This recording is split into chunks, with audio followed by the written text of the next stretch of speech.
See, I've been fighting not feeling like dog shit for like fucking a day. I think yesterday I was like throwing up my guts, like literally, like half the day or day the other, like Tuesday. I think it was food poisoning, but yeah, it's not good, so to speak. It just what I ate, domination didn't sit right with me. Apparently, everyone in CG today is covering. And I just been sitting micromanaging things, and I'm like, I gotta do this. Then streamed later. So, as title of the stream, per se, I might as well. I'm gonna save myself. I'm gonna save myself a headache, okay? I'm just craft about maybe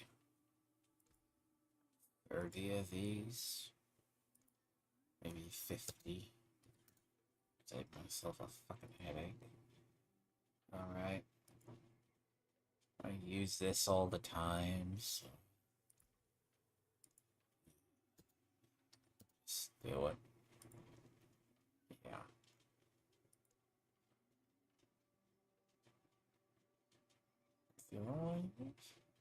Hornet spiral. Anyways. So, what's helping Ashred? Oh lord. I have never heard that vendor speak. Not really. It's a strange thing. And forgive me if my times of streaming are all over the goddamn place. That's because I've either been feeling like shit or something different.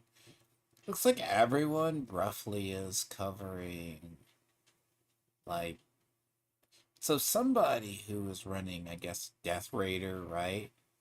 A person's like, yeah, he let the dark secret out about indie comic funding. Like, he was living off of it, basically. I expect Ethan, one day, low key, to be like one of these stories. Liam's gonna be the same.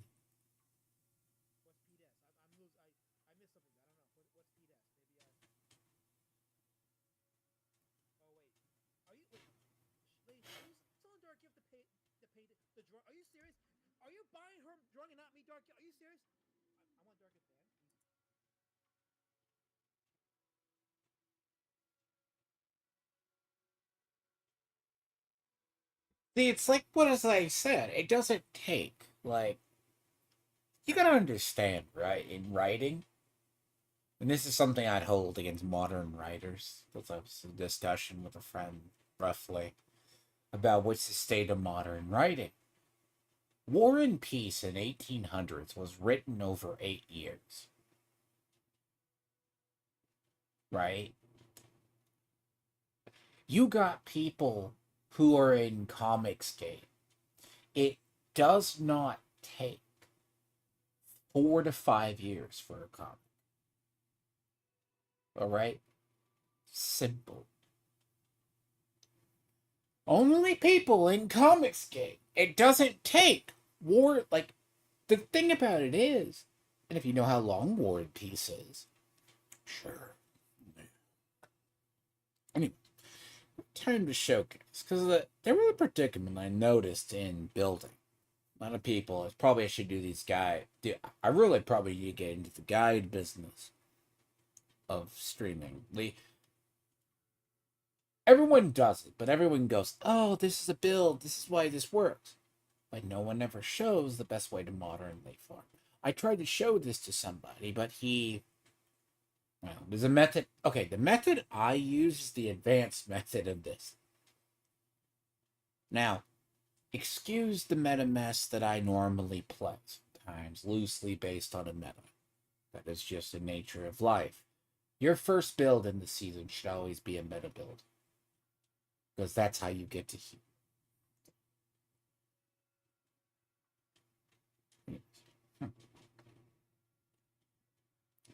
So, Usually the foundation of a build is you lay out what you want first.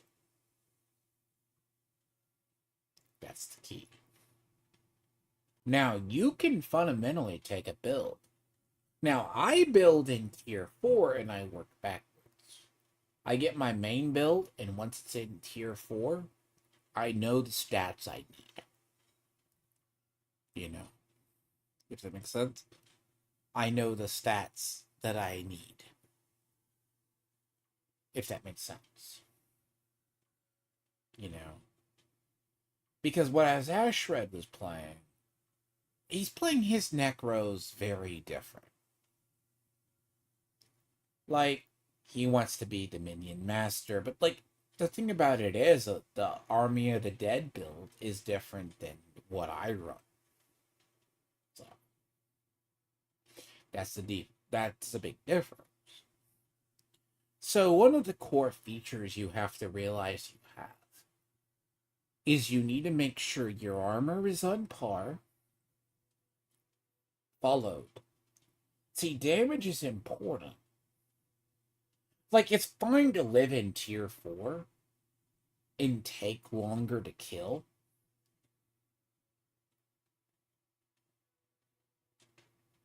The only time, the time to kill, you also need to understand how you can create damage. Additives carry you through the start. It's like nothing against Ashred. Ashred is like, he comes from the mindset like he thinks. Like the way I play minions,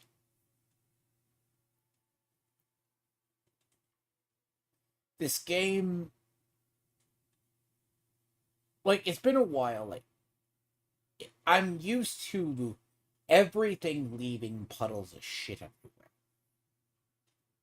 Almost everything in this game creates a pile of poo somewhere or a DOT that we're going to be stepping in.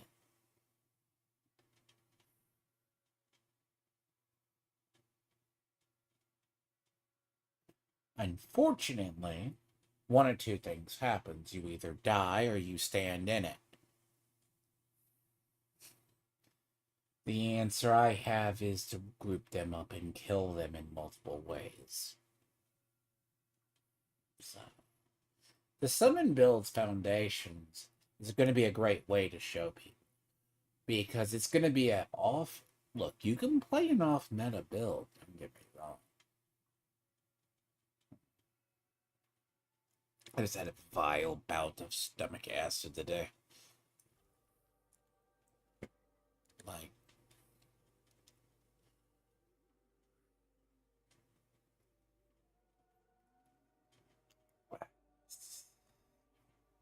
so, like, this build. He assumes minions are going to stay in one spot. No, the fuck they aren't. Minions, when they do, they spread out. Good luck. Only your golem is controllable. Don't know what people are on about. So usually a foundation of a build, right? So I found the Zir sword is here, this is here, and then there's the ring. Then you build around them. See, here, I go from a foundation, and then let's say, ooh, boom, I get a mythic. This is slotted in here, and it works, whether it's the Harley Quinns or the other one. And sometimes it's just repeatedly farming. The secret is, what I need is an amulet that does...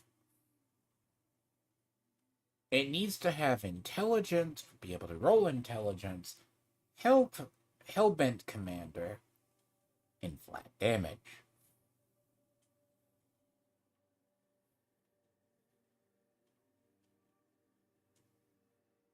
One of the two. And I don't think I'm going to find one.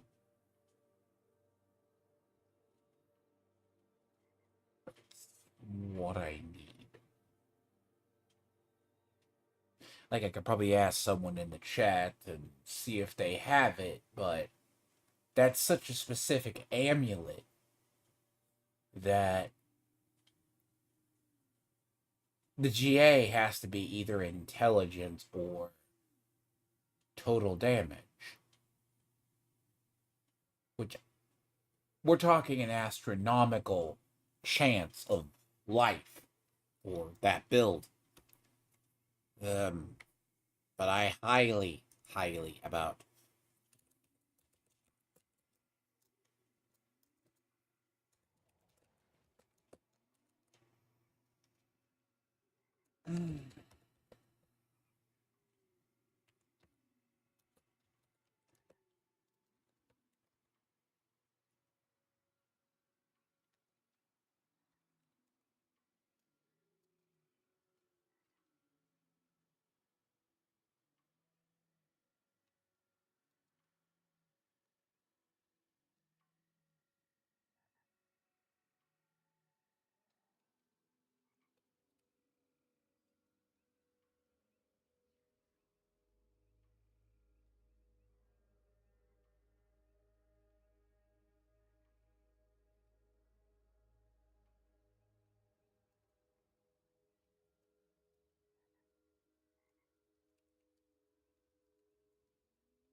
So, here's a thing about stuff.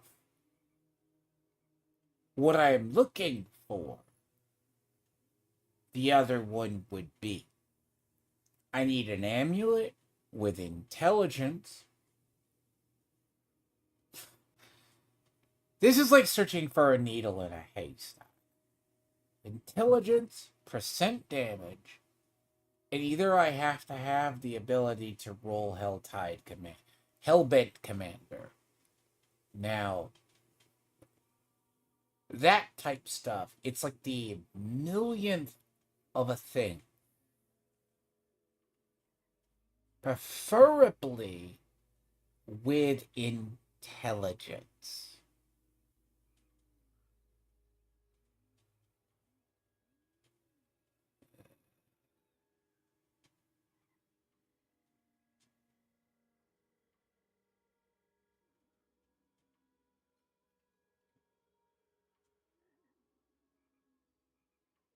You know what? I want to ask that guy what he wants for it, but he's going to want too much.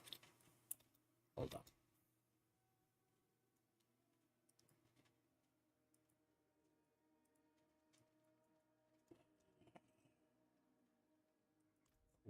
Is it good?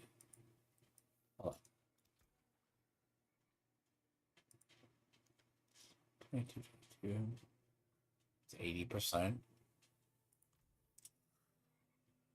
Question. Oh, God.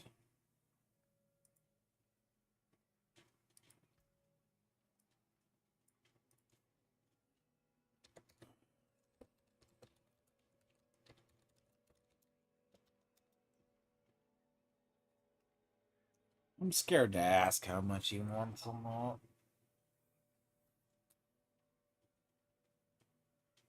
That is a totally off meta sword. An entirely off meta sword.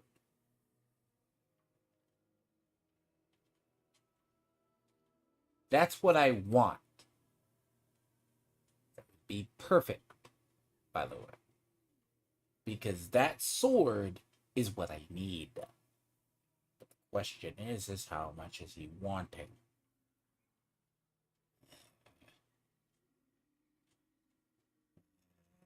The guy's not going to get back to me for a while.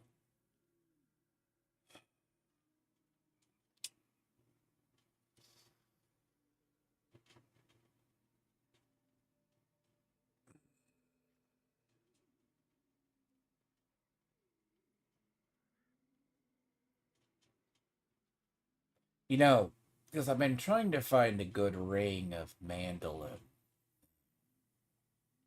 The foundation of the build is Ring of Mandolin. It's Blood Moon Breaches, Ring of Mandolin, and that sword.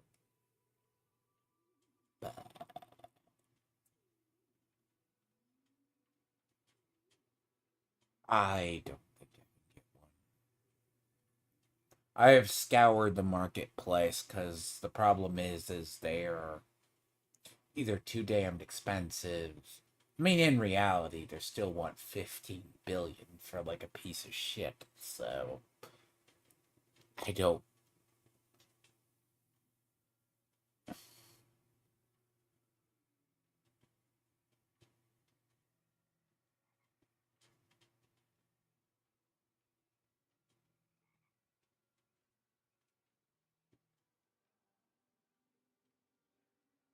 Wow.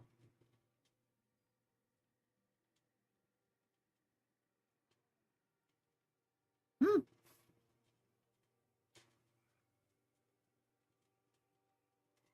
10 bill is cheap.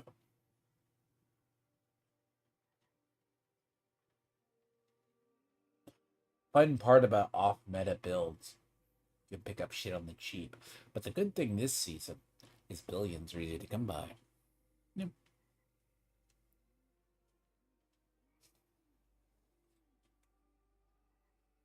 Hmm.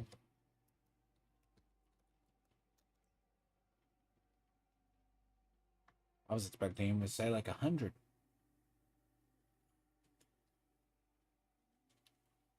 Meh.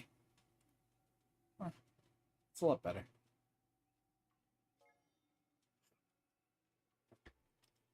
10 bill on that is fine. That's also 80%.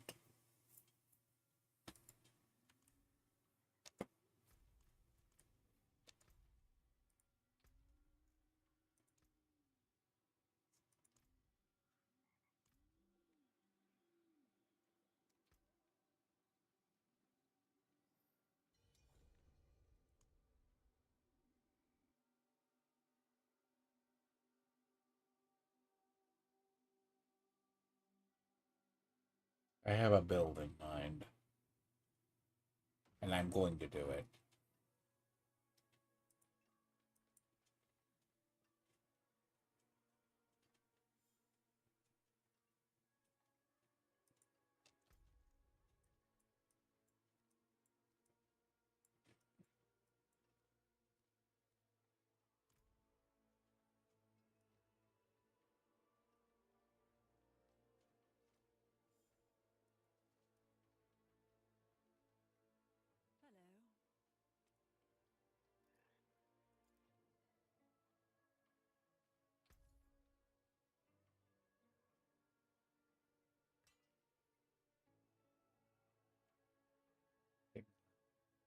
It's a thing of beauty.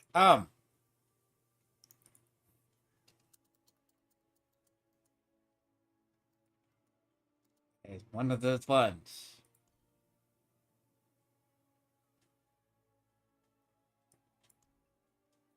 He wants 10. I'm fine with that. Yeah.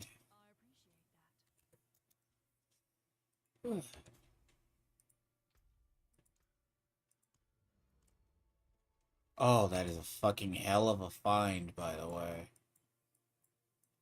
And he only wanted 10 on that.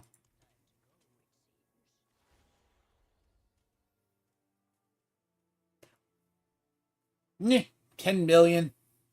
Normally that would set someone back a lot, but that's well worth what I need to do.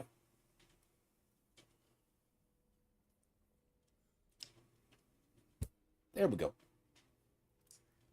So, what I'm going to showcase, well, that's going to be later, but I am going to need oducite for it, is I may start it. Because building guides, people get lost a lot in the building. They don't, like, I build backwards from tier 4. So in tier 4, right, like, once I reach a build in tier 4, my first build in a season is always a grinding build. So, first, you always set the... Anyways. As I said, that has a home. Um, by the way, that is a... that's a hell of a steal for what that is. Okay? 10 billion on that, I am more than happy to pay. Because... here's the funny thing. When you talk about doing a foundation of a build, you have an idea what it's built around. This, I've been wanting to build around since I saw it. So, it's unique. People don't like uniques because uniques take away from things. Now, ideally, it's very off meta, right? Similar, this would be in meta, but bear in mind that cost me about 2 billion. But 10 billion, I mean, on this is a pretty good deal.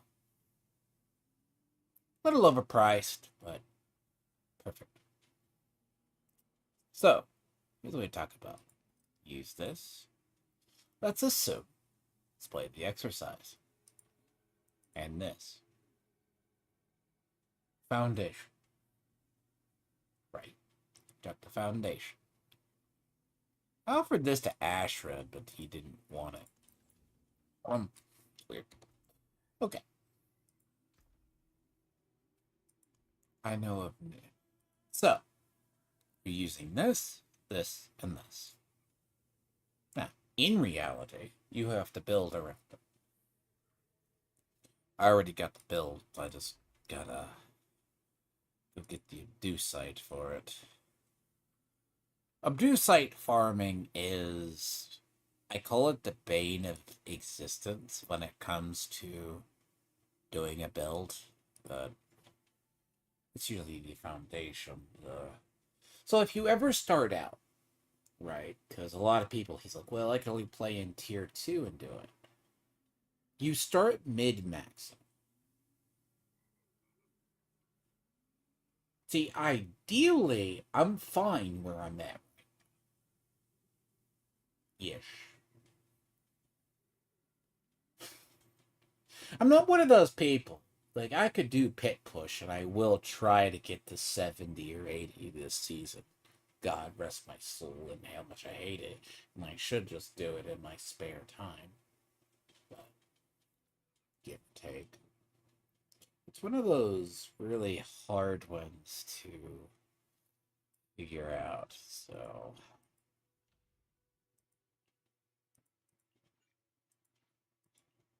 But oducite farming is a thing. Yeah. Technically, when I already have a build in mind, I mean, 10 billion on an item like that is well worth it for me, in a way. So, when you're talking about, I would say, just doing that, understandable. The thing that people forget about a lot of builds, in theory,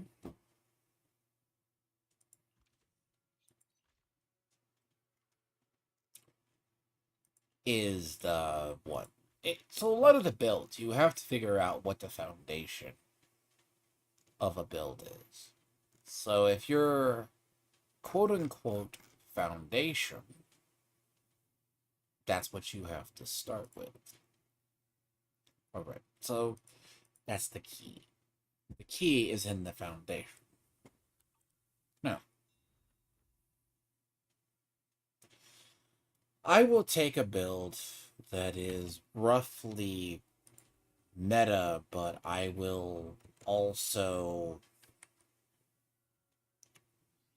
But the amulet that I want for that build is going to take harder and longer to... Well, I can get an approximate build for it. I believe I could get the I could get the approximate build for said build. But here's a problem with the amulet I need for that build. Oh god, I should not multitask and do.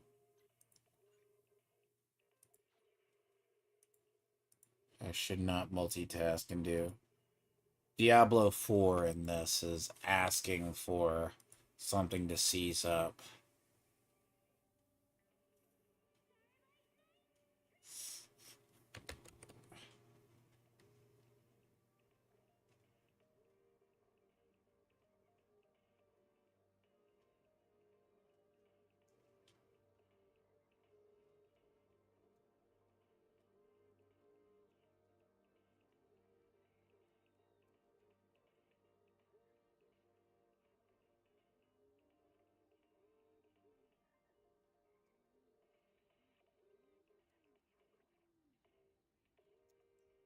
I never get anything with gloom.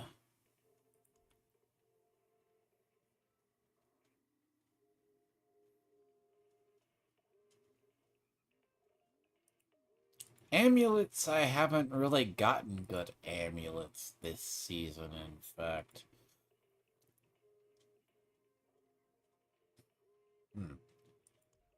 Amulets have been very bad for me. The only thing, I mean, if I got gloom, I don't have any of that. With Evan Piercer, but he ain't after Evan Piercer. I mean, if I have to, I can use that, but... I mean, I did have one GA amulet, though. I don't think so.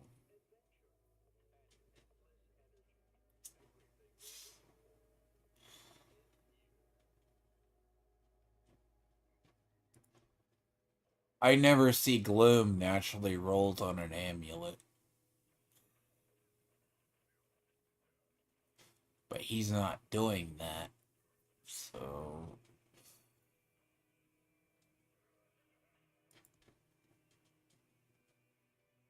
I had one. See, something like this, right? Like, that type of amulet, but the amulet that I would need in the end needs to have intelligence. That needs to have intelligence. It's one of the hardest. Intelligence is an easy one, but it needs to be like this. But like trying to find three to line up is gonna be a pain.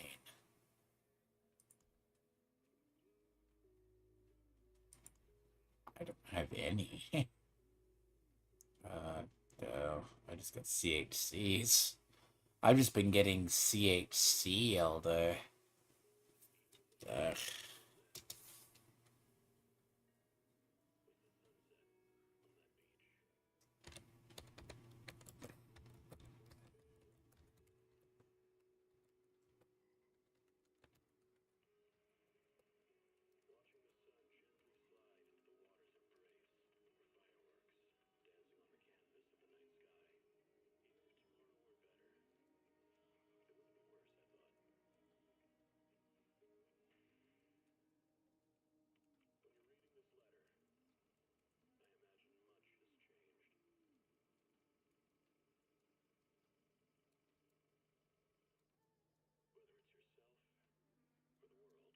Yeah, amulets have been the bane of my existence this season. I don't get amulets, so...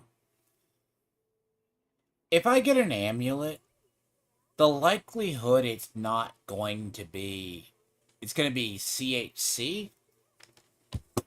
I cannot count how many times I've either gotten CHC or I have gotten that. Okay, so...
sit for like for an hour or 2 hours. Finally get not be like either sick to my stomach and I'll be separate.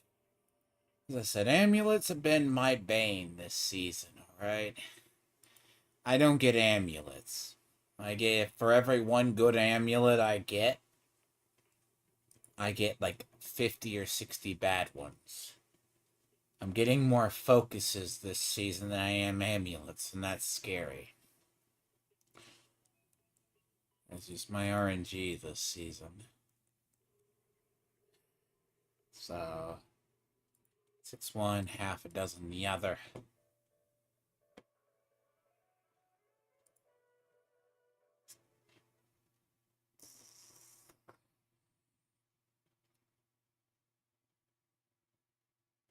Anyways. Oh, God. Maybe it feels like I'm dying, but I know I'm not. It's like, ugh. It's like, for that moment, you know you're not feeling sick, but you can't do a damn fucking thing. God. I've been trying to focus all day today. It's like, pardon me if it's scatterbrained today. What the fuck? I have been trying to have energy to focus. It took me like an hour to wake up. I vomited up my guts about earlier yesterday. Just drank liquid. Hopefully it wasn't gonna kill me in the process. But 6 one, half a dozen the other, right? Shit. Okay. I'm just gonna. Oh, I had to catch one Godfather of Harlem, too. See, every time I get an amulet, it's like, look, critical strike chance, clear as day. Get me swords, get me aspects, get me things. I'm getting all that this season, alright? Exact. It sucks. I need amulets. Critical strike chance doesn't help me one fucking bit. Story of my life and the story of my grinding in this season, alright? What you see roughly is about the same. And every time I get one half decent amulet, it takes a chore for me to get an amulet. Like, I have barely had one intelligence amulet this season.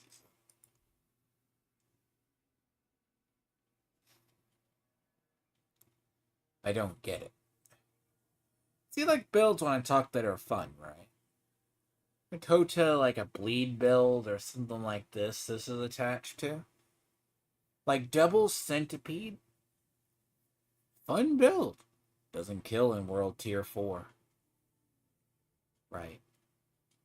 Man. It kills in world tier 4, but does it kill efficiently? No, it doesn't. I mean, 6 one, half a dozen the other. But, again, it's a pain in my ass. Like, I have to get one with Hellbent Commander and... I mean, ideally, but... If I would rather pay the money and just roll it on. So... But I'm gonna need it. I don't have enough. I know I don't. Yeah, 4,000 ain't fucking enough. Start off with Infernal hordes because must. So. Yeah. I usually do repeat runs, so. So the build I'm using uses that sword.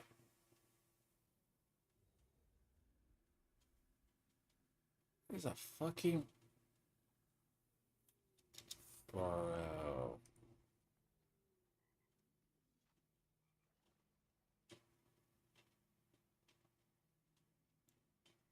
That's the highest I have seen all season.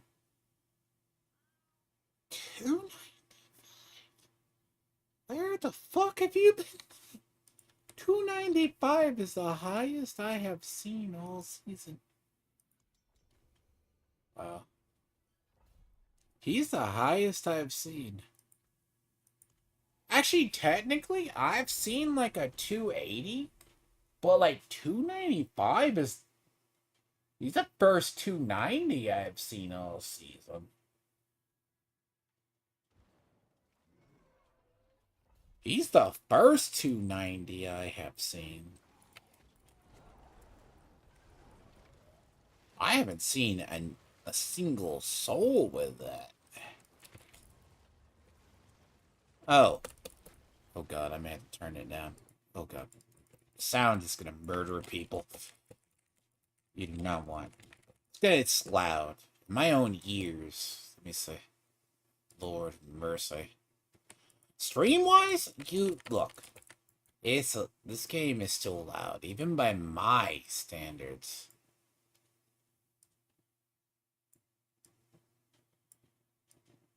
Oh, look. Jesus, 290.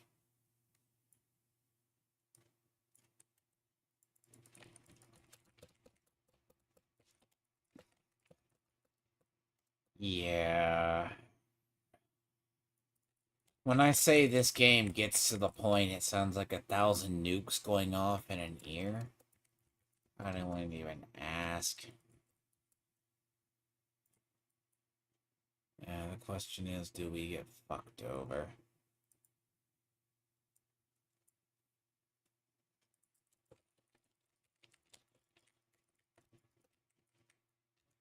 Anyone Sork? I am so curious.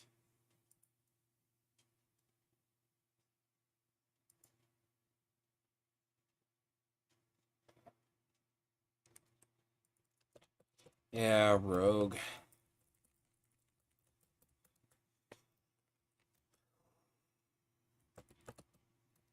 But it's one of this game. I had this game turned down to 20, in fact. I was like, I'll turn it back up to 40. No. No, you have no idea. This game gets. Like, you ever try focusing on stuff, and I swear it's not there. Even if too many effects go off at once, it's bad.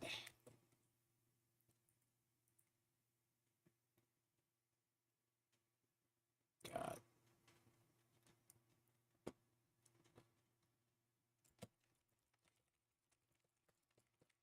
So, the foundation of a build is usually where you pick what you want to use, and then you use it. Now, ideally, every one of my... I do both. Well, you have a leveling build, and then you have in-game builds. Eventually, around tier 1, I start getting the in-game builds on. But if I can, I will level the in-game build from start. Which, to be fair, is probably about... Let's say I start off with this in this season.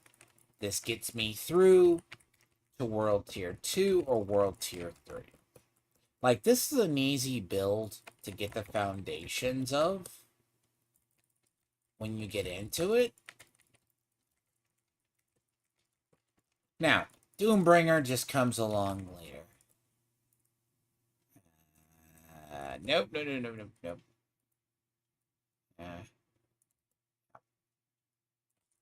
Ow. Actually, I did Dark Citadel this morning. Oh, hell, this is gonna be late. Say. Oof. One thing, if you have, like, sound sensitive and sick, you're gonna hate this. Oh, boy. No. Okay, so in builds, right? Because the foundation of a build. Now, redoing paragons is a different matter. Like, Ashrad's paragons, like, he thinks he's doing it right. But the problem is when he... See, he made the mistake that he gets through the paragons quickly, like he wants the 5 boards. But he's on minions. What he should do is he should just capitalize 1 minion. Like, here was a difference in the build, right? It's a very fundamental different, same build to this. Except, it would be like this. But what I'm probably going to do is I am going to, do Sever. So, I'm probably going to go Blight, Sever, Blight, yeah, Blight and Sever is what I'm going to do. Sever scales on the number of minions on that build. So, obviously. But I do need to finish up the Indira bone, but Paragon mapping is a different story. Because Paragon mapping is something once you... It's harder to map... Oh, God. It's harder to map Paragons than to do builds. Which, unfortunately...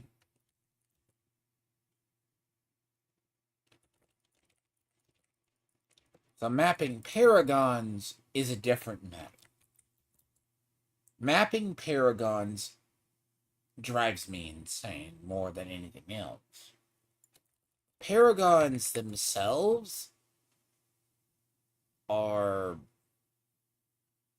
That's why when I was looking at that Indira build that one guy was using, I'm like, what is this Paragon build? Like, he went all over the place, but he didn't coordinate it. So, it's really 6-1, half a dozen the other.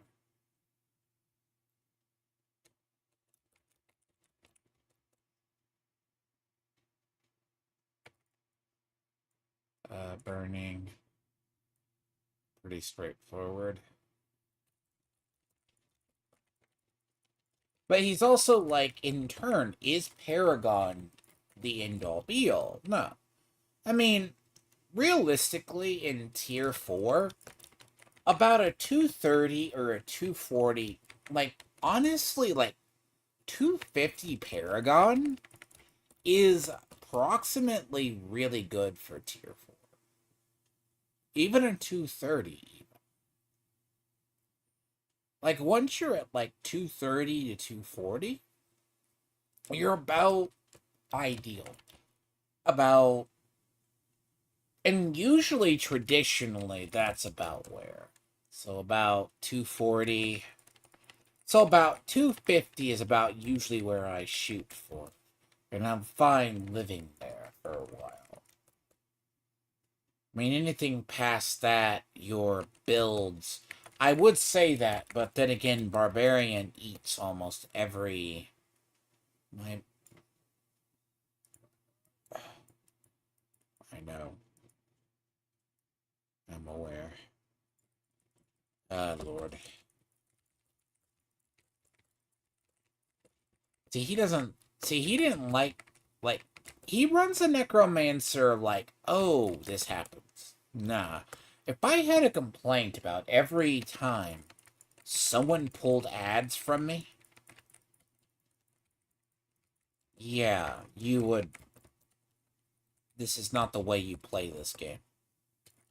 You would never play this game. This is not like Division or a game where I can choose where the ads go. Basically. My minions, like right now, I have no earthly idea where they are.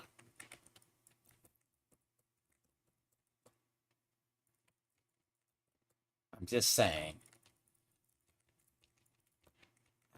I kind of know where they are right now. They appear near me. They do something once in a while, but in reality, they're there.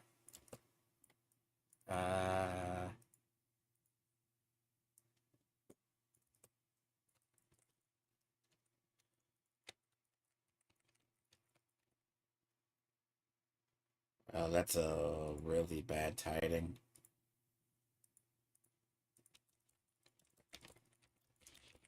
So the thing about this, right, when you start looking at a build, so the foundation of that build, right, so severs core, so clearly I want core.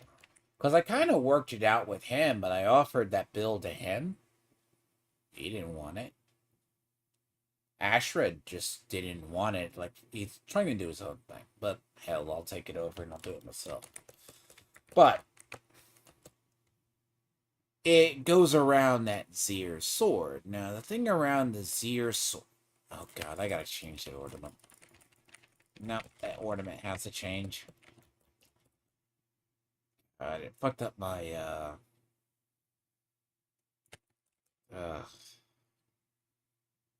See, you could say I don't see small things, but when I do, it's bad.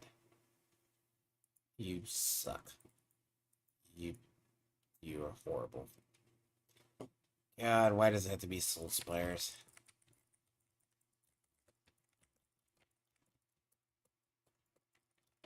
Yeah, 500.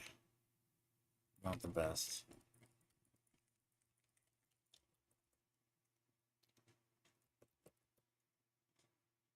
Maybe.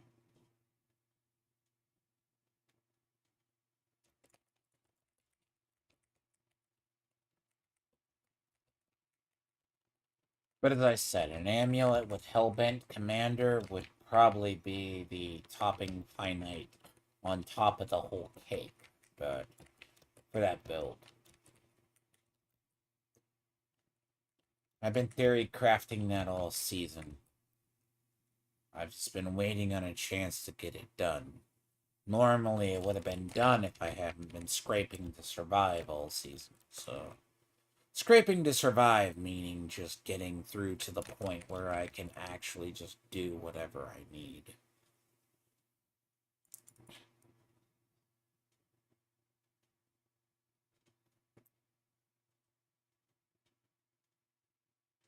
Ugh, it's one of those few I noticed it.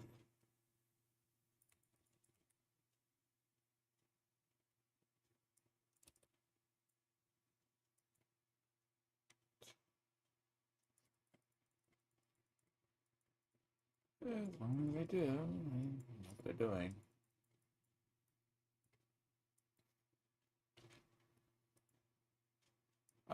Smelling my heart.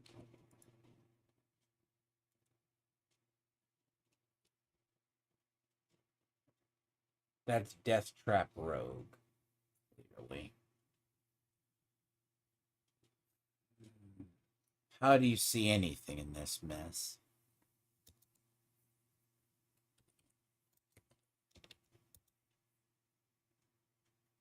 Hmm.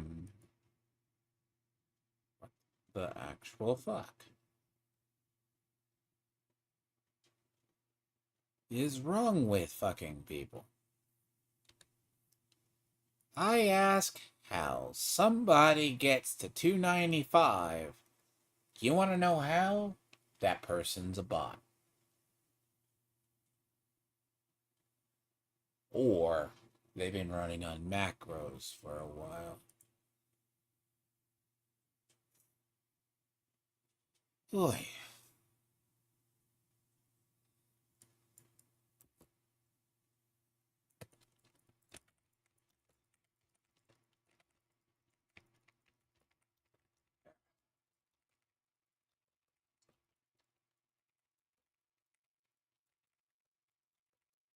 Sometimes... sometimes it's nice to finally see what your build's capable of. So...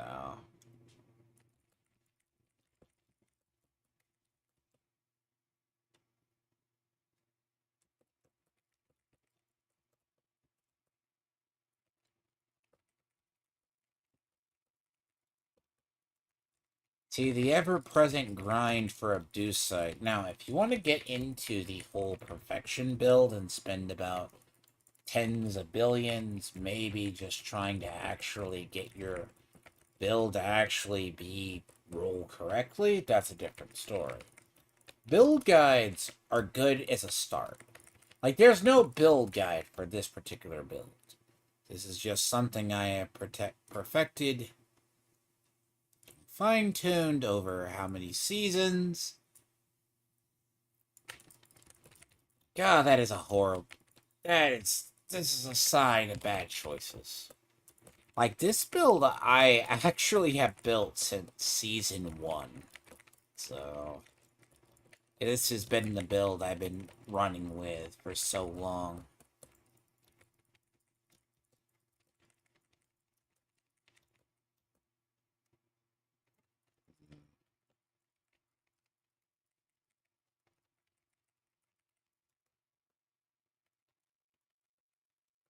But yeah.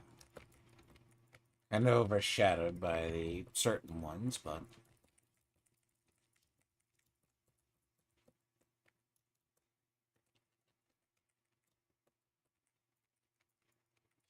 and see, a lot of the past pace, right? You have to keep track of all the effects. So...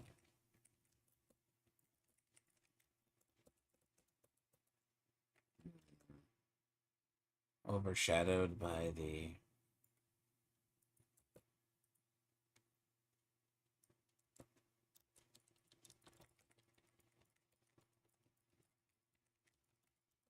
mm.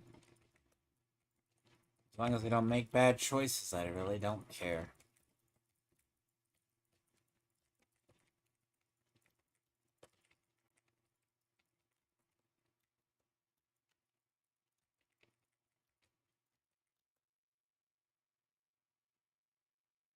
The oducite farming is pretty much the deal of you always need to have a bunch of it. So...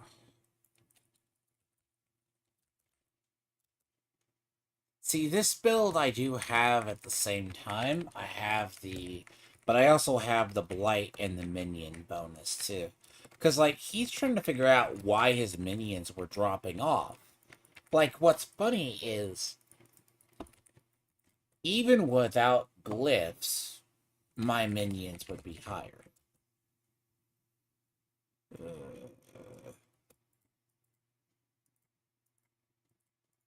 Come on, fuck. Thank you. Thank you. There. The only problem with playing Necromancer.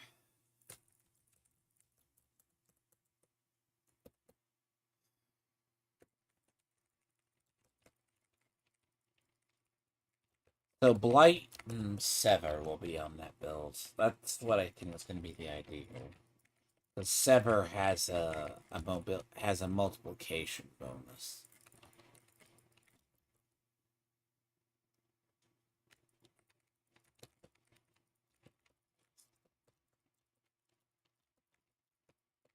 Now, when you do a build, you kind of figure out the basis.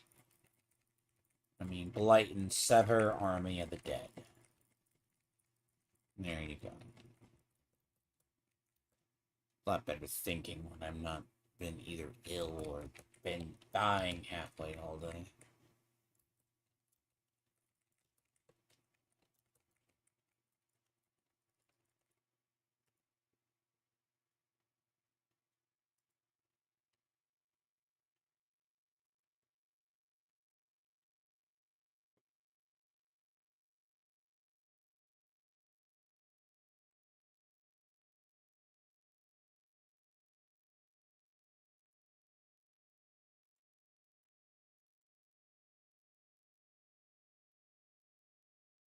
Yeah, that could be a good idea. So a lot of this, right? So that's going to be the foundation of that build, and at least, at least if I do get a 4-star, the 4-star sword is going to go a long way. It was either that or I was going to wind up using a godfather, the grandfather that I had set aside. But Not needed.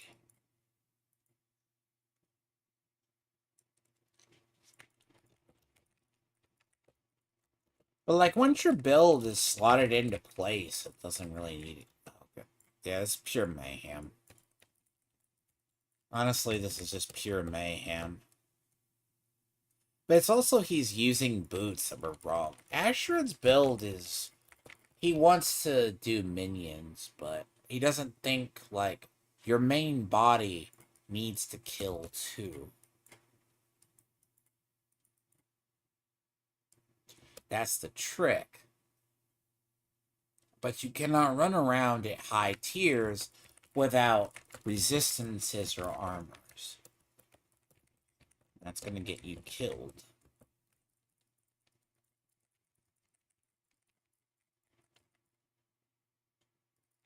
I spotted that. I spotted the unique effect of where my one is just now spawning like a thing. My one's not working as it should. So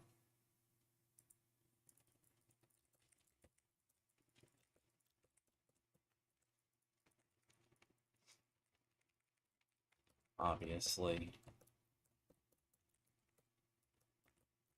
Again, this is way too many sound effects.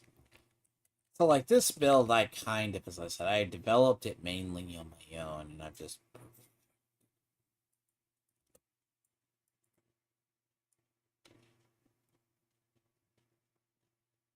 Really? I mean, Death Trap Rogue, the person has it set up on a macro. Good lord. But at least he has the rogues setup done. Good lord. See, okay, I will say the difference, but you can always spot a true in-gamer, is when you're already doing and pre-setting up your rotations.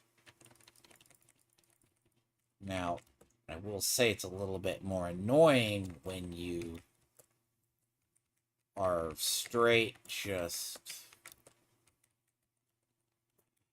It doesn't sit right, because in small arenas like this, as an example, it's kind of hellish. Because, sure, another way now matches,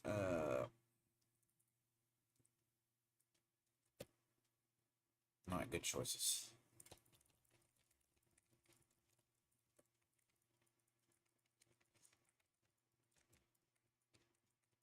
But I am going to need about 50,000 of oducite.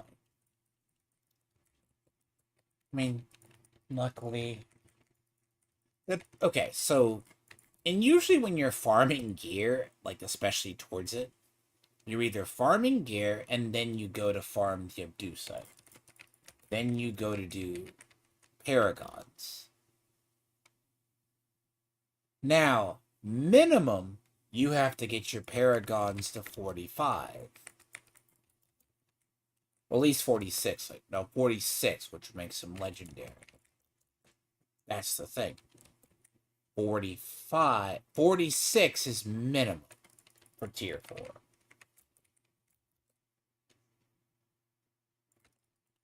So, give or take what you need. And the problem now is a lot of people are not.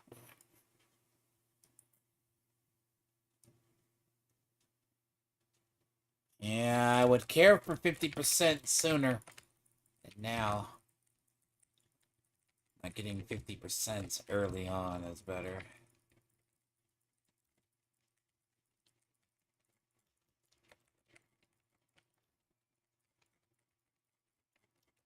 We do.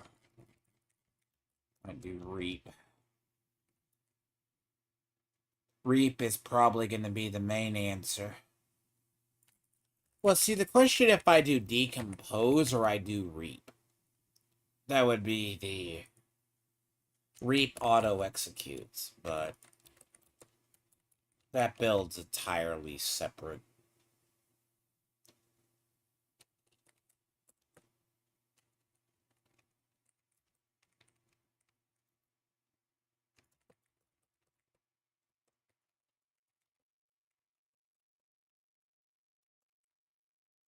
But yeah, it's not like you're forced to be in tier 3 either. Like, really? You get like 2 Hellborns of all things? Where was that shit about 3?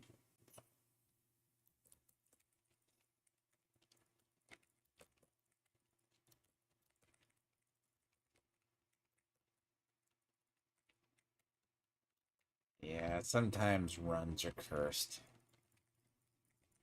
You know, there was a time we used to have like 10, we could get 1,000 easy, now we can't. Now you're just struggling barely to get what we get now, so.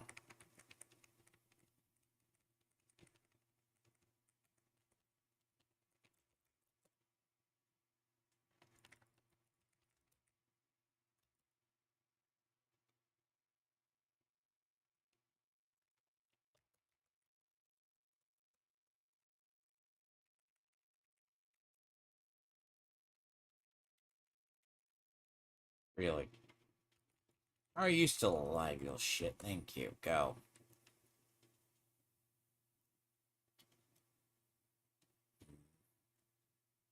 Close to 1,000. Can't really complain. Hellborn get a little bit better.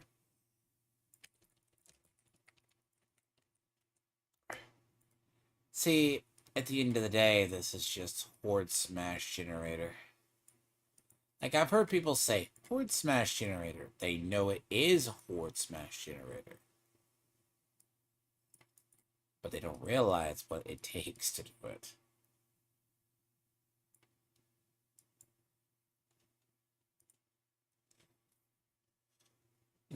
The nature of leaving and corralling ads has been nature of most of it. He's using defenders, but he forgot the fundamentals. I use warriors to cover my stuff.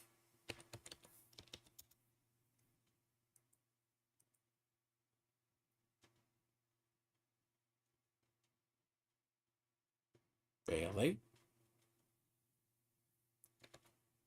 Repeat runs. Oh, now I'm getting Crown of Lucians, you motherfuckers. Jesus. Okay, this was disabled earlier in the season, right? This one?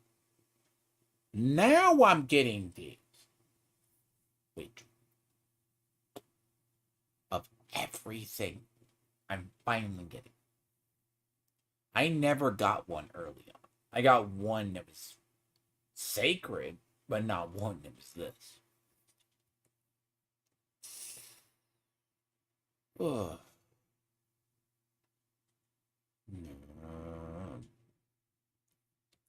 Let's see. No world bosses up. No nothing.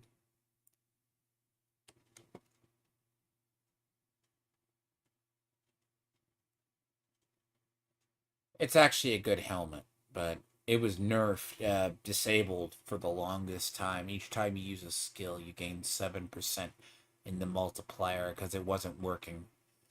It was being used by barbarians for infinite whirlwind. There was a whirlwind spend wind build early in the season, and it spent about 3 weeks on the blacklist of sorts. So,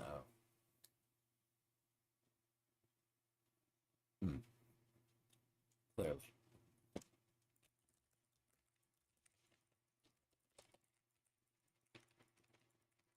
See, the perks to farming in tier 4, tier 3, tier 4 is mostly materials, so.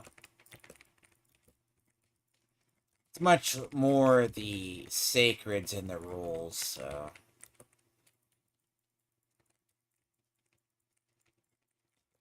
But then again, if you think of playing Necro as just Like, I have no control here where my minions go. And this is a core thing I hate about a lot of the minion design. He's like, you can control where your minions go. No, you can't.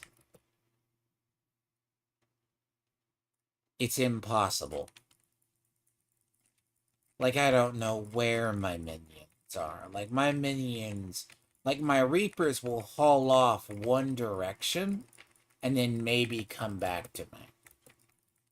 Maybe. The only thing that sticks around me is my Golem. So, take it for what it's worth.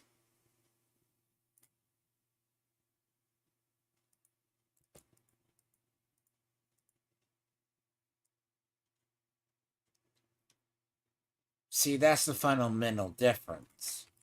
You have to think of, in gameplay, what do the minions do? Like, I cannot physically control where these things go. Now, the problem is every time they're trying to go for an ad, it's dying, and then they come back to me. So, the idea is if I leave one section, the life of the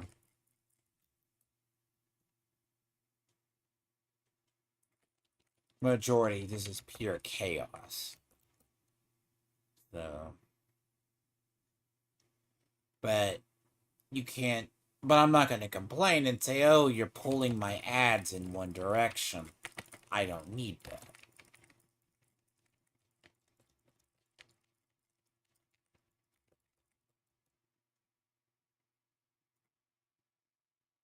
Man.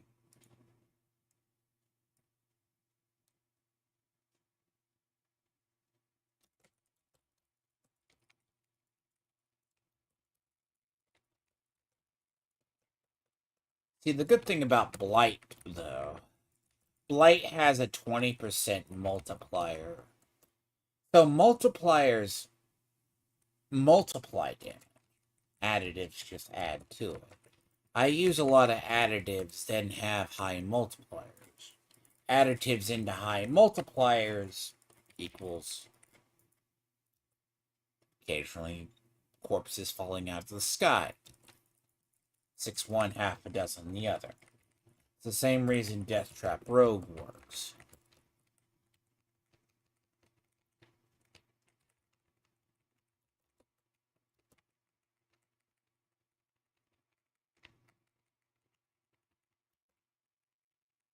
Minions do work for me, but they also have to corral enemies, so...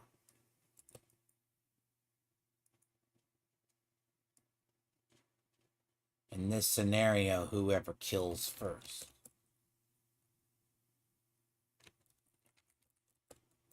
And as long as they kill, that is not the issue.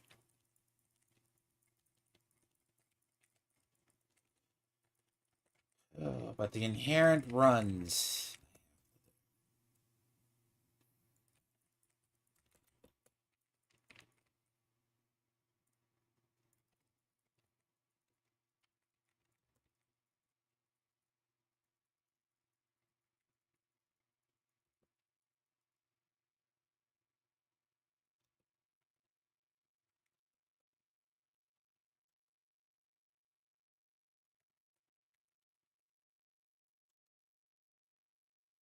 rogues, I swear.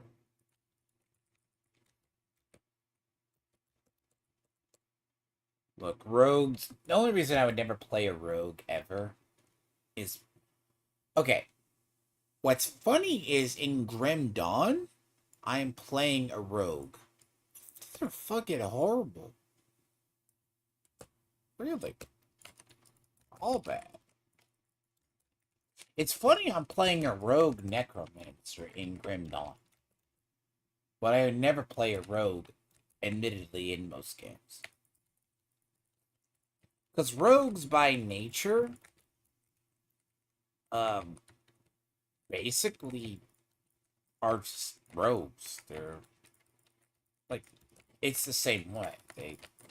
But what's funny is over there in Grim Dawn, you play a rogue necromancer, which is very similar to this. Fine. Oh, I wind up in the same place.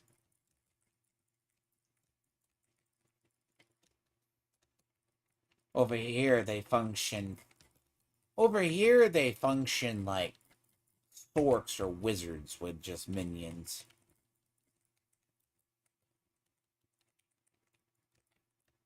So...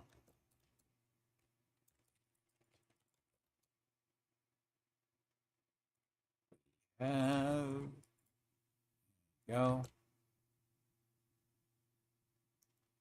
50%. So by the time, right? So when you start a build, you prepare a leveling. You either start with a leveling build or you start with an in-game build. So traditionally, you should start with a leveling build and then get into an in-game build later on. Me, I go straight for an in-game build,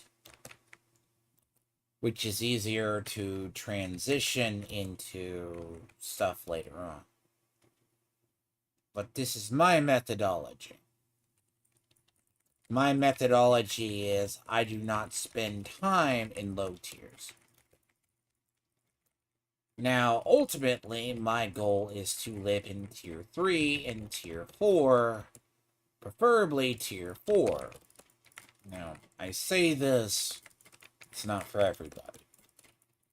And I know how to do it, and I've been, as I said, I have been here for so long, it's just normal. Yes, that was it.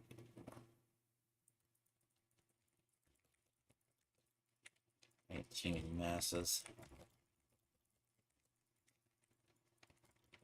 So here's the bigger deal. Like a lot of when you're trying to build and level.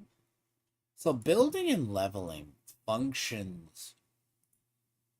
So people forget. You cannot be overwhelmed for... Oh, what do you mean? Sort of about Iran? I mean, what's going on in Iran? Be funny, I have to check that up later, though. Wouldn't surprise me, unless it's something new. I mean... I just checked in on progressives discussing people aren't going. It's funny when a blacktivist who quotes everything a blacktivist says, like, doesn't think in themselves as a blacktivist.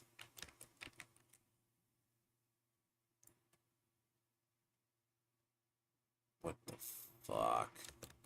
God, this is the worst choices in the world. He's like, well, you can follow me on threads, but I'm not a blacktivist. I don't, it's this and this and the eternal struggle. No.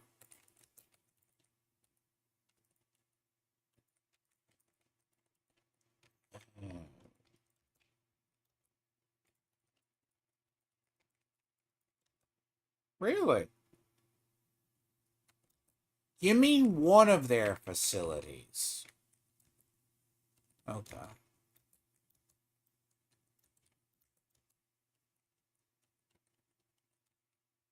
Well, to be fair,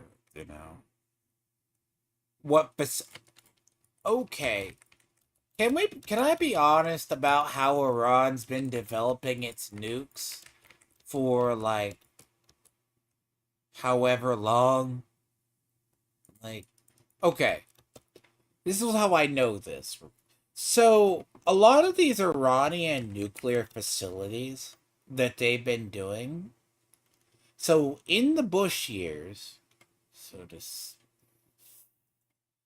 the Bush years, we saw the first makings of like one or two of them. They're built like the main Mormon temples / bunkers in Salt Lake City, right? Or a FEMA bunker. A majority of the facilities, unironically, are about a mile or two underneath the ground, okay? Now, not every nation has bunker busters. We do.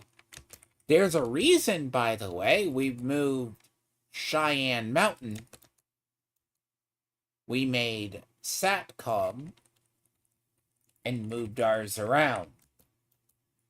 You know, bunker busters is a key. Now, it depends which facility they took out, right? Because used to be, about give or take at some point, Israelis were given a virus by the CIA that blew up their centrifuges.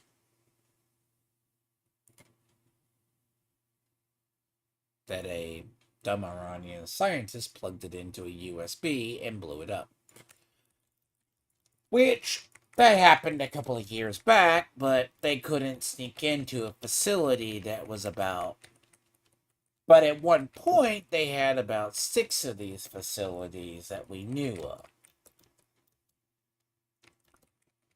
They're like 6-mile... When you have a facility that's about 3 to 4 miles underneath the ground, that's where the core nuclear research is going on. Now, it depends which facility that they took out. I hold my breath. Bush years, of course. But then again, the only problem we never want the Iranians to get a nuke is they follow the 13th Imam. So a majority of the people in power follow what is called the belief in the 13th Imam. Now, by Islamic tradition, the 13th Imam is like rapturists. Okay? The Ayatollah forbade these people from reaching power a long time ago. I mean, but after he died, they slowly have crept in there. Now, bear in mind, for Muhammad to return, you need a lot of death and destruction. And, long story short, their version of the end of the world, creating end times, is a lot of death and destruction upon Muslims. Which, unironically, sounds like a Christian rapture. Period. But the idea for the end time for Muhammad to return is a lot of death and destruction. Now, in their belief, the idea of the 13th Imam was to return. That would signal the mark of the end times.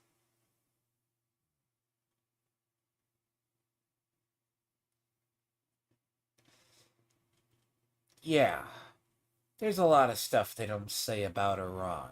They are a borderline cultist. I'd have to look that up. But I'll look that up, though. But I've been busy today. It's amongst other things. But I heard something how that happened. But I wasn't sure what it was. Something on Twitter.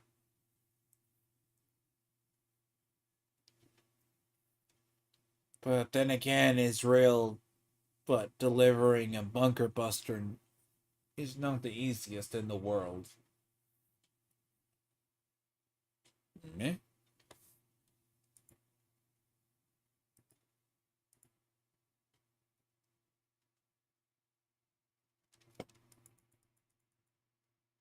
Really? The idiot forgot you need a full party? You can't just join a party and do it? Weird. There's actually a lot going on, surprisingly enough.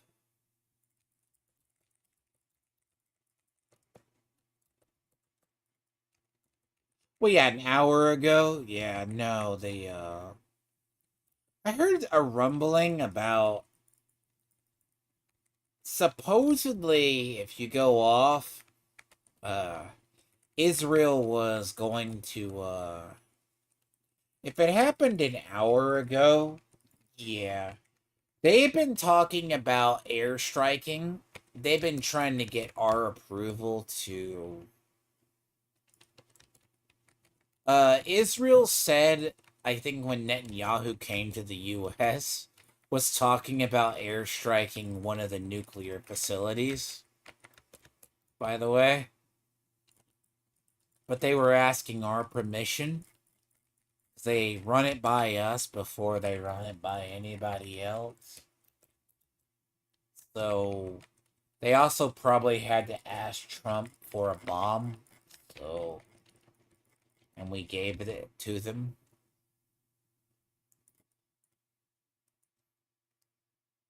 I have a high doubt if it was to take out a facility, they have to have our approval, and we probably have to give them a bunker buster. Which we probably gave them. Which. Military and intelligence wise, they've been talking about potentially striking a Iranian nuclear facility, development facility for a while. That's been their plan for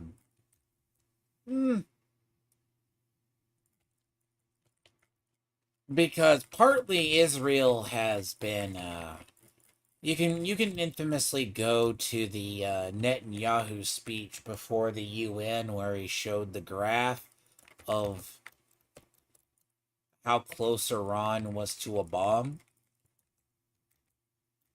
Because refining uranium is not the end all be all in it. You need the other parts of it.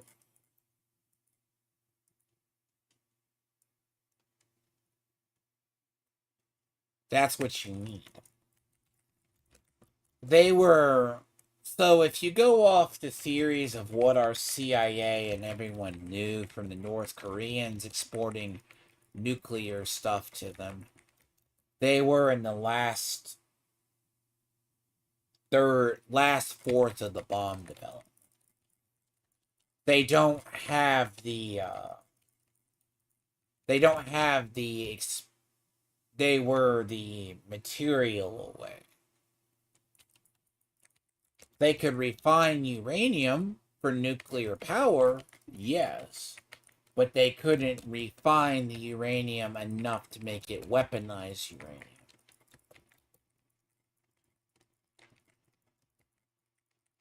Military grade uranium is refined very differently than nuclear powered uranium. And you need that for bombs.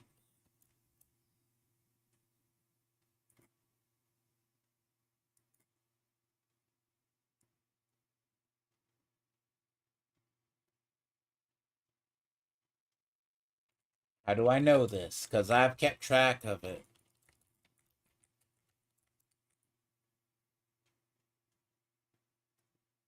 Well, that's a good thing on them.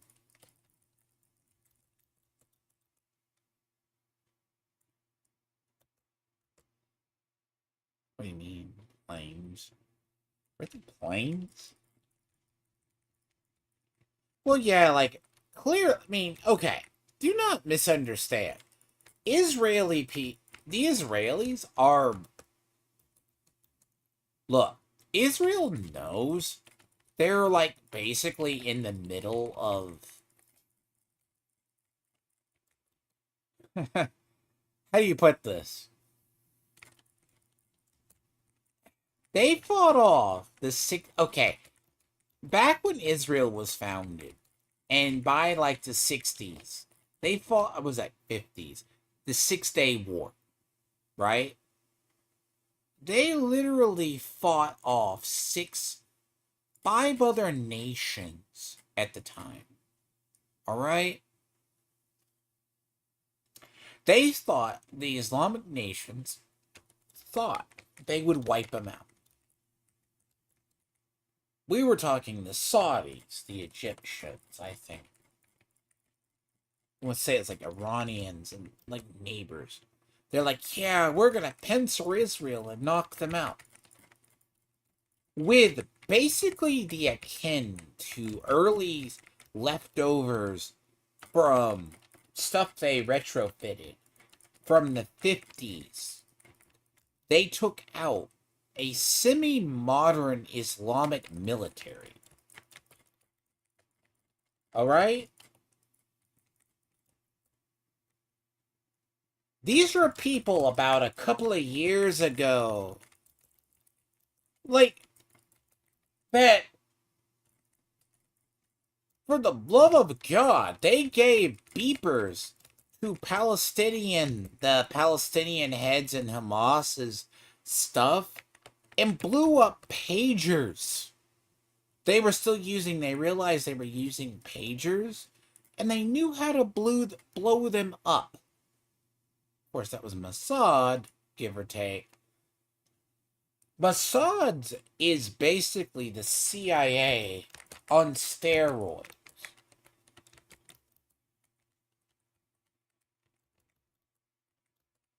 I mean, they're like Taiwan is. Taiwan knows how to fight a larger enemy. Which, you gotta understand, that part of the world, yeah.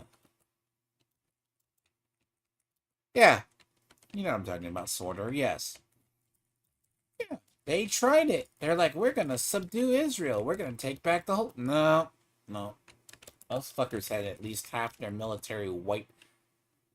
They're like, yep. Mm-mm. And are you shocked? No, they've threatened to strike Iran for... Anytime they said Iran looks like it's close to a nuke, they have actively told us if they feel that Iran is near a nuke, they will strike a facility. And quite honestly, it came with the blessing of the UN, of the US.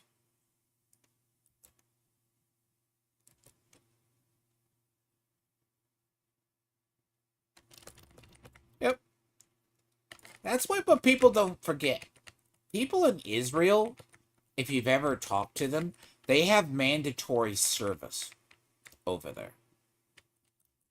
Now, I will say the fault of Israeli Jews versus the greater Jewish population, they are the most Zionistic of Zionistic Jews. Now, unironically, it was actually a Jewish national who killed Rabin. Rabin was going to offer Arafat a true potential path to a two-state solution. And Rabin, way back when, was a veteran of older parts of Israel. But bear in mind, when he was assassinated, bear in mind, and open a path to a legit two-state solution. But then again, over there, you have no idea how their intelligence agencies are so... Look, the only people worse than Mossad are the Saudi intelligence. The Saudi version of the CIA is worse than Mossad. Mossad, of course, was infamously more famous because one of their first major acts was Black Sunday. Well, do you know the plot of Black Sunday? Well, when they had the Olympic athletes killed, they went around the world in an act of revenge, breaking treaties out of the ass to kill the people responsible for killing the athletes killed in the Olympics. Now, we offered them help But we aren't going to allow firebombing of buildings. Let's put it this way.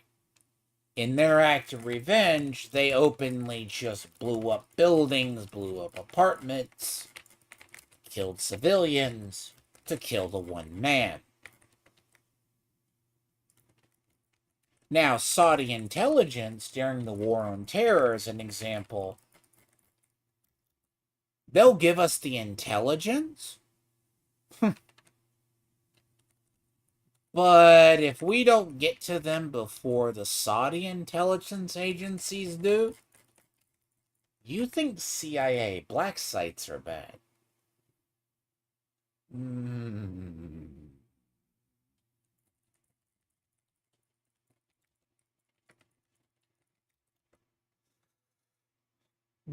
You have no idea. Saudis interrogate, then put a bullet through the forehead.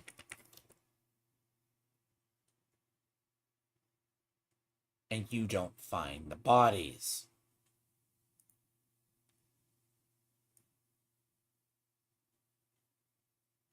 You get the intelligence reports. You don't get anything else. Quite honestly, it's been one of the biggest issues we've ever had in the War on Terror over the years. But the Saudis also know they have a lot of radical Islamists in their midst, but at the same time, parts of their people started going more of the radical version with Sharia law. So more foreign Saudis have done that. No.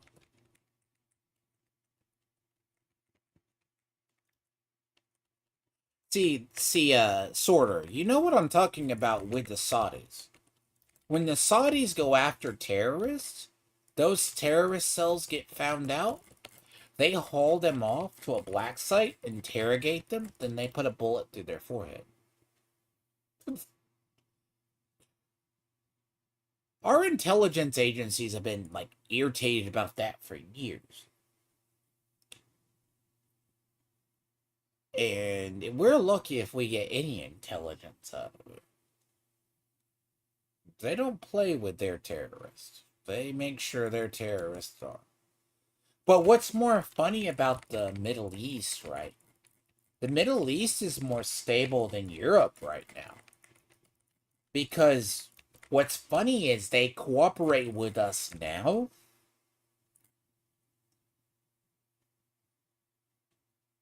This is actual true fact. They cooperate with us now because if you ask the Saudis, they look at the Pakistanis as too extreme. The type of Islamic people being exported to Europe, they view as actually external threats. What you're starting to see as well is Turkey is going radical Islamists.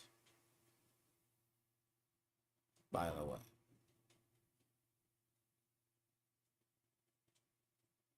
They are going radical. And that's actually been an issue for the longest time. They're going radical Islamist.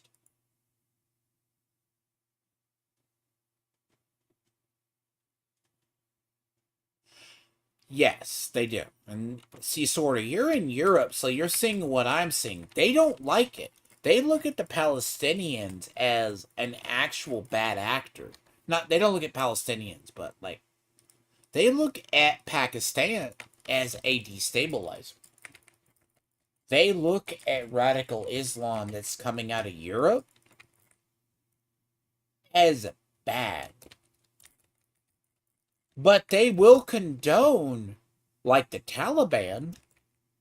And surprisingly, I hate to say this, the Taliban, as brutal as they potentially are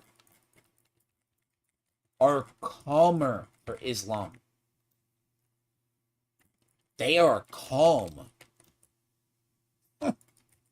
That's what's scary, by the way. They are calm. yeah, women can't do shit, but largely, majority people in the Taliban kicked out of the third wave feminism in those programs. Yes. But what's the largest, I hate to say it, Afghanistan's largest export is poppy. Have fun. Um, and poppy is used in opium. So, have fun.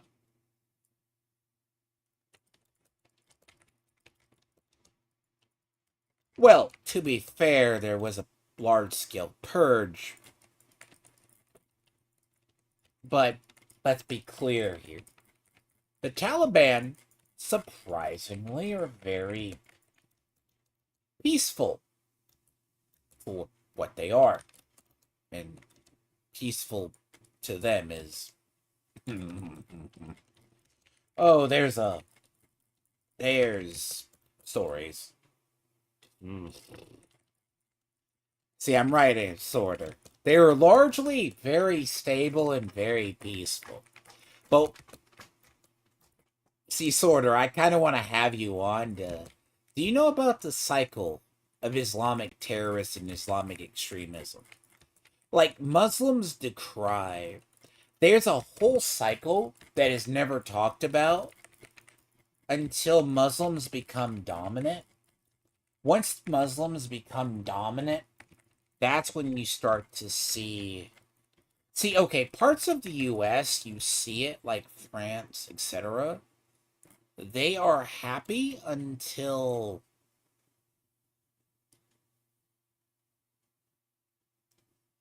it's only when you start to see Islam become in the ascendance you hear about it. Because what's funny in the Godfather of Harlem series that I'm watching, it's going over the because Bumpy Johnson was friends with Malcolm X, very close. And it's going over the very... because it goes over the Harlem riots and all that period. The Islamic Brotherhood, or which is the Nation of Islam, in the 60s was very radical. And it's actually doing a very good... like, I'm at season 3 right now, with right before Muhammad goes to Mecca. I mean, where he goes to Malcolm X goes, and he's learning about the real Muhammad or from others, because you see him. Like, I just got to the episode where he talked to Che Guevara, which is actually interesting because it's on the heels of... like, they're using history as a 1-for-2. Yeah. Okay, there's a part of Malcolm X that is... if you understand his arguments and his philosophy, he was correct. Early, when he was part of... basically, when he was part of the Brotherhood, the Nation of Islam, because the Nation of Islam is and was founded by black fundamentalists. They've mellowed out a lot, because, like, you hear Louis Farrakhan and a bunch of them now, but they're very much black-centric Islamic tradition. Because there's literally, in the episode Mecca, the Islamic guy, he's like... because he doesn't have the proper papers, but they know who he is. Basically.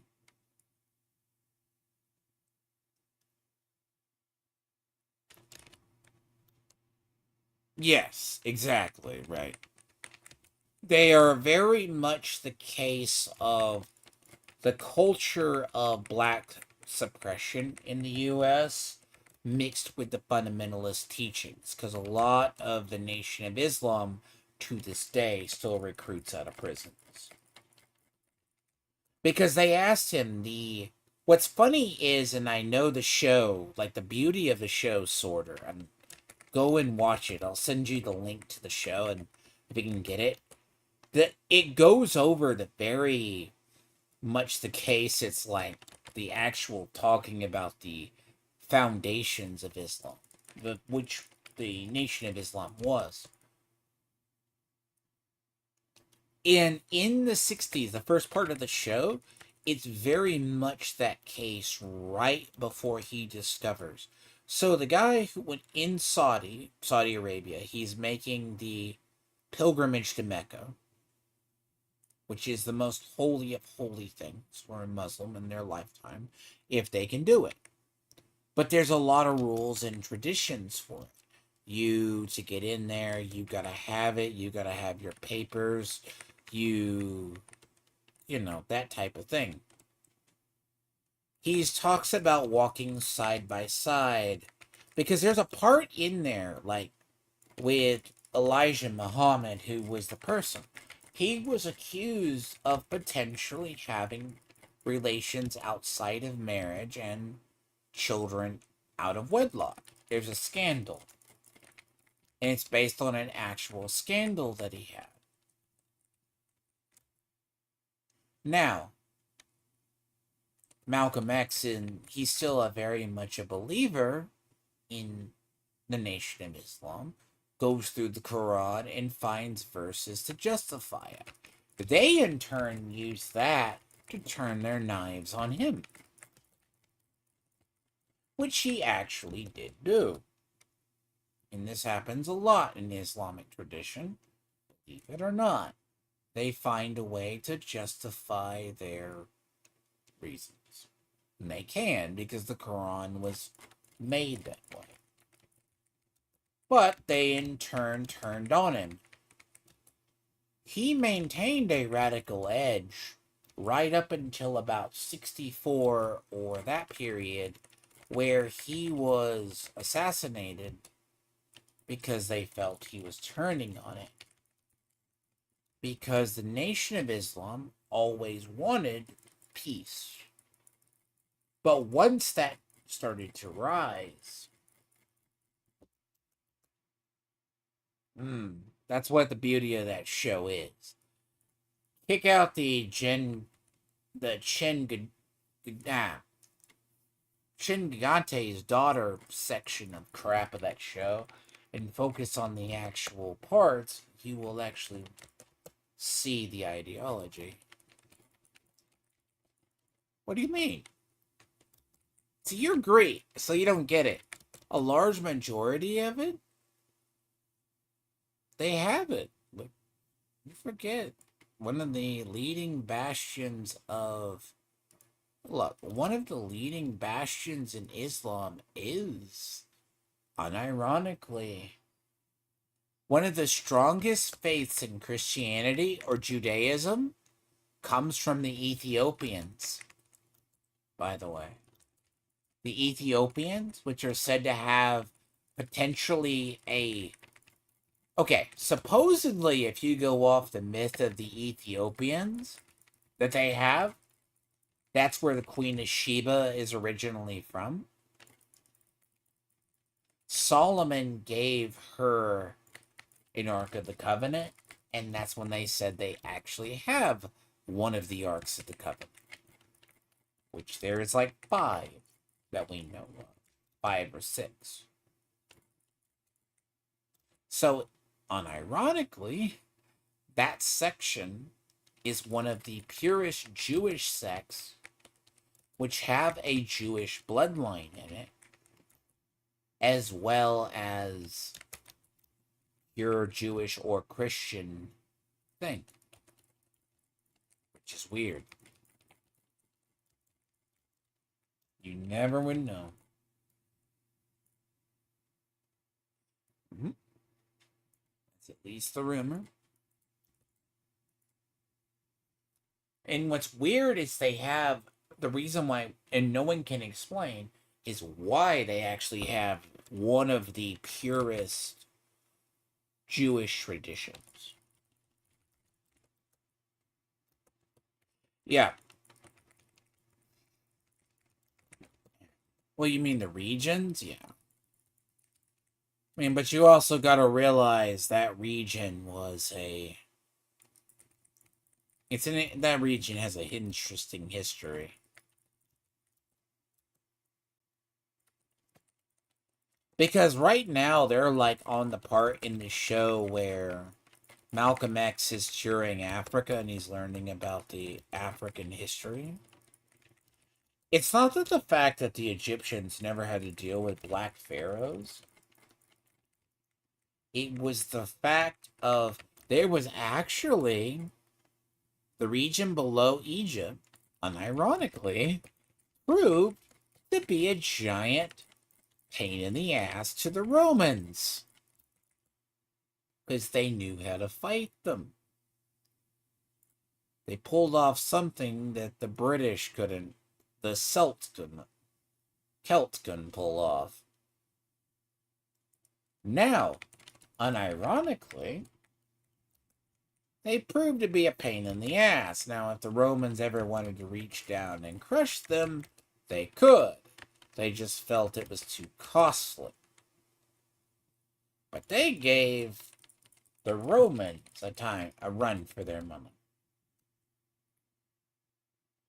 Now, but it was also, unironically, an African queen.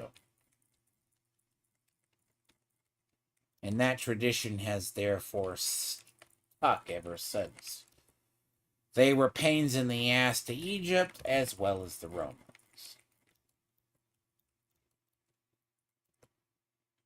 Interesting history if you ever look it up, and they ride that. Yes, Nubia. Yeah, so you know about it. Yeah.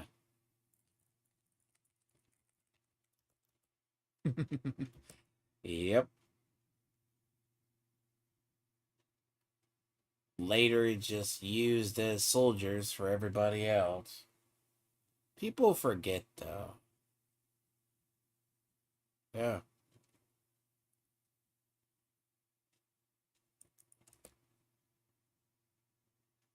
I wouldn't say it's Candace, because, like, one of the ones... I think what I name my... What's funny is what I name my... found settled on the name my female barbarian is actually the Queen of Sheba, in terms of the African name version of it.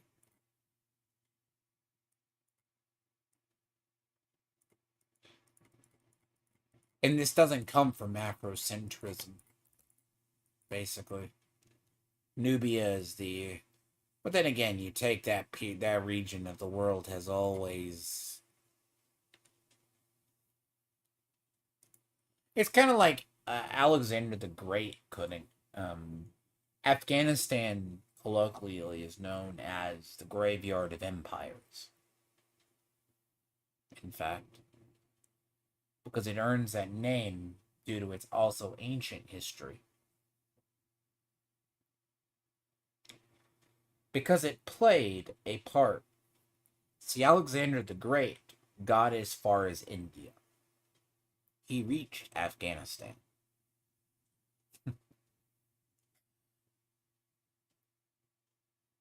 Go figure what happened. Very famous campaign in history. He came across Afghanistan.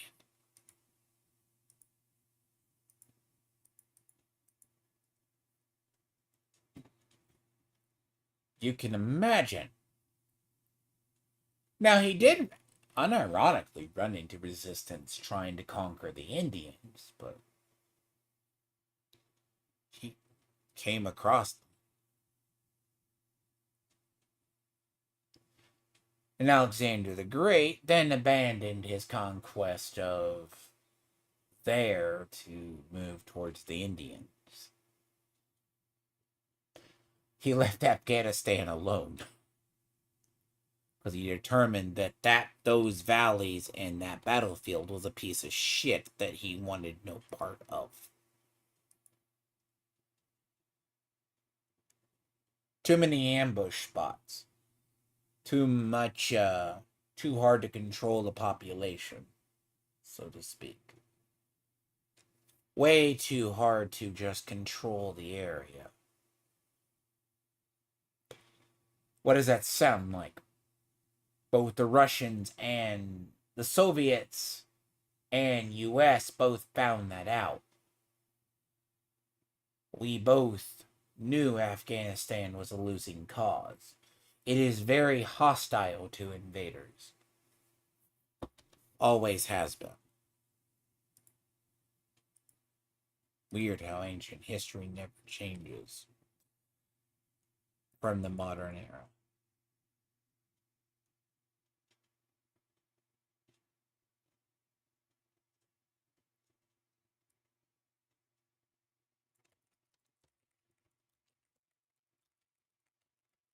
Well, it wouldn't surprise me, actually. And again, my specialization in history comes from classical history through modern history. I know of feudal Japan, Middle Eastern history. I know, like, Middle Ages is that weird part of history that's a weird niche. You're either relatively usually good in classical history or Middle East. Classical history or medieval history. But I'm also good in Asiatic history to a degree. That's where I'm good. I was one of the few. So, like, when they talk about feudal Japan, you talk about feudal Asia, going down to the Indian history of the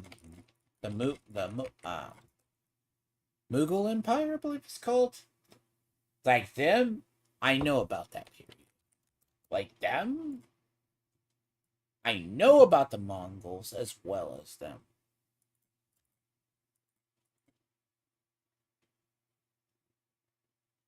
I mean, before the British basically co-opted them.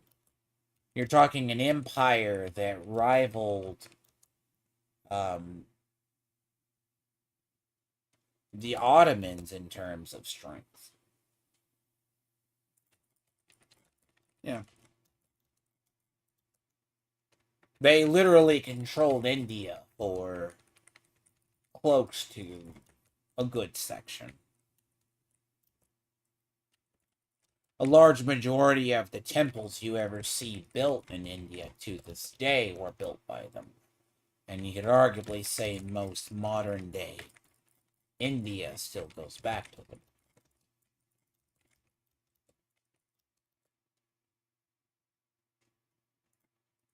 Yeah. It's weird.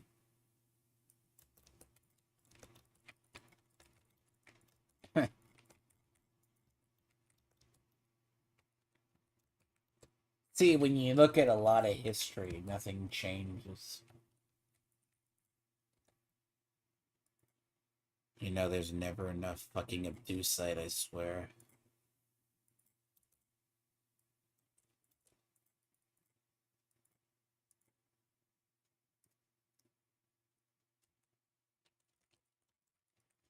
Yep. The Mongols, yeah. They are unironically in the Age of Empires games. They are. They, were surprisingly preserved a lot of culture, too.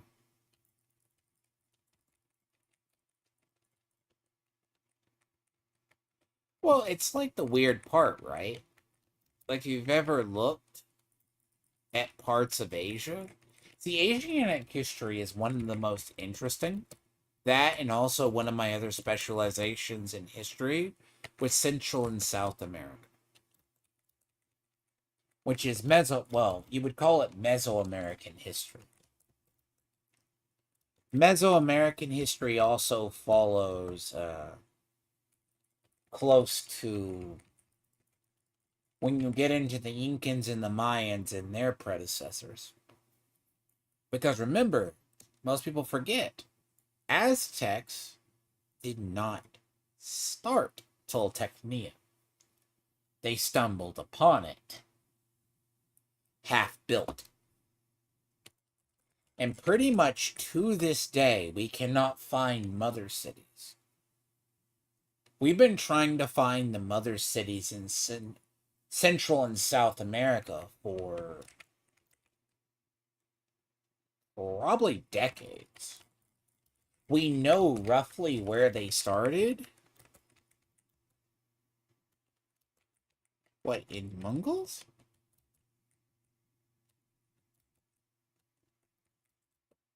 See, I didn't know that. They claimed it back to the Mongols, didn't they? Hmm.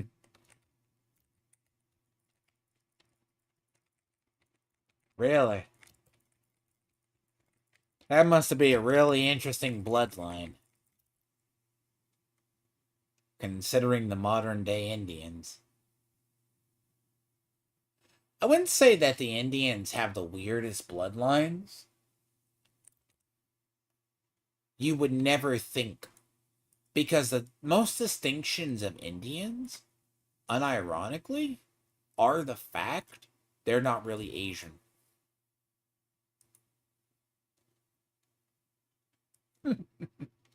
Controversial, I know. They're not Asian.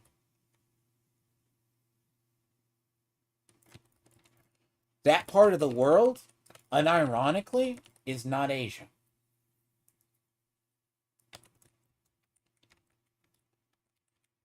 They are still connected to the Middle East. Weirdly enough. See? You know what I'm talking about, don't you, sorta? They are not Asian. That part, you could arguably say Indians still had... there's a region of Asia right around the Middle East. Once you get towards the eastern part. No, west. It would be west. It's unironically part of an influence where there was crossover between Middle East and Asia.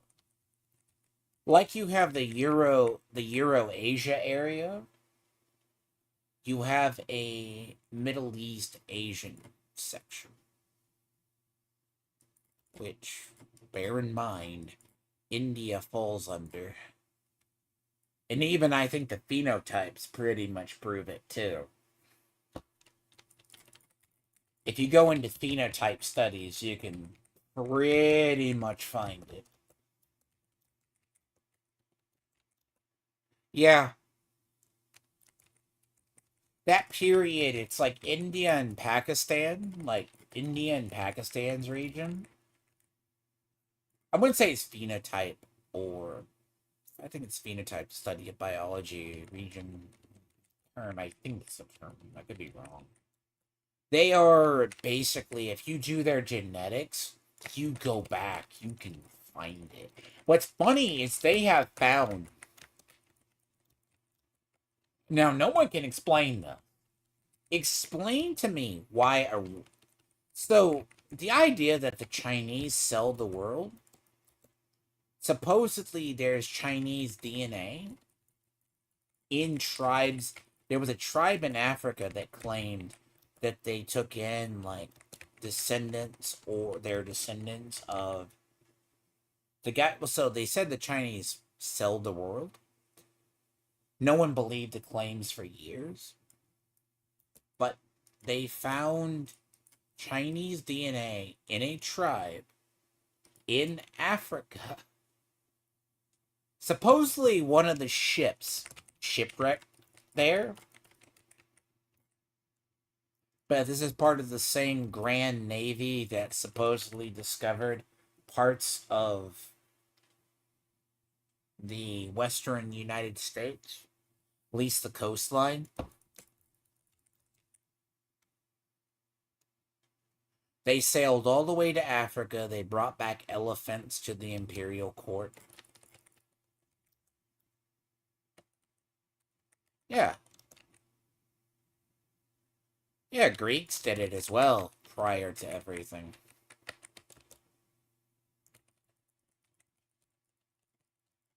Why do you think, actually, in the funny part about the reason why every nation has an Atlantean myth? Quetzalcoatl is depicted supposedly as a man with a beard that looks very Greek in Mayan tradition. And ask why there, and no one can explain why there's actually, yeah, and there's weird parts of history that people never fully think about. There was a period where we, but then again, there was also a period of the world that was easier to sail the oceans as well. It became a lot easier. So, like, when the Vikings made it to America, that was largely due to the fact that there was a period in history that the seas were calmer. So they, even if they hugged the coastline, they got to North America. No, the idea of the Greeks sailing, it would have been wherever it, well, see, okay. See, Sorter, I'd have to pick your brain one day. What do you think is the source of Atlantean myth? Atlantis was either a continent. Now, if you go off tradition, Atlantis was located beyond what was the Pillars of Hercules, which would have been beyond the Strait of Gibraltar. Okay. The Straits of Gibraltar, which meaning they would have been beyond the realm. Ah, see. Now you pick your brain. So the idea of Atlantis was every culture has one. The main island, according to the earliest sources, was beyond the Pillars of Hercules, which they knew. I think it was not the Iberian, it was the Strait of Gibraltar. Basically. We have found evidence of at least a culture. Now, you either think of Atlantis as an island, or majority of it's been determined it was a period. But a majority of it was wiped out in a disaster that happened about 5,000 years ago. That gave rise to other cultures like the Egyptians and the ancient Egyptians.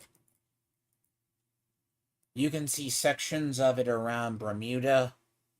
If you ever look up stuff like the Bimini Road, we have found Greek ruins around, or structures around the Azores. Yeah, no. There's a whole culture no one's found. Ring cities, and what they talk about is their main ring city, which looks like Atlantis. They have found ruins in North Africa, even.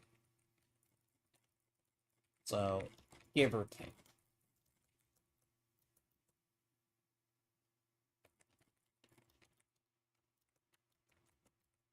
Well, people think it was. Not the Minoans. Now, Minoans are a byproduct, but they go beyond. Because see, you're Greek, so you know more of the idea of the Bronze. Okay, so the Bronze Age collapse. We really don't know the origins of the Sea People. There's a rumor that the Sea People came from beyond. That's actually what's cool about Total War, the Total War series that went back towards they talk about where the Sea People came from. The Sea People, which later became the Phoenicians, were survivors of a sailing civilization. It went from beyond, which would have been the Pillars of Hercules, so to speak. What do you mean, pure?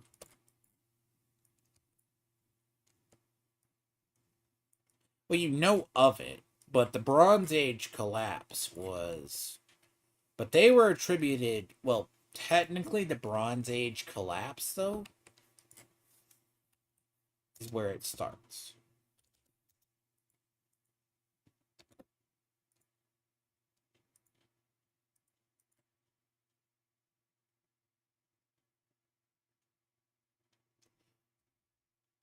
They were Greek, but they were also a byproduct of a lot. Well, yeah, Egyptians have the sea people. Like, they're one of the absolute few who know who the sea people are. Right off. The idea of the sea people.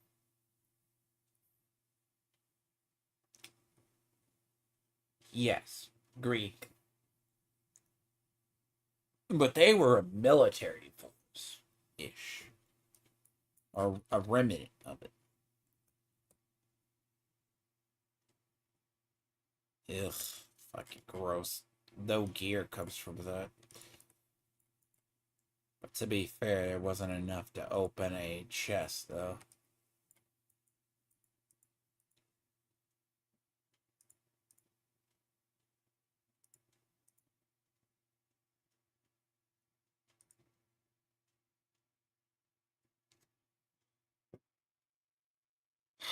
I really should go look at the other one.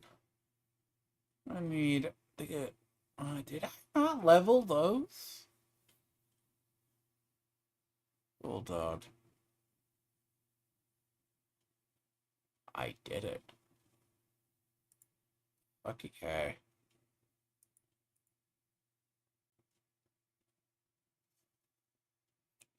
I did not do it. I did. Yeah, I did. Deathless Visage, that's done. Yes. Hold on. Where is that? Shit, I know it's there. Yep.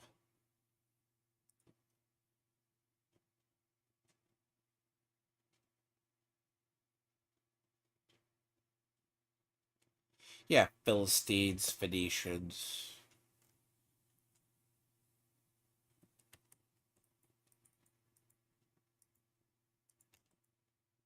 But yeah, they were part of the what was a Bronze Age collapse, so to speak. When you start getting into that.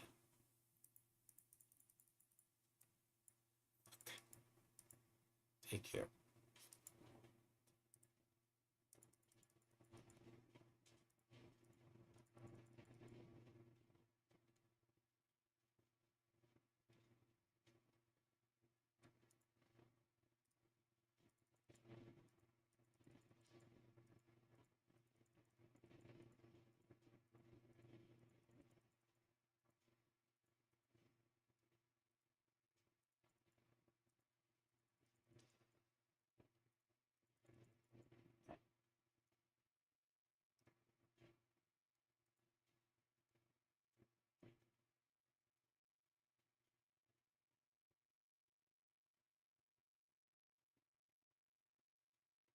Well, yeah, a lot of people don't because it's the first. I think it's like a lot of that is largely the first recorded collapse.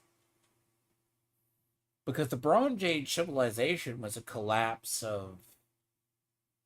It wasn't just the sea people were there, but it was also the collapse of a lot of the society at the time. I mean, we know about the Middle Ages.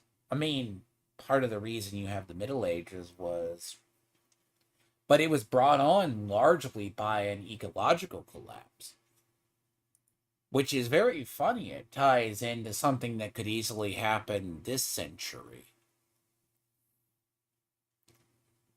Oh, that's a thing of beauty.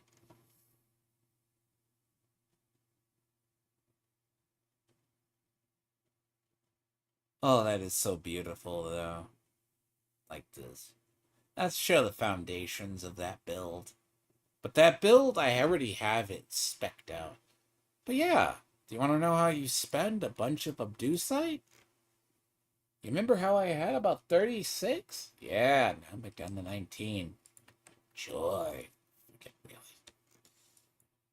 That shit doesn't change. So I'm gonna hope I don't crash at the fucking world boss. If the game crashes me at the world boss, I'm gonna be very pissed off.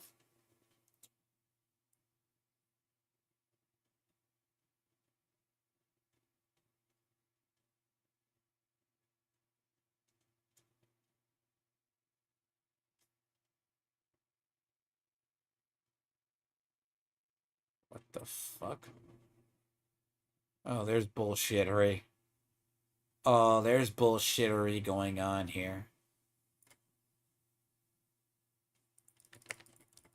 Oh, there's some bullshit going on. I can just tell. I just got into this area and my ping just shot up horribly. There is something not right in this area.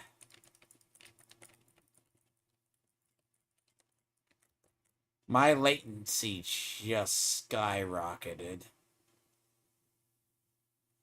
That's really a bad sign. I mean, granted, it might be a normal, but there's something not right that just went on over here. So I just got into this area.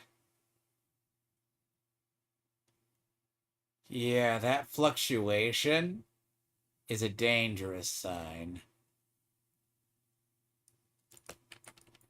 Also, convenience as the world's shittiest connection.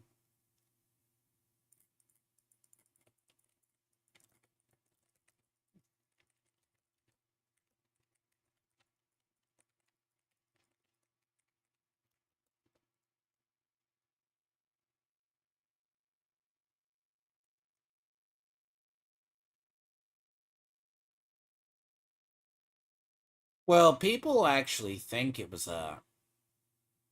Well, some people, the given theory is we've never been able to find and prove this one for sure, was so the Bronze Age collapsed, right? People, you can look at it like a lot of stuff happened, but the issue itself is some people do think it was largely a meteor, small meteor impact. But then again, there's the it's a cycle that happened as well. It could have been result of so what happens every so often is a piece of the ice sheet breaks off from between Greenland and Iceland, which shuts off the Great Conveyor. And when it happened for about 400 years. Now, it disrupted the seawater flow around the world at the bottom of the ocean. Now, as the theory goes, it caused a great shift. Now, parts of the world experience famine, drought, etc. Crops failed, things of that nature. Fucker, get away from me, you little piece of dog shit. Jesus. Horrible. Told you there's a bot over here. I knew it. I knew it in the fucking half.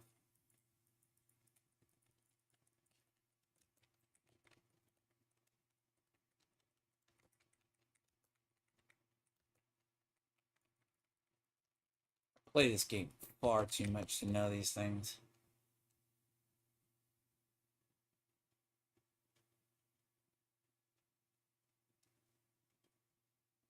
It's not as bad, but the person needs to fix their fucking internet connection.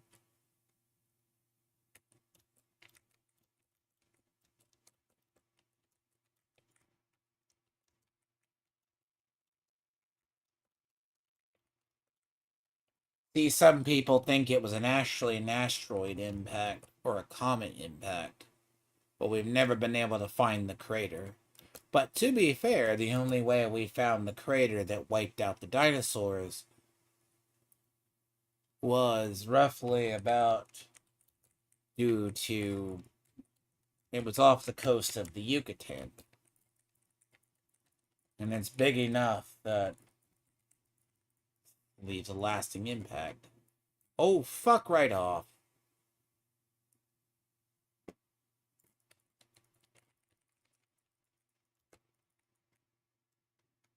Chink bots.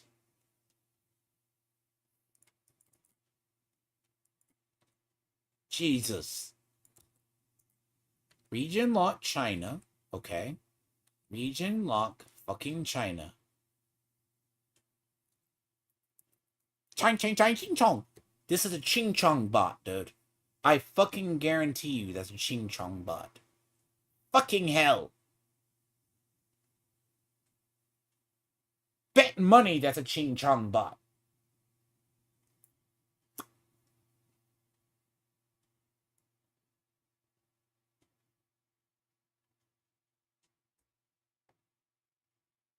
This is what a ching chong bot looks like, dude. Literally, 195, everything is rolled. Fucking hell. Just region lock China out of existence. I would feel happier.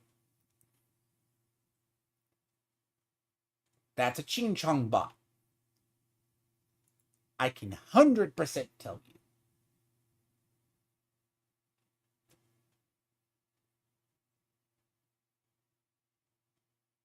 It's retarded that they can just get away with it.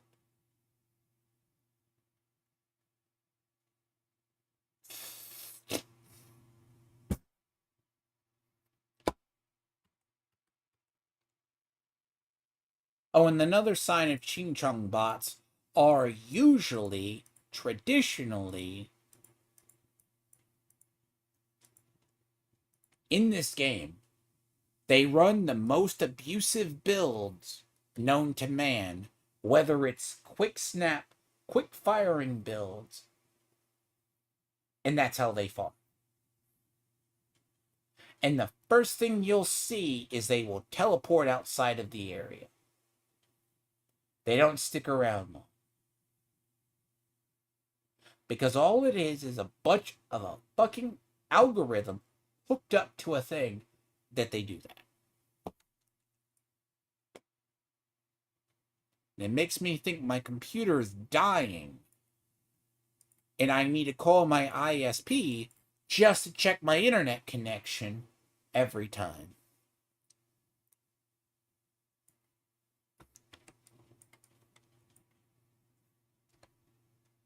Fuck, I hate that.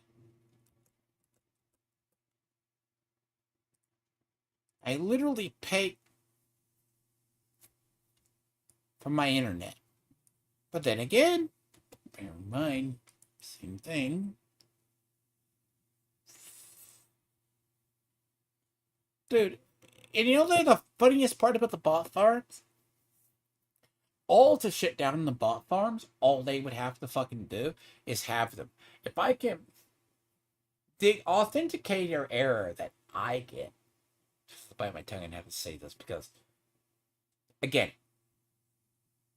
Battle.net has so many fucking authenticators. Yet all those bots get past it. Yet, me having legit, I get blocked by them.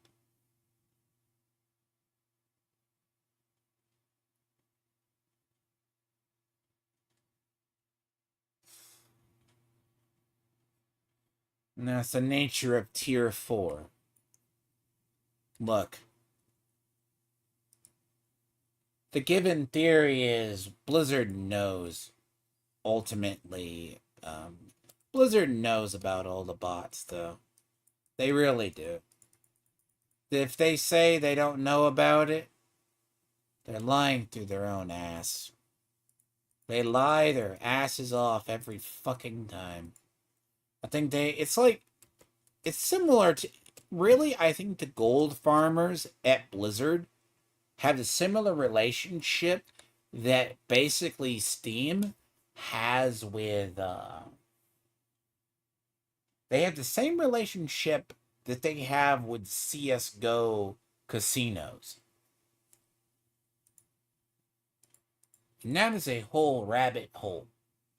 They know it exists, but they make money off of it. But they know it's as predatory as shit.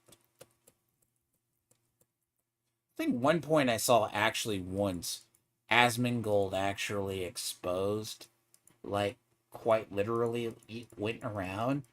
There was one point you could go around to an area that was being farmed by Chinese bots. It was just them in a circle.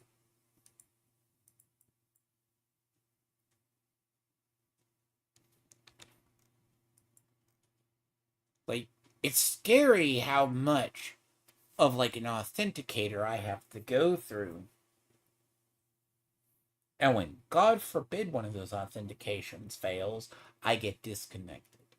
Now, this will be a 50-50 if I get disconnected. By the way.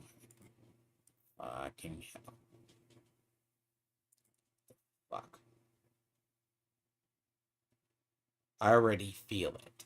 I could just tell you, I'm not even there. Yeah, by the way, I run faster than most people walk with this build.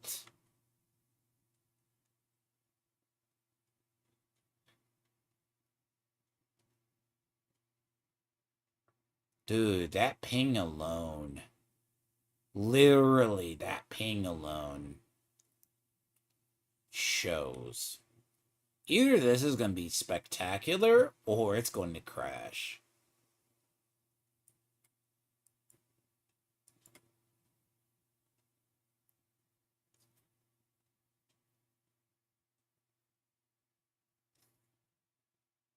Ching Chong Bot. There's at least two here.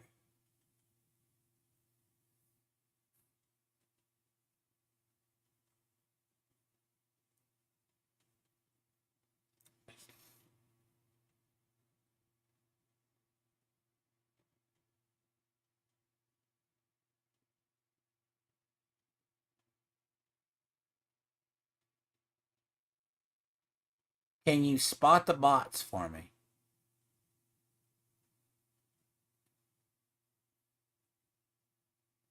Sorter, look at this. If you don't think there's bots in this game, come over to a world boss. Do you see how that bot is moving? That's the attack pattern of the boss. They mapped out the attack pattern of the boss, and they're moving and microing to it.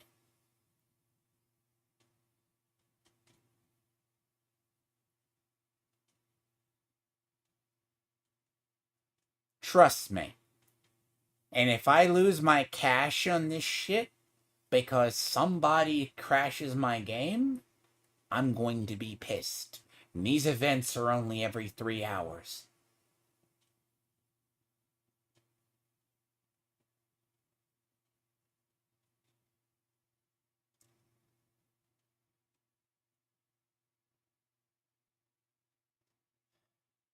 Dude, you think I'm joking, Sorter? Just fucking look. You can actually watch these bots. Just watch them. They're here. What's fucked up? Yeah, little bastard just got his little macro fucked.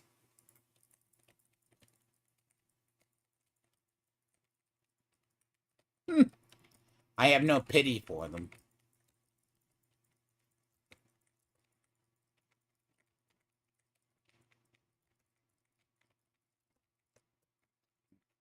No, there's like 3 here. Dude, how did I die? From fucking full health. I never... They've lagged out the entire area.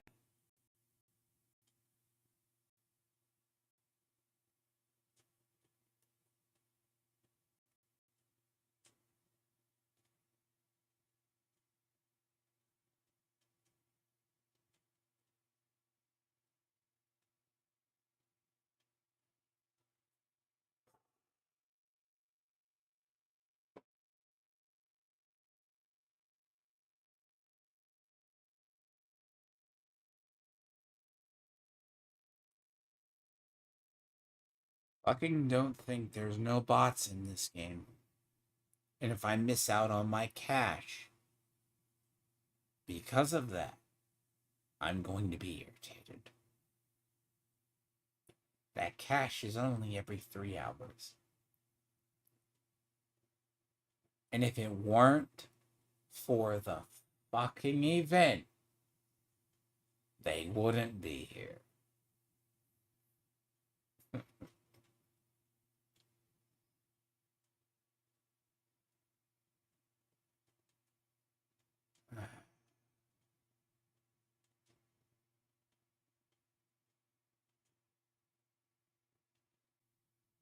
It crashed by fucking OBS.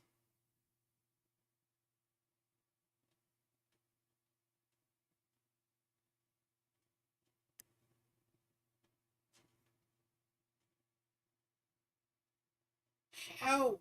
I'm not gonna even dignify that with a response. It crashed by OBS. Anyways, I'll be right back. Fuck! Gabe!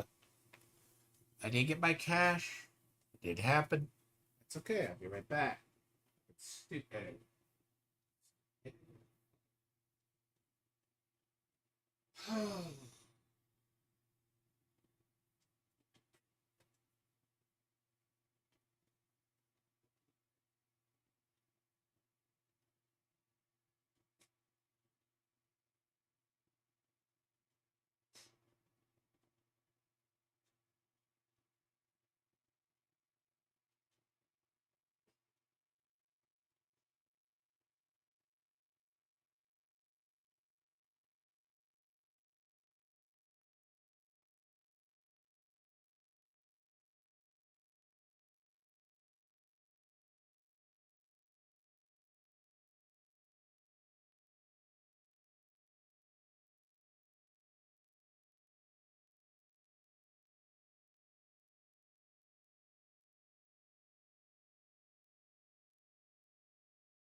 You know, I'm not yet happy about that.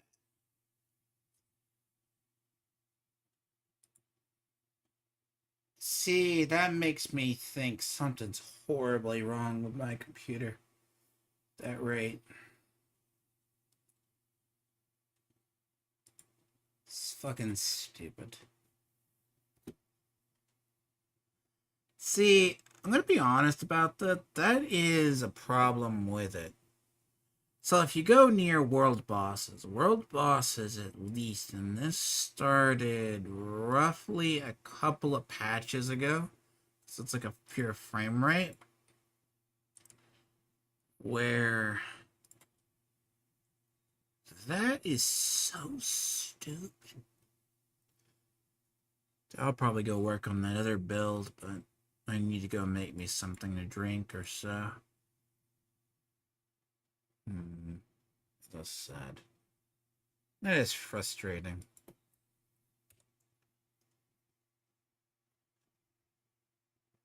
You can only store 10 items too, so I lost my items,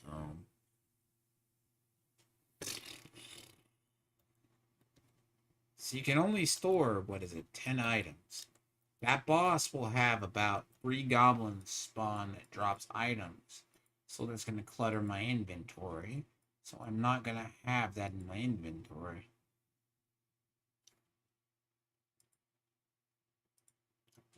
Anyway, that's that. I'll be right back.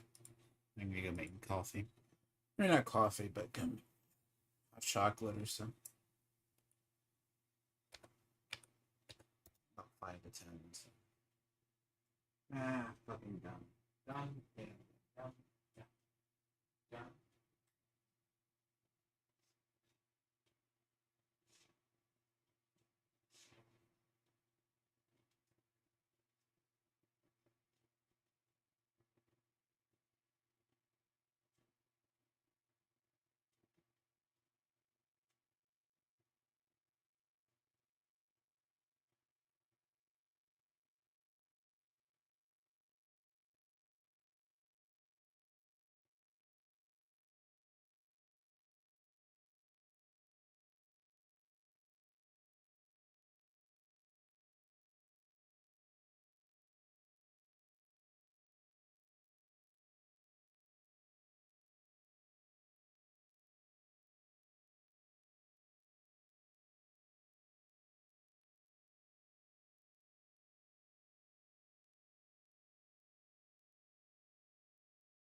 We'll say this. That is the most annoying feature known to man. Not the worst.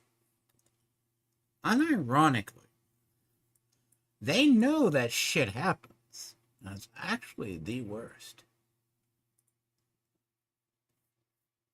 I need to go move something to build anyways.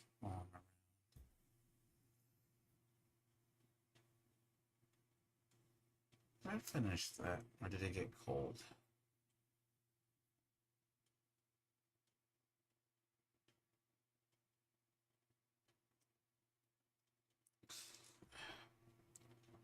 The problem is infinite ice sheets.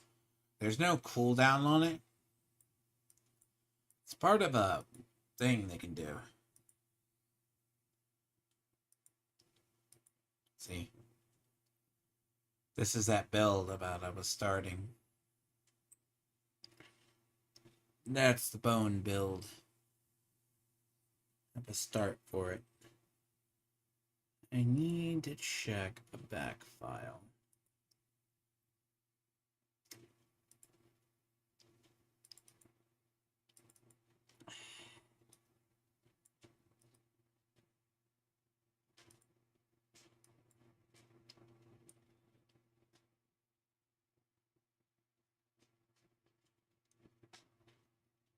Hmm.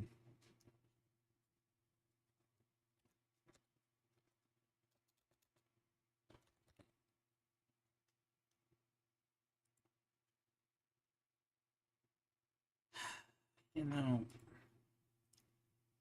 yeah, not too much of a plan, that one. Means I'm gonna have to actually check the entire back end of everything. And that is a visual effect issue more than anything else.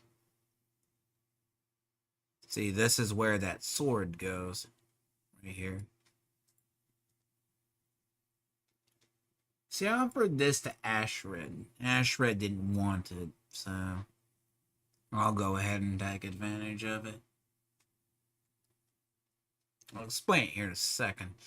See, theory crafting is very much how I do. I need to actually roll something here.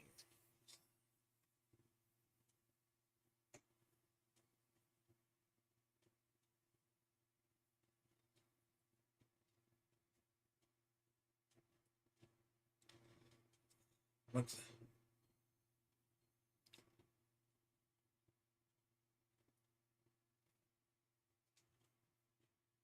What's that button?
Okay, good.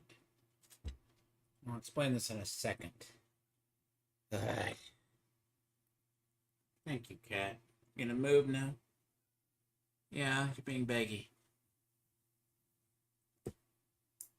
Being needy. Come here. And you're complaining. Not two signs I don't tolerate. Yeah? Come here. Come here. Really? You're gonna do that to me? You know better. Come here. You're not hungry. Yeah, thank you. Good.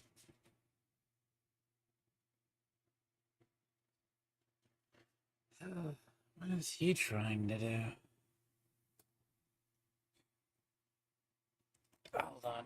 All right. Really? Hold on. Arrow?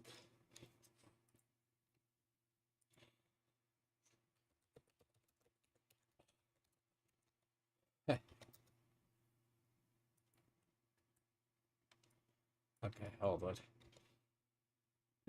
So I come over here.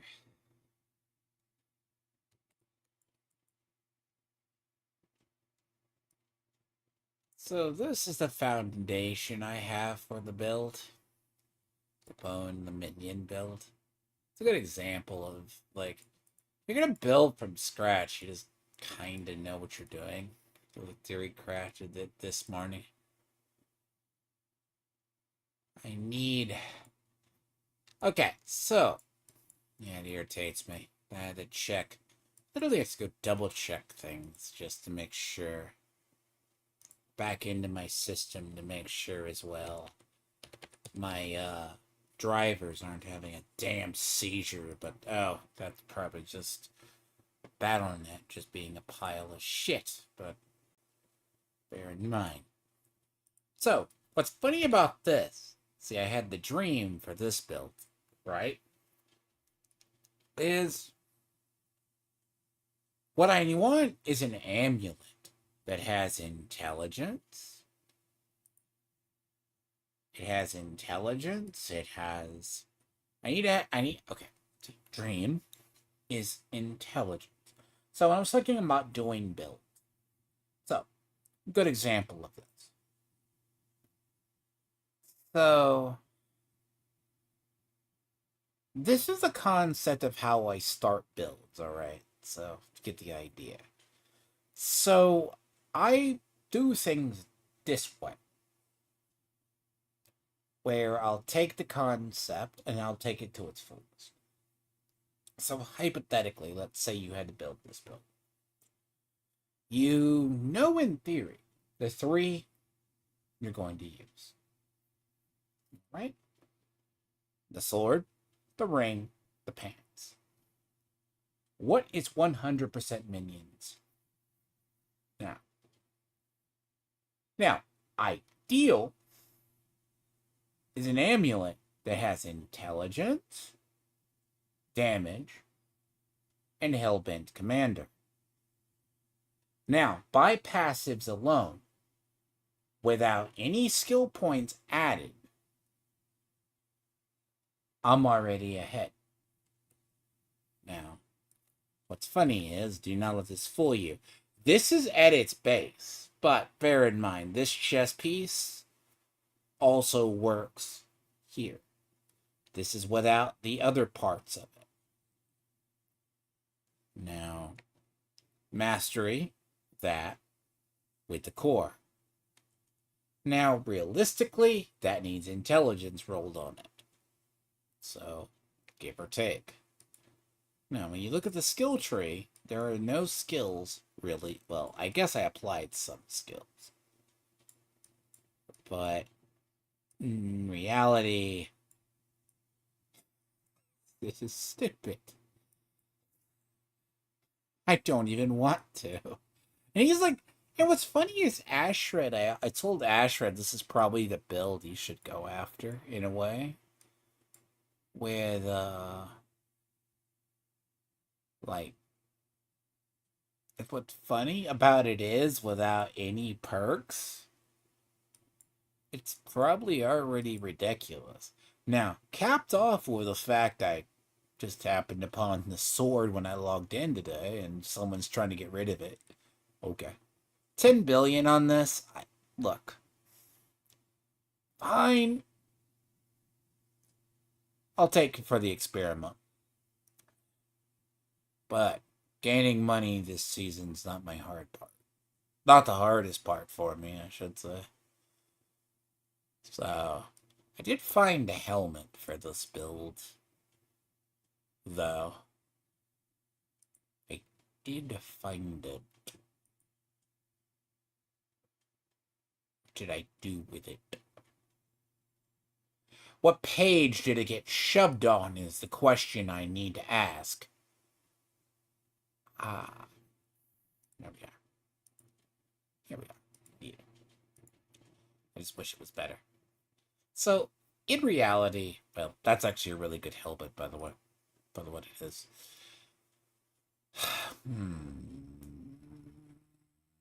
See, when you're talking minions, you definitely need, like, it works for what it is in the terms of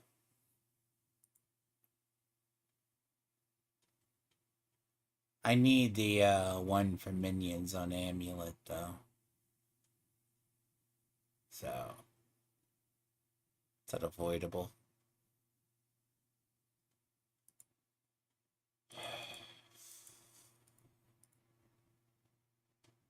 So,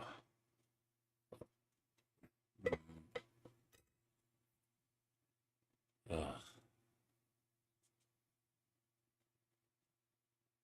Again, crashing and losing, not getting that cash irritates me because I need amulets. I need every single thing I can get my hands on because whatever's going to give me an amulet is either going to be that or the other thing. So, bear in mind.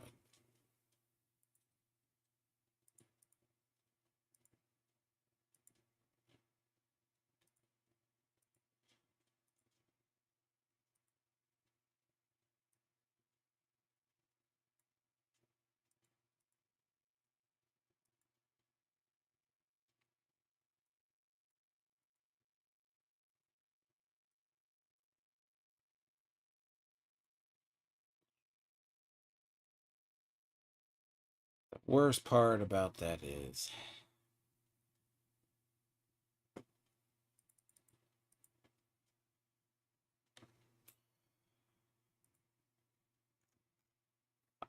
still haven't got. Jesus, I still haven't got there yet.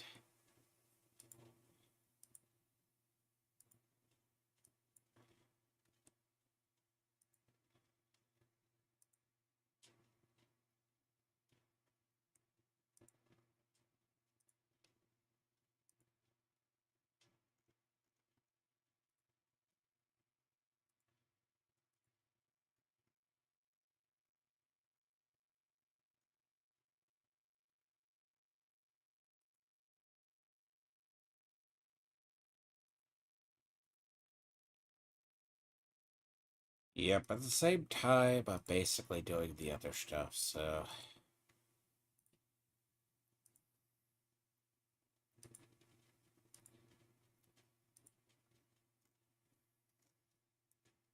Apparently, if you mine about 4,000 a day or so, it's at least. I wasn't too far off in when we're having to, So one of the things about the whole in ZZZ, if you don't think about it, we are quite literally just, been, doing... So managing, like, the whole, like, shrine thing, it's just sitting here, so it's rather fun. It's background, so I was doing. Yeah. So I don't have really cooldowns. I mean, the cooldown's 49, basically. So the cooldown is... Yes, it's 49.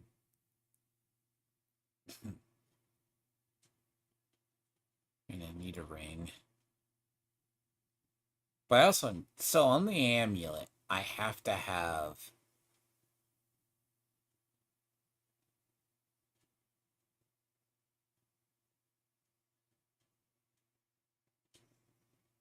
Huh.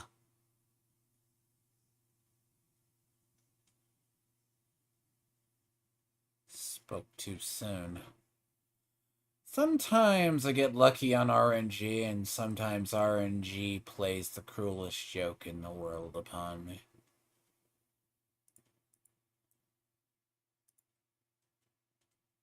I often find if you curse it enough, it might actually listen once in a while. But here I just find throw enough shit at the wall, it actually works. Which sounds weird. Basically.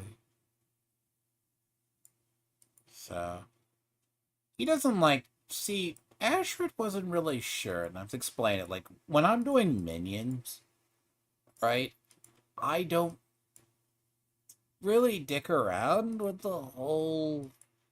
Like, if I'm gonna do minions, like, the thing is, you leave your minions to clean up, but the concept itself is... You're going to just...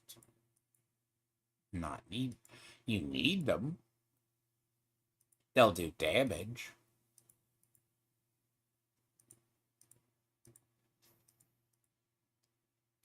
I'll be honest. I'm not doing a Reaper, which is funny.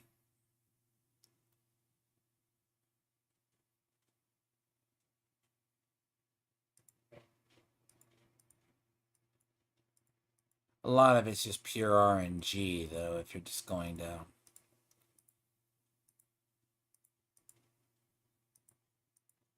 Come on. Really? Sioka. Really? You think I could get like 100? I settle usually about 120. It's fine. 121 is max. So build concept. Very simple. I would have done it, but sever is multiplicative. So...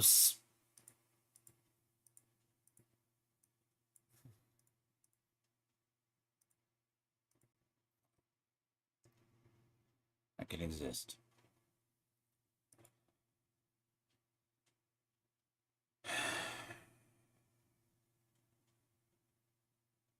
I'm not sure if I want to use that.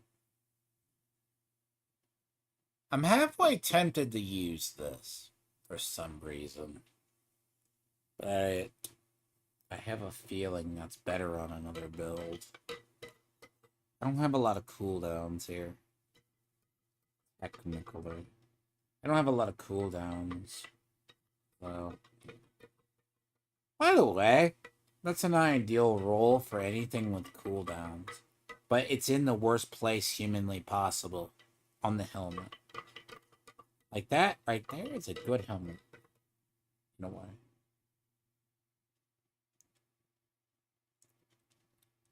Hold on. The worst place humanly possible being on the helmet. Like, technically, it's good. Where... But that is max roll. Now, it's funny if I wasn't on my other bone build, on my bone, if I wasn't using the thing, that's perfect. Honestly, I'll probably save that for something bizarre. You know? Not quite sure where, but I'll probably find a home. I mean, you'd ask why I don't use Andurials, but the key is but. See.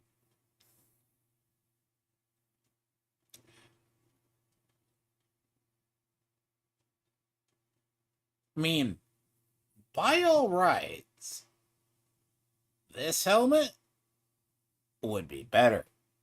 But that goes better if that, I'd be saying that. If I had that in Air of Perdition, I would stick the Air of Perdition on the other one. Versus Deathless Visage. Deathless Visage is a good idea. But it may wind up being there. I mean, it's okay, but it's not the end-all be-all when it comes to the whole thing. I mean, I need a ring, but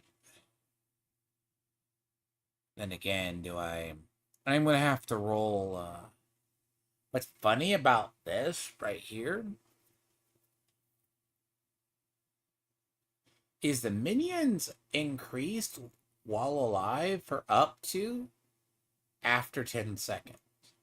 Which that is a multiplier that needs to be in this build too. But the question is, that gets shoved onto a ring or that gets shoved somewhere else. So, bear in mind. You're not doing Reapers. Since you're not doing Reapers... So when you take a build, right? This is a concept, yes? If you follow this. This is the idea. I've had this idea since I saw this on a spoiler. And I'm like, this is cool. Very good idea. I like it. It's a little weird. It's a unique weapon, and I'm not a fan of two-handed. Right? I would rather have something here that's two offensive talents I don't have. Fine. Give or take. I'm not doing anything anyways with it. Give or take. Honestly, and it works in a way, but it also is a lot stronger than it looks.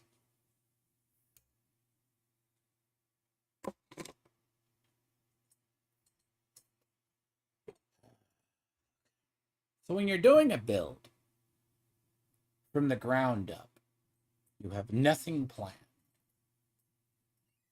Period. Additives and multipliers. Right? You go for your core skills, what you're thinking of.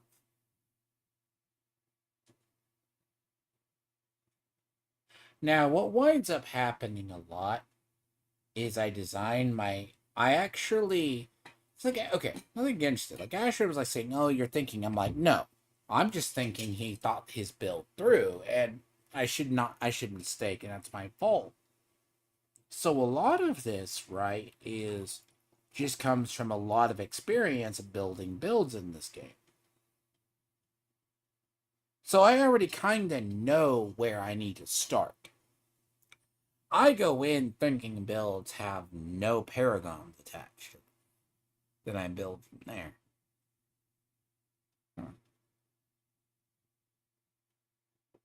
I look at a base of what something offers, and then I build from it. So, you take the breeches, you take the ring of mandolin, and you take the sword as an example. All my minions have a plus 11. Now, the madman in me wants Hellbent Commander, by the way. If I really wanted to go full minion and retard master, so to speak, I could.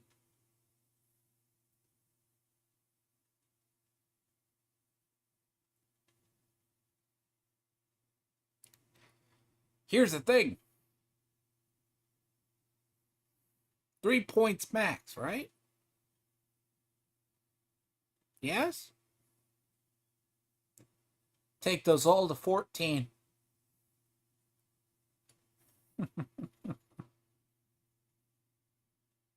How much damage do you think is on my minions alone? With just this build. Right? I take a guess?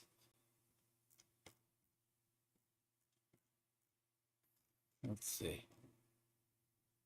My summon damage alone is 400.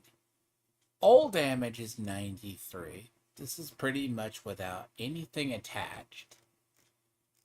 And this is without, if I go Book of the Dead, which I need to. So let's say I go Reapers. Well, technically I don't go Reapers, so Skirmishers. Skirmishers I could go here. Go one other.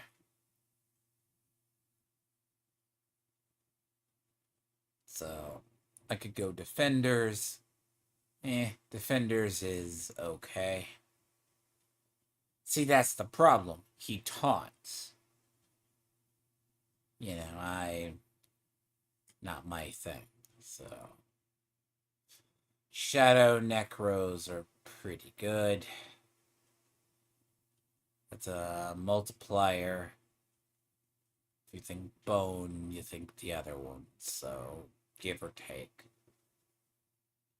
Either way, cold, do that. Blood Golem is the same way. So Reaper, I don't know. Reapers give me a corpse.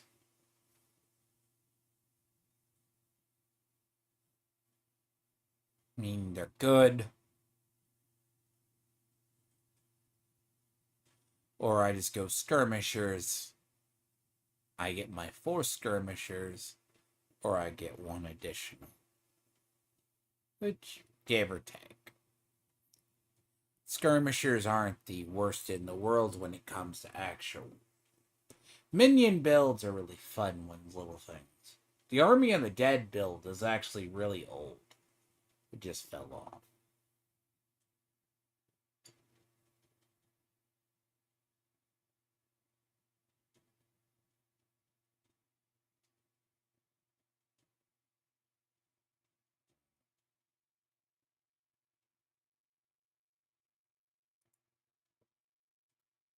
Reapers work.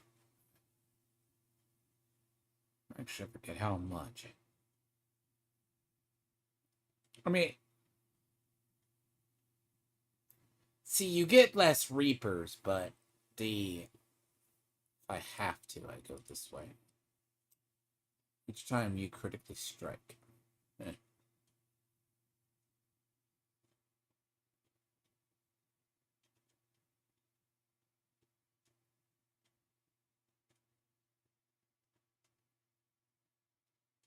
Reapers are automatic. See, okay, so Reapers are fundamentally designed around corpse explosion. Some people don't use them, but as I say, like that 50% crit, but that also depends on the crit, though. Tendrils, not tendrils, but here.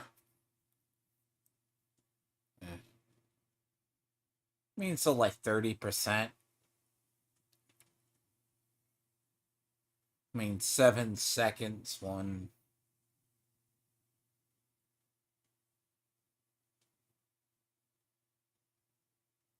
I mean, reduced life is nothing. I mean, reduced life is absolutely nothing in the grand scheme of things. You know, if you look at it. I speak on it, said I don't have an intelligence amulet, and then I get it. Unfortunately, amulets are very hard to come by.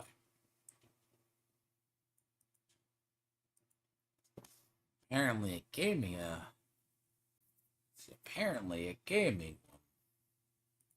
one.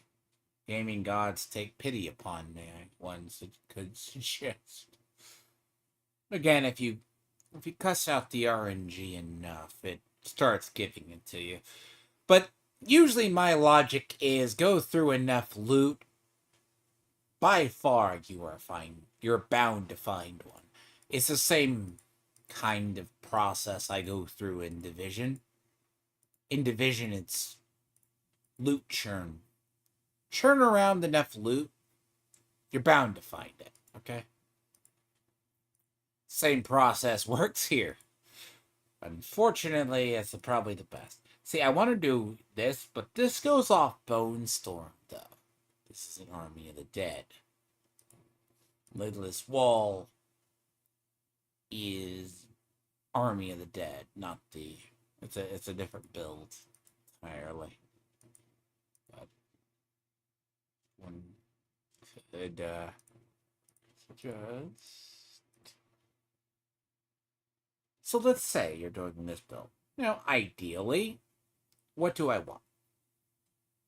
I want intelligence. Look, I'll say this. If I were to do this build, I want intelligence. Needs to be a GA. Or damage needs to be a GA. Damage and Hellbent Commander.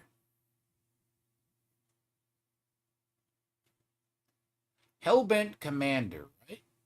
Let's assume that gets to a 3.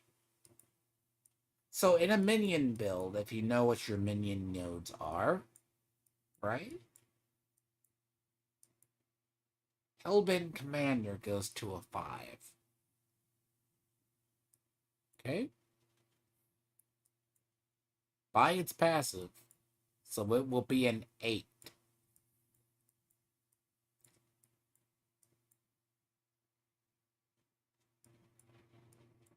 Alright. So, you have the fundamentals of what you're doing with the build. You already kind of know what it is. It's just getting there is the key.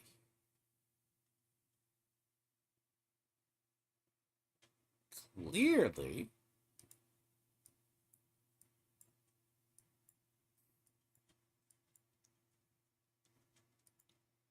I mean,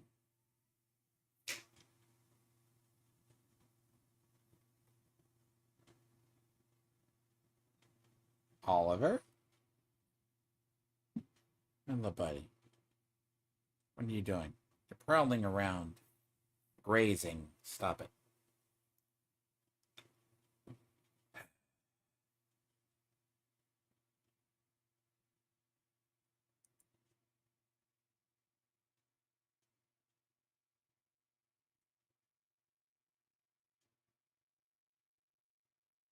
But the problem is you need to have critical strike chance, though.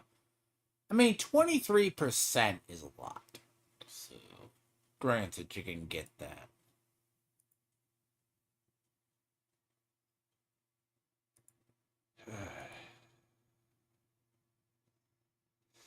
Unfortunately, a lot of my rings, it's relatively easy if I wanted to, so...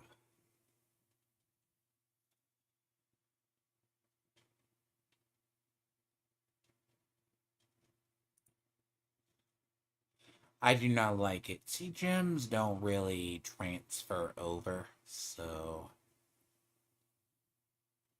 13...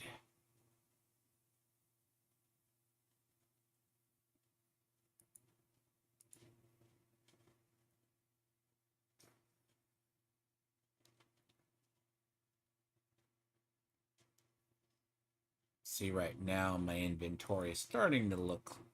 It's really starting to look like that place where...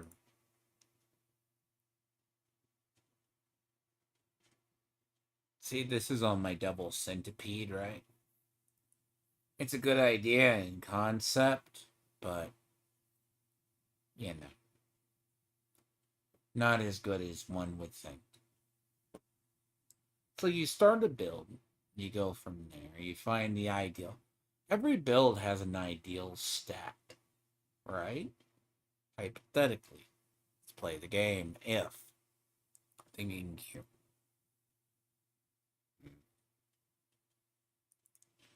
Unfortunately, that. Where did I shove that? This season, I haven't really organized my inventory. So, I've been really bad this season about not sorting this shit in any fashion. So, when I go look for something, it's in a weird spot. Alright? It's in the world's weirdest spot. I haven't organized any of this. Like, okay.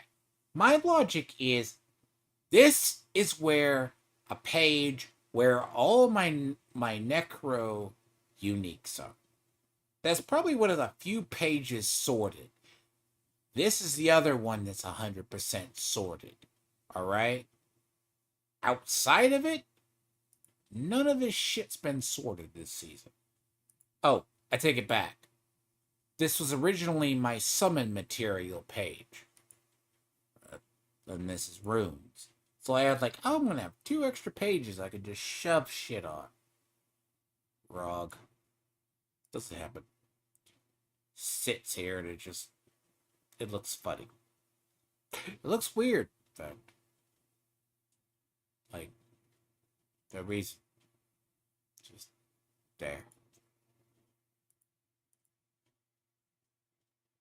Occasionally I will sit, just go through this, but it is just that. It will just be there.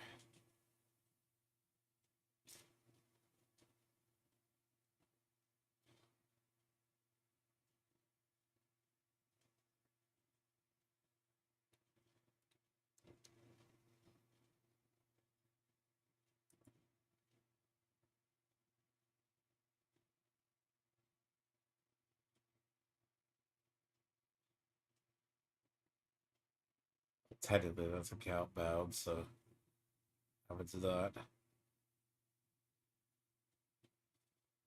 That's not a good one, though. That affix is too low.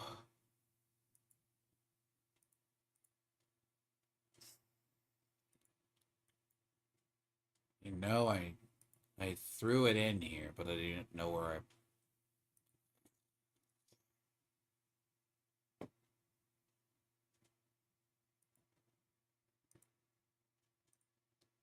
Occasionally, I bring order to this utter mess of chaos that is in this place. Normally, my stuff is very sorted by what it is. It's just this season I haven't gone the full OCD sort route.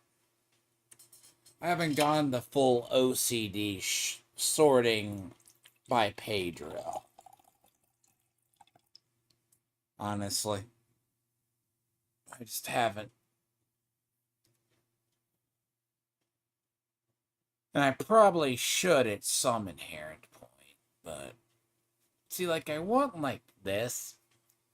In an ideal world, I have this affix and an intelligence affix max. In an ideal world.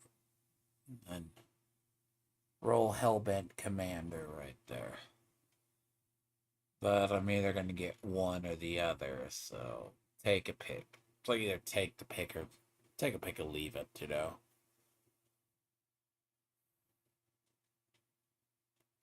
I'm not exactly just, it's the pick of the litter in the terms of things, so.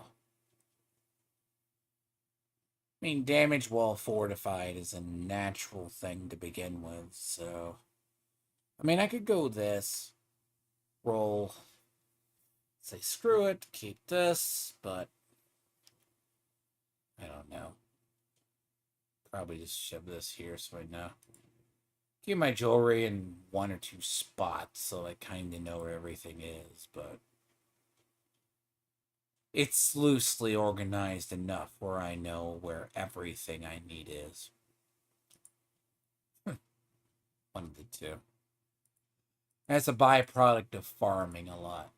Now, when we're talking about building, so here, you figure out clearly you need intelligence. Now, helmet. What's your core stat? Core stat is largely intelligence. Now, fun fact, majority of the board goes off of So it goes off willpower. Okay. It goes off the willpower. Most companion or summons go off willpower. So, give or take.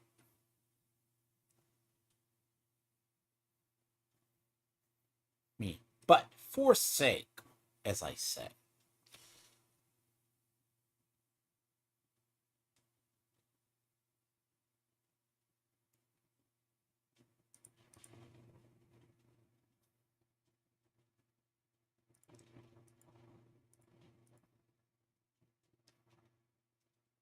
this place is a mess.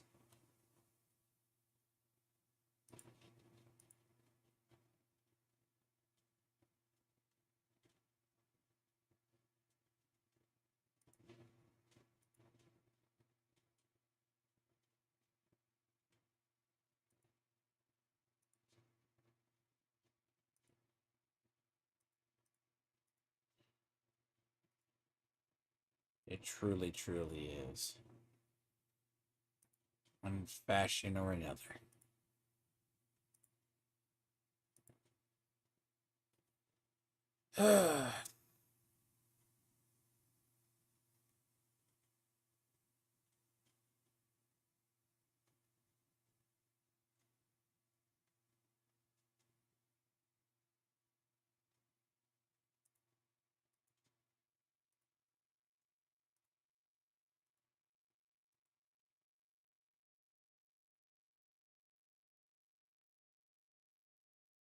In an ideal world,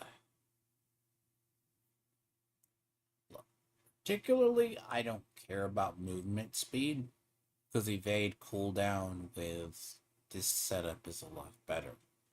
Now, what's funny, let's say you're doing this.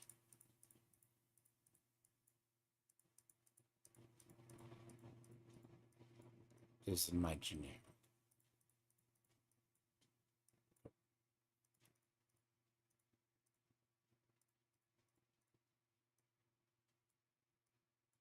So you start off with about, let's say, 50 points, give or take. Sure. Do you go this way or you go this way? Depending on how you feel. Let's go this way since intelligence seems easier. Cult leader. Now, let's say this is your first paragon board.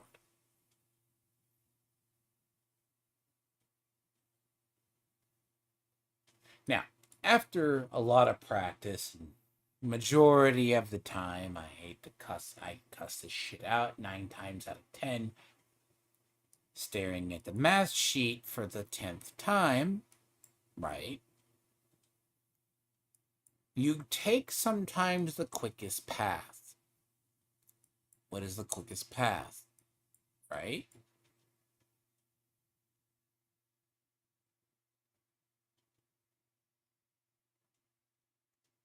Actually, I should really take... Hold on. That's where I have to insult my own shit.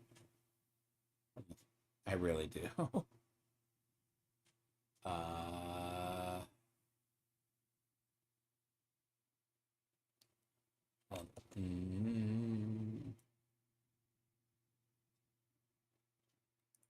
Yes.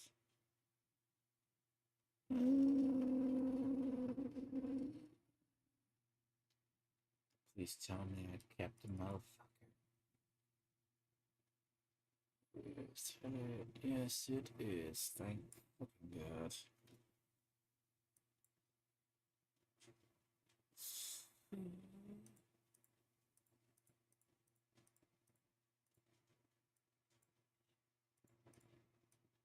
And now, assuming you're trying to get to the quickest part of the board, obviously you pick the glyph first. And then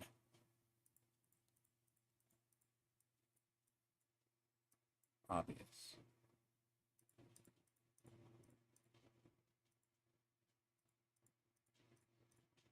Honestly, I've played Necro so much with minions. I've had to map this shit out for so long. I already know the basics of where I need to be. Which sounds weird.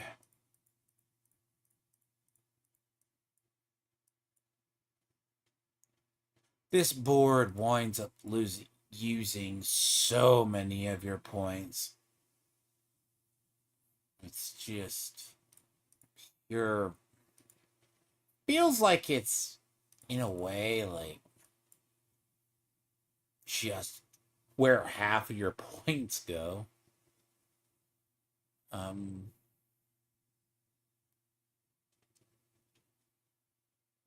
Dead Riser.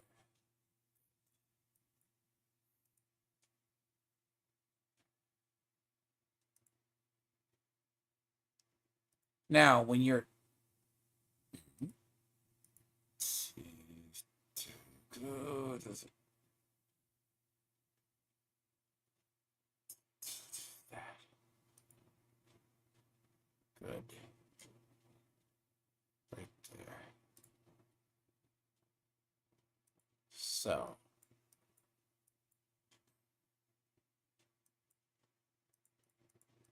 now explain this way, because a lot of it's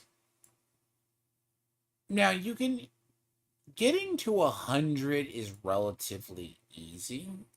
Like you can get like the summon build, and it's not like the worst. Go here.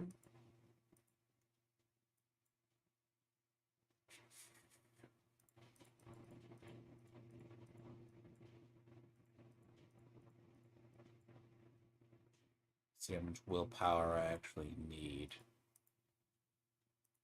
11199. Golems never die, so I don't. You know what's funny? There was a point where golems used to die more, but now they don't, so you don't need it.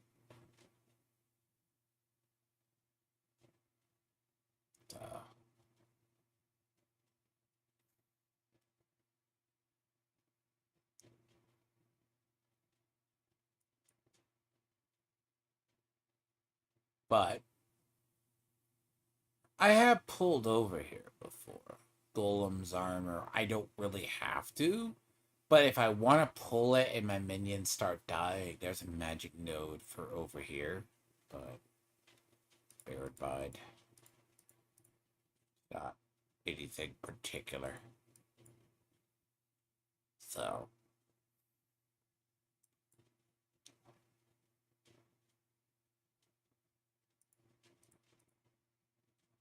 I've kept this tree for so long, I just kind of minimize it down. I mean, like, if I don't need armor, there's armor in the tree here. And make the exit out.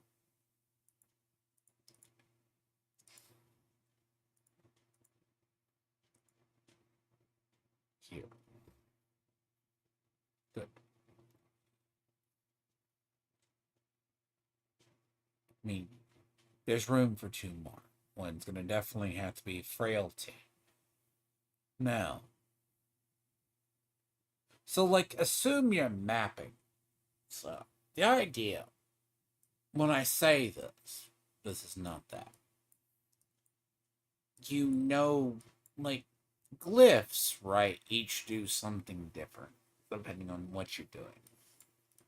Now, clearly, let's say hypothetically, you're doing minions, you have to take these two. No if, ands, or buts. Minions are a part. That's the difference between sacrifice and minions. Foundation. Now, if you were coming up, you start maxing stuff out. I mean, usually paragon leveling to about 100 is pretty easy. 100. You start off, let's assume, with about 50. 50 plus, you start off with enough paragon points to get out of the first page, the first one. Now, hypothetically, let's assume you're doing. There's a belief you get quickest possible to the next board. I see this a lot. So these people keep trying to get to 5 glyphs as soon as possible. But usually what I will do the first time if I'm on a build like this, I max this one out. Or close. I might stop. I'll get here. I'll say if I get here too, by the way.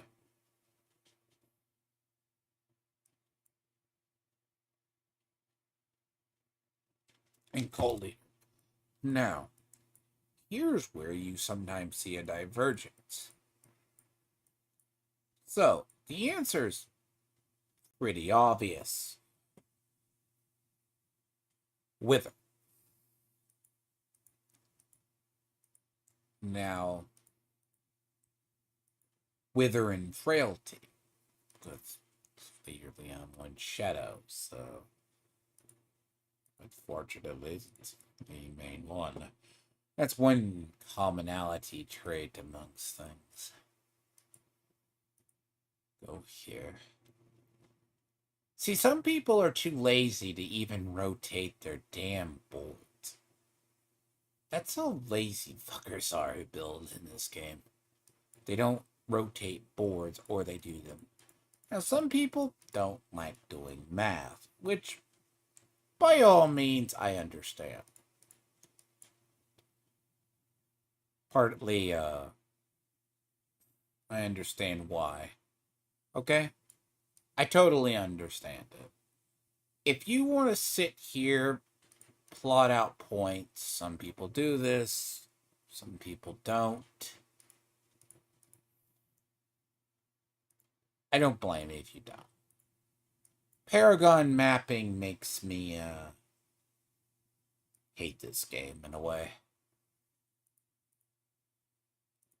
But then, so you figure out, you can plot your exit out like this. Sure, go to your next board, right? So that's the exit out. If you're trying to get through a board quickly, sure. Now, you can also kind of figure how if you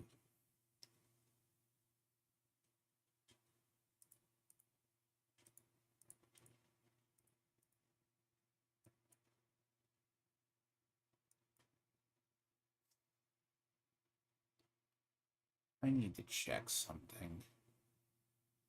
I should check something.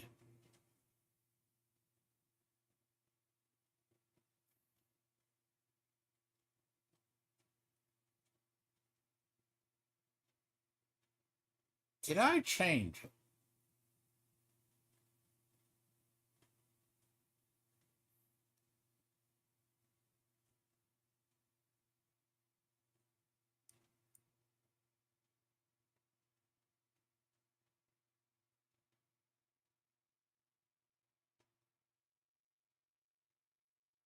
That the right wood?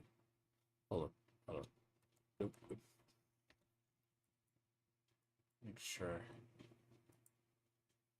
The only thing I dislike here is there's no armory. Okay? Some bizarre reason they don't put an armory right here.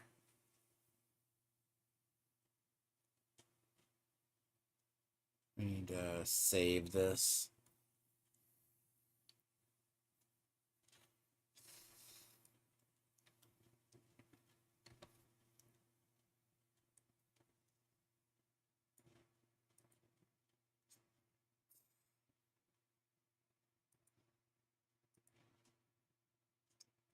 So hypothetically, if you're building, you go out to what it does. Let's see it. Is it the right board?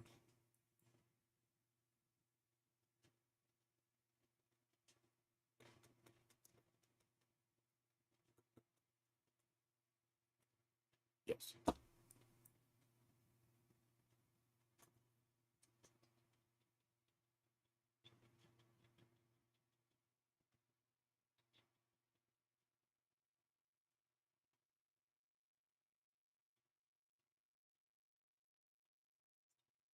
Right.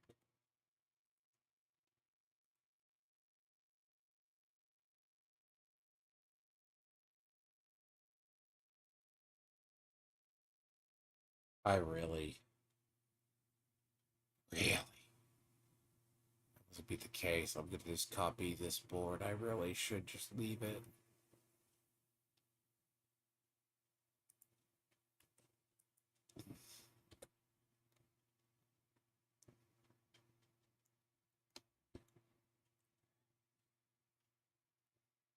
Well, technically that's because I'm using sever, but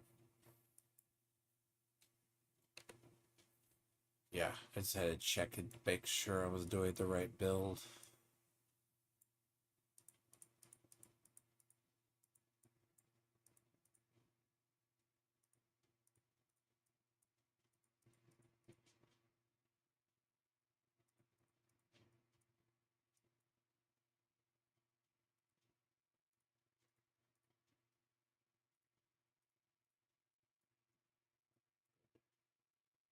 Well, and if you honestly don't have the points, work with what you can do, right? Legendary nodes last or go through there. So, and if you see something in a board, check the boards. Boards each have different. Like a lot of people like Flesh Eater. Honestly, there's parts of Flesh Eater that are really good.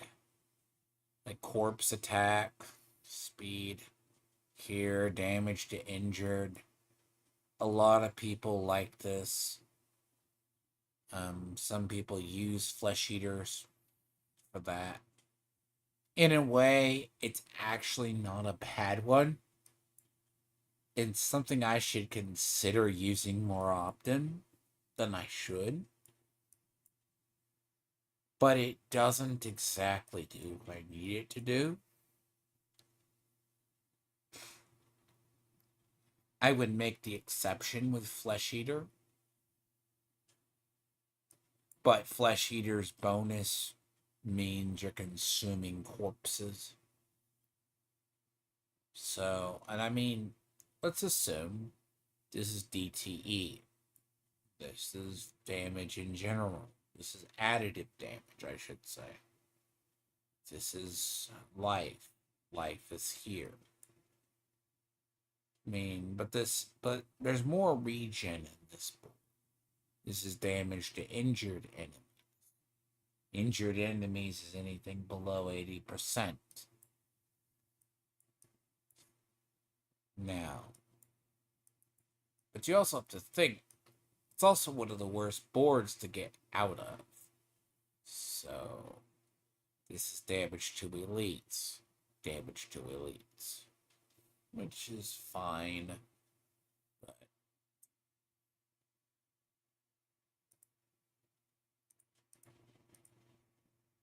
Sent to Death isn't bad. It's just some of these boards that are never used. It's okay. I've seen Sent to Death used. I have seen Blood Begets Blood and Frailty. So, like, Frailty, though, right? It's like the one we always use. So, there you go.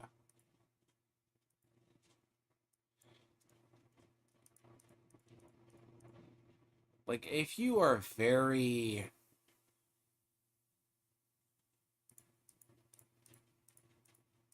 This is basically, if you're going to go Shadow, this is the board. Curses and Shadows go hand in Shadow goes hand in hand.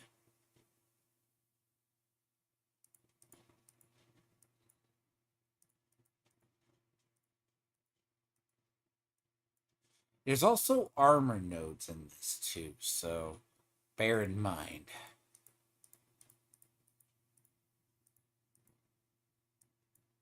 But also remember, a lot of this is just depending on your paragons, obviously, is where a lot of our power lies. Now, obviously, any other given season, I wouldn't say it's as bad. But due to the inherent nature of it all,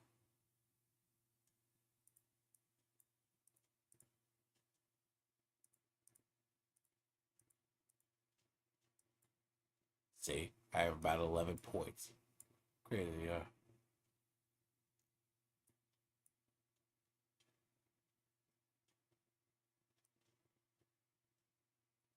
See, that's fucked up as that. Wow, that is fucked.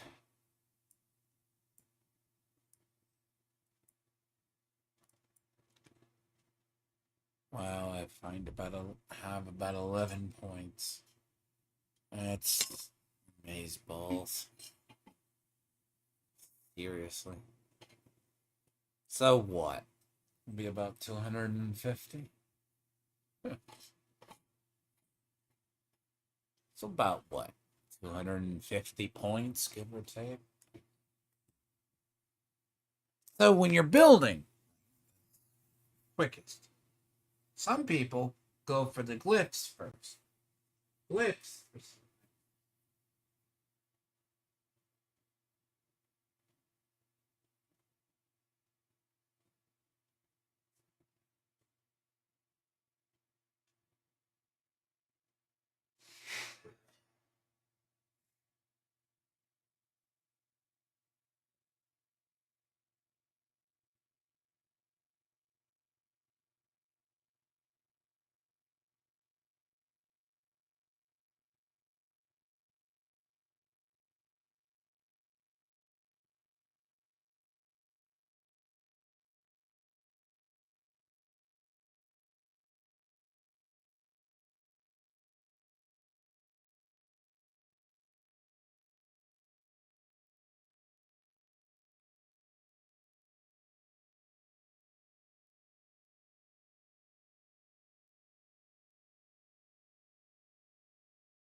You sleep on a chair versus sleep here.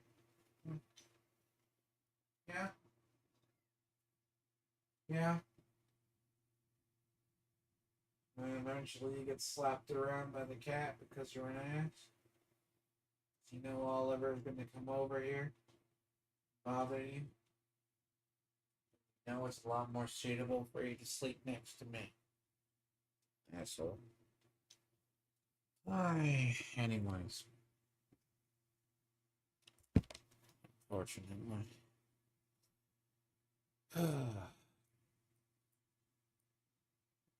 So.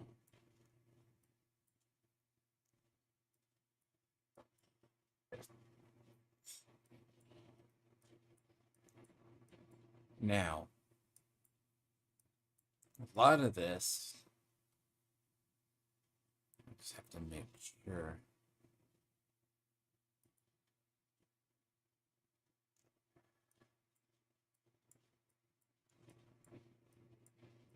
A lot of when you're building stuff, you just have to realize sometimes, and then when you reach a pinnacle milestone, so to speak, just remap your board. Now, no one likes doing this because it is a time sink, okay? It takes away. Look, I'm not gonna lie and say I have not spent hours staring into a fucking board to make sure this damn shit works. Okay.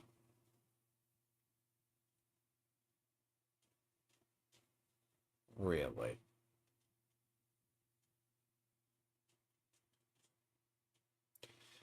Unfortunately, it's kind of what happens.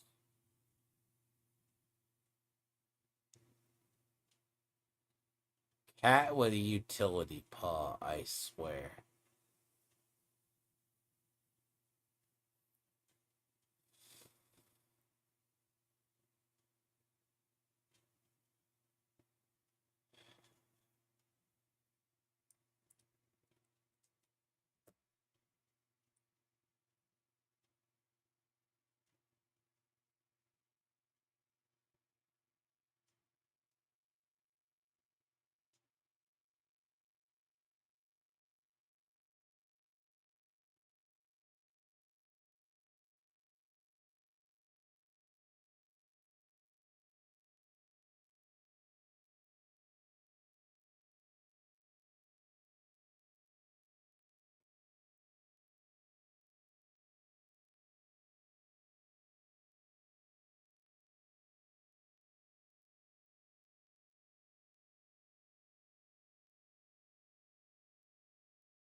Hmm.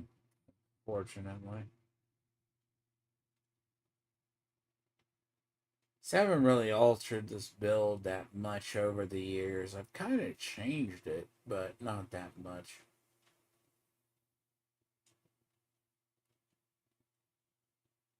Blood drinker, corporeal.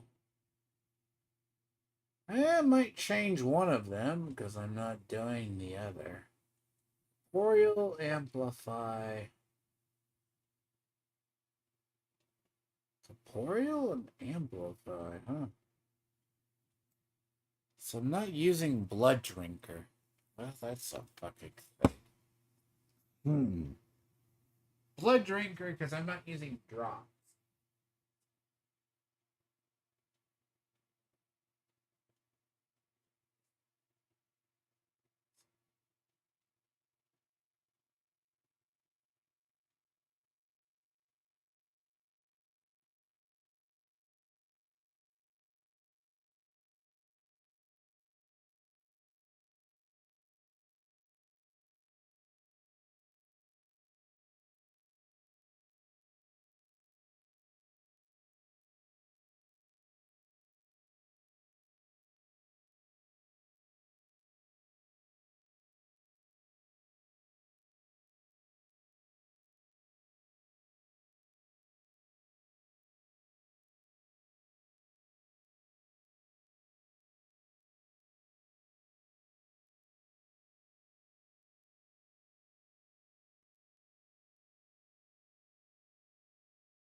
see you correcting yourself.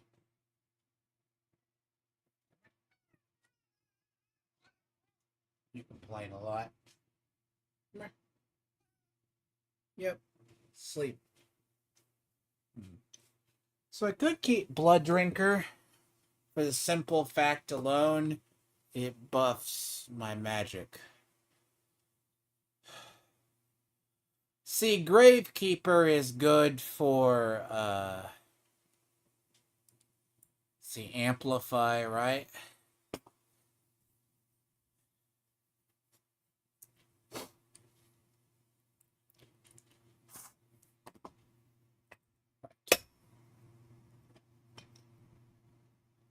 Yeah. So, Blood Drinker, right, is good on certain ones. See, like, you can use Control. Control is good.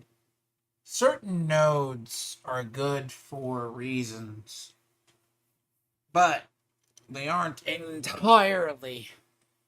Like, crowd control is a different story, so, like, on the other one, you use control. Like, Dead Riser is always here. Everything else always has another reasoning. Usually, I just go for... See, Sacrificial has magic nodes in it, too. Blood Drinker has magic. But, bear in mind, it just buffs it. So, if you're trying to buff these, which clearly I do.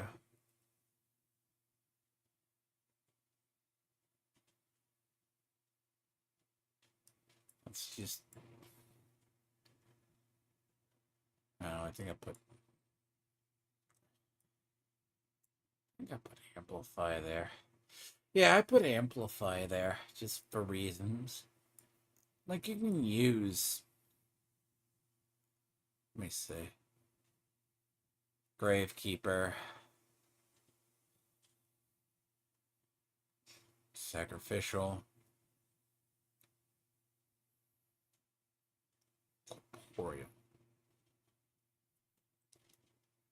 Tell me how to use Corporeal anywhere.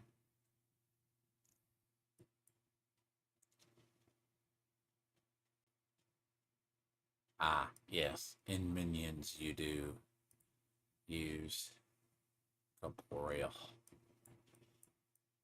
So, here.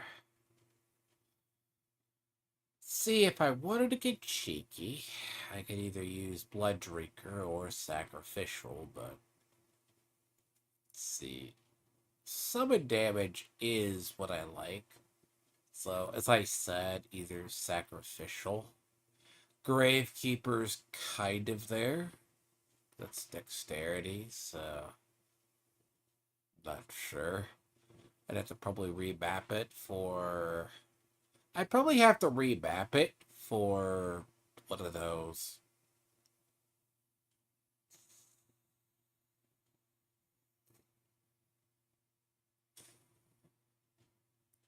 Like, if I really wanted to, be like, here... Gravekeeper's kind of cool in a way for it. Because... Oh, yeah, so it's 18. That doesn't work.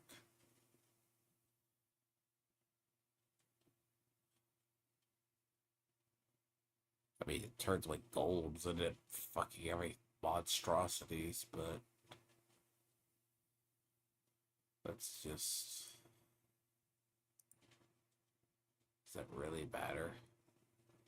Either Sacrificial or Blood Drinker, depending on your choice. And shit, technically, Sacrificial's just fucking higher.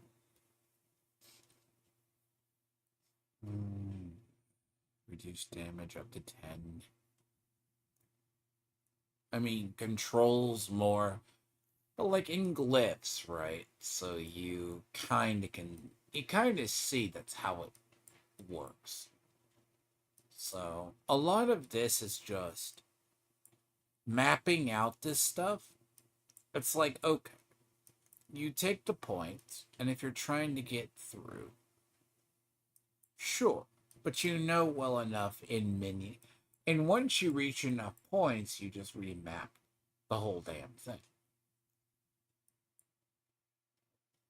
Basically. I mean, again, this is designed around 250 points. This whole build, a lot of my builds are designed around that more than anything else. It's designed around having that.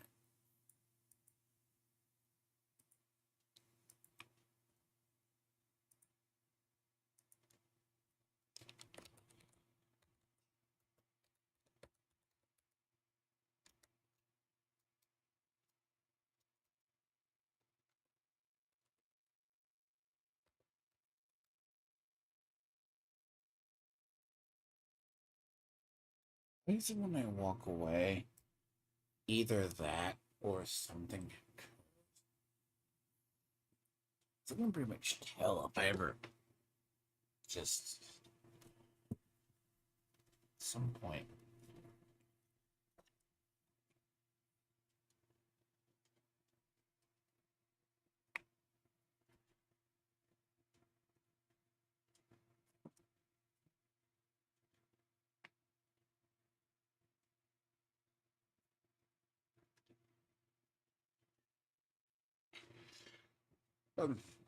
But the funny thing is, I have to figure out. I mean, diamonds don't help my ult though, so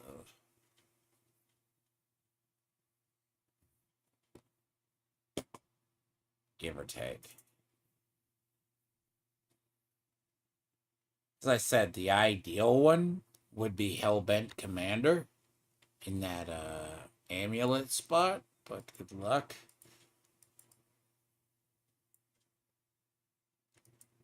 Just remember, amulets cost 100 each. Quite honestly.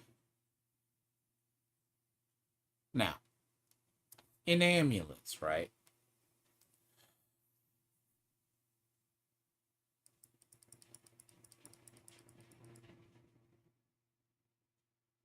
Really? Where have you worried about? If I could see the.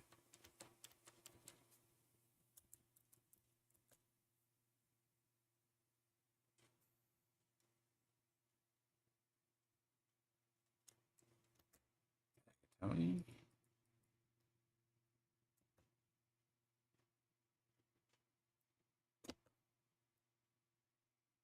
Really?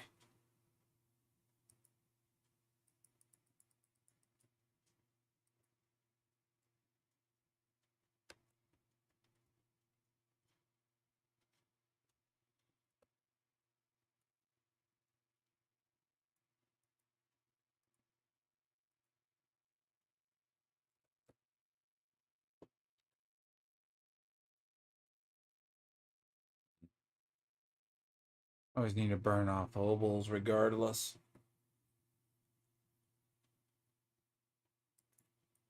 And see, the other thing, too, you realize when you do builds, right? Yeah, my resistances look like shit. Thank you very much. I'm very aware.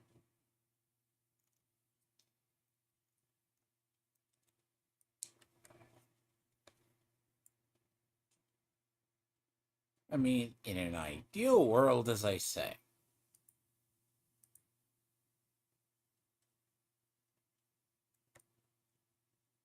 there's only so many grand diamonds.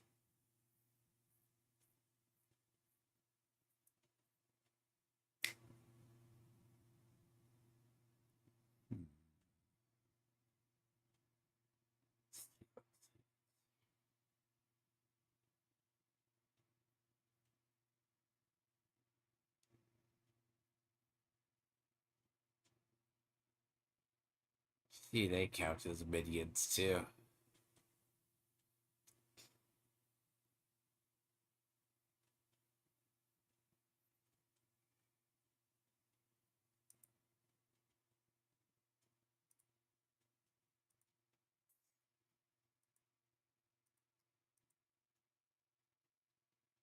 So here's about see one of the things now it's getting me. See on a helmet though, right? Like this. I mean, in the ideal world you have thorns, but here either one. So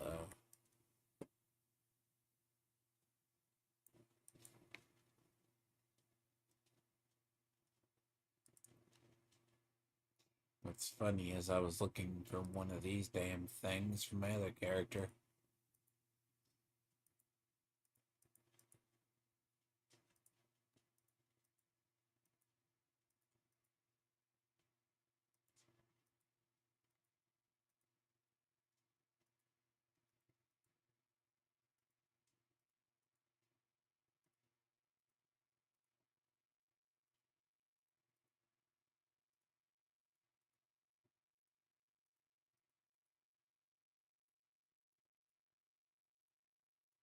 It's all about RNG right now. Sometimes the shits come up early, sometimes there's no precise science to it actually. There's just you're doing the other way.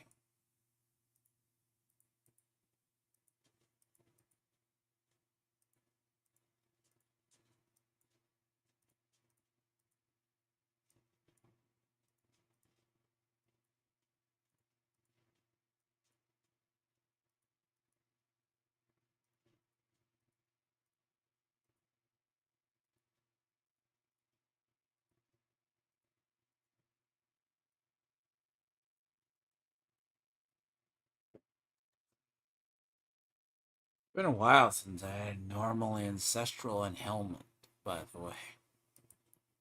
Feels weird. Used one in ages.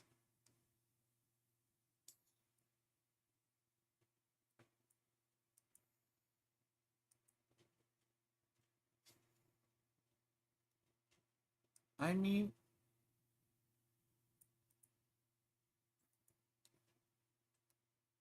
I am tempted.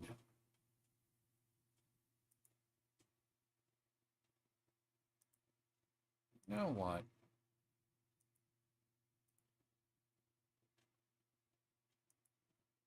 I'll waste it.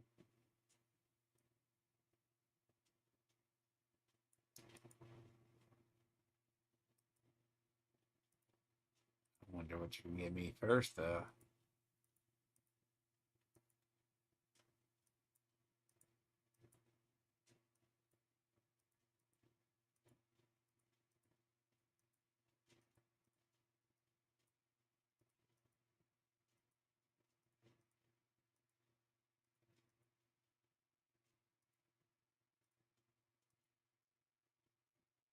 Shit, yes.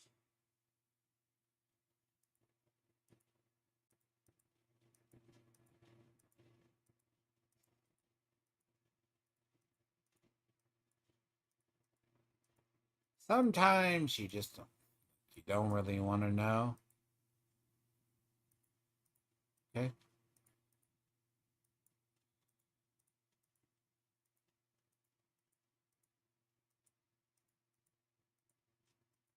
Because I promise you it's in here somewhere. Okay?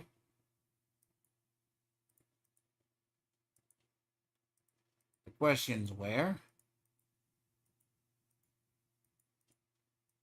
And how far out?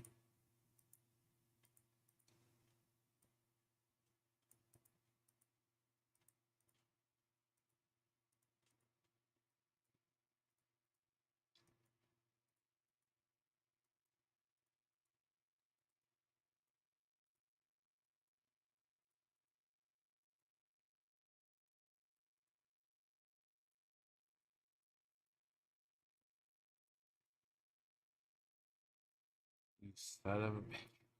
Well, I'm sure it's in here somewhere. It's in there. The question is how deep you have to go for a Hellbent commander. You know? How deep would you have to go?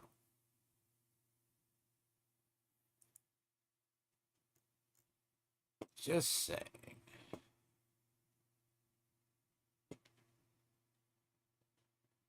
Usually the question is how deep you'd have to go.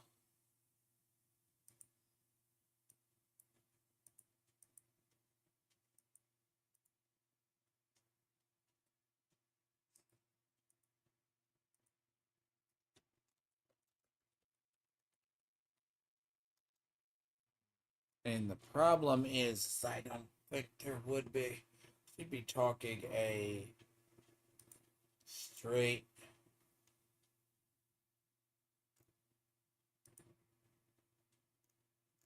There was even. I wouldn't even think there is one.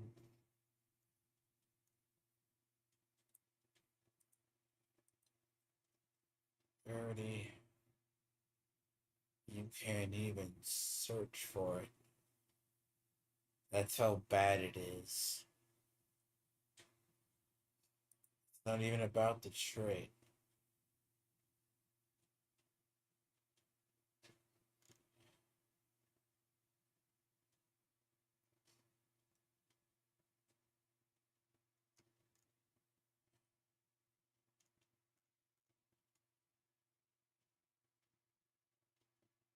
So here's a see.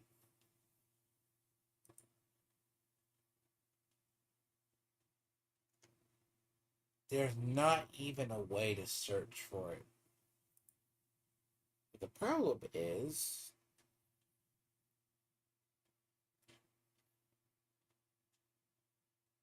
I don't even think in trade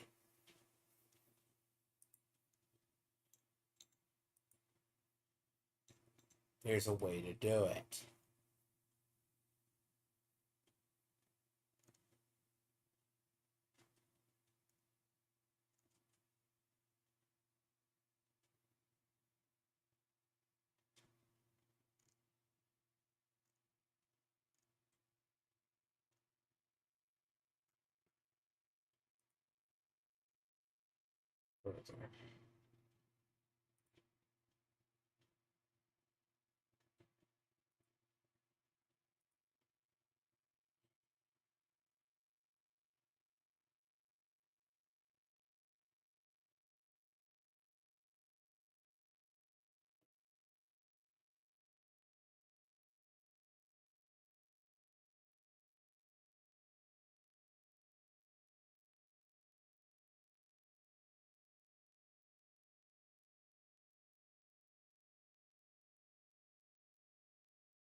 Mm.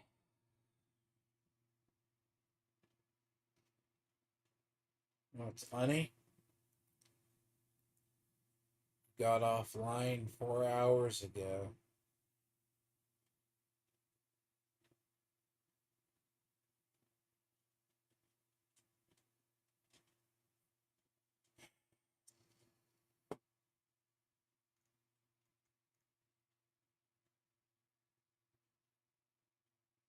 There's the amplified damage, but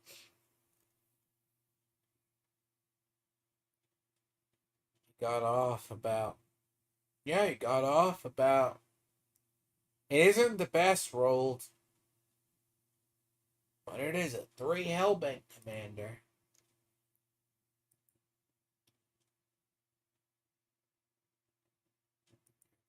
Gross.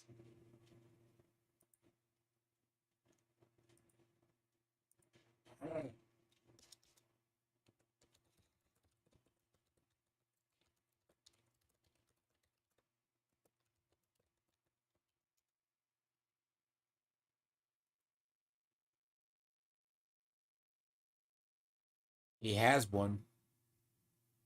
I mean, I know it exists, but it would be such a weirdest variety of item. It's 11.8, so it's 11.8. on the intelligence-ish with 3 Hellbait Commander. I shit you not. If you think about it, it's God tier for... See, it's easier to roll damage than it is to do the other. So, bear in mind.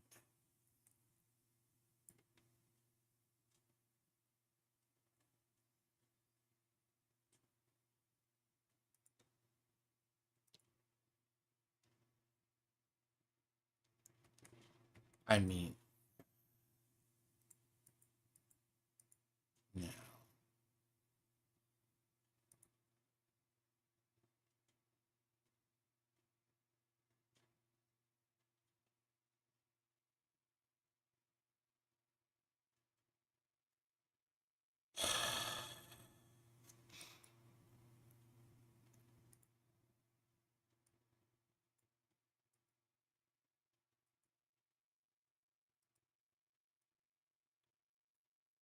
Damage.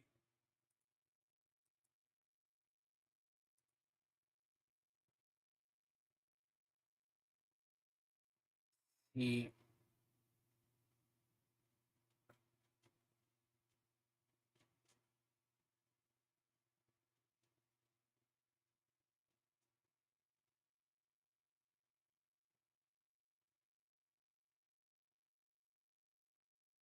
Ooh, this is the hard part.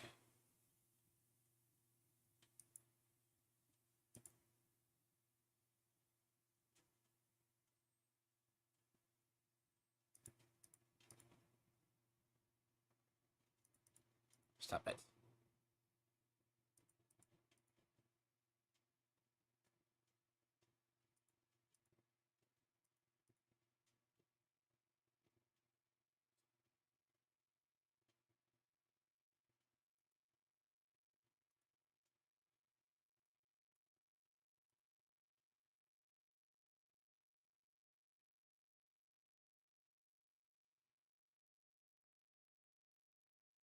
Tolerate.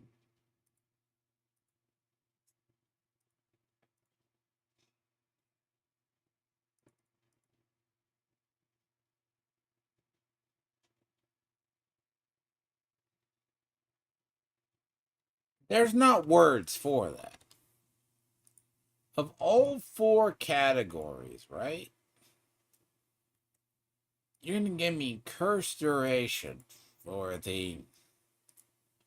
all of that? Really?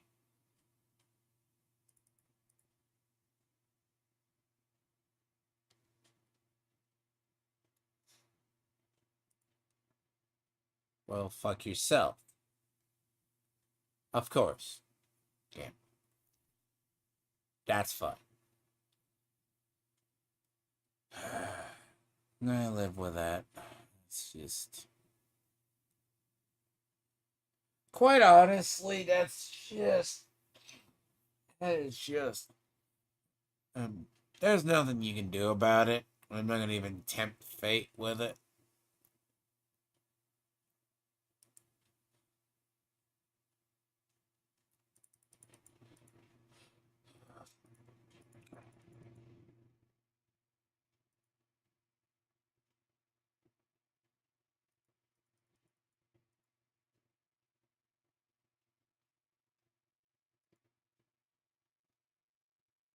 Right.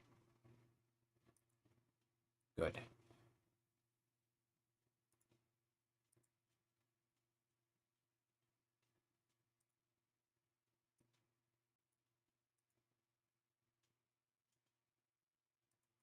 Right.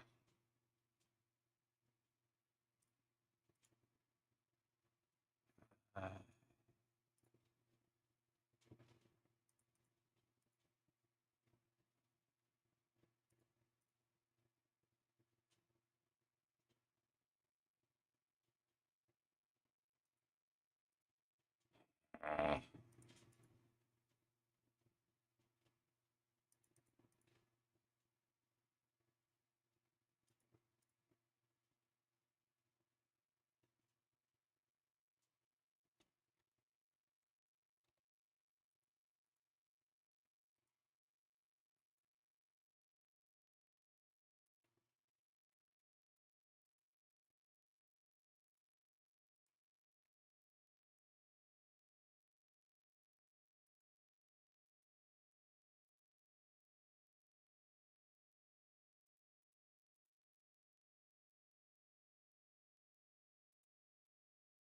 Piece of shit.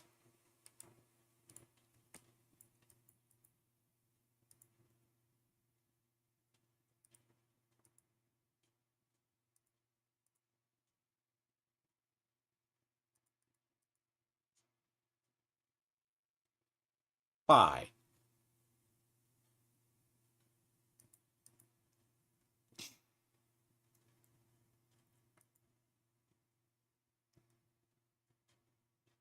That's totally a-okay. In life.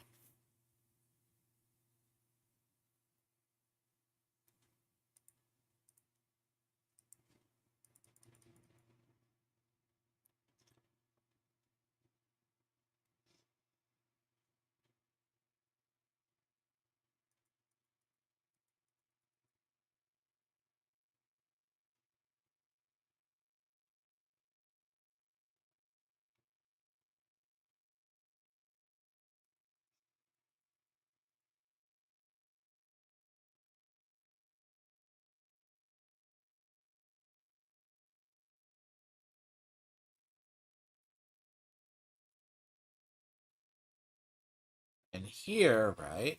So, defense and other. What do you think? Oh, shit. Defense, hard to tell, really. Yeah. Spiked armor is unobvious. Anyway.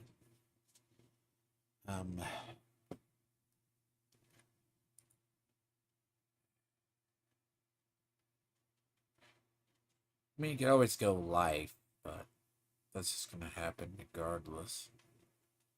Shell proficiency. Shell if.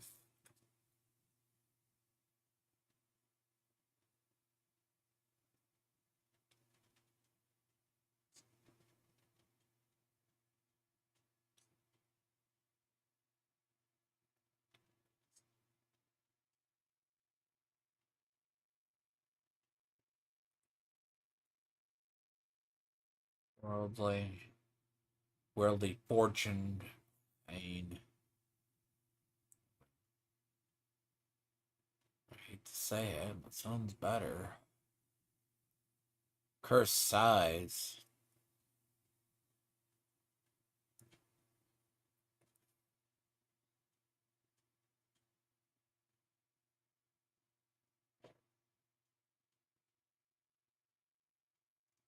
Well, it really depends on how many swords I have, though. Like, honestly, if I went spiked armor and I think you can you?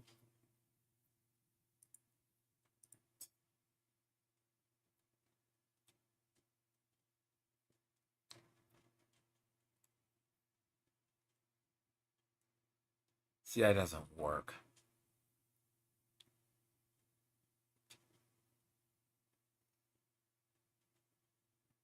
Like,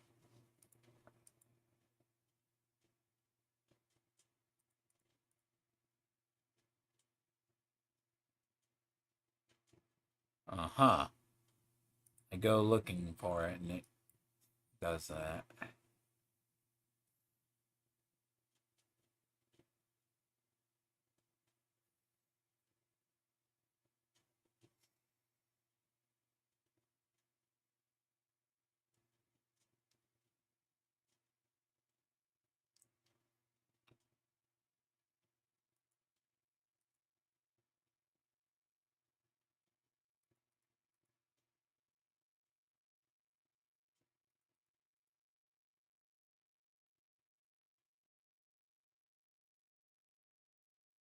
One of two.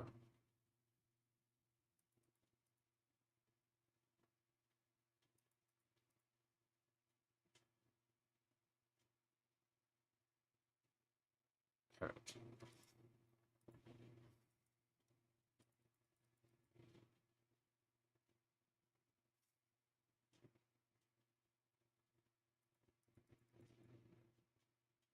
Oh my dear God.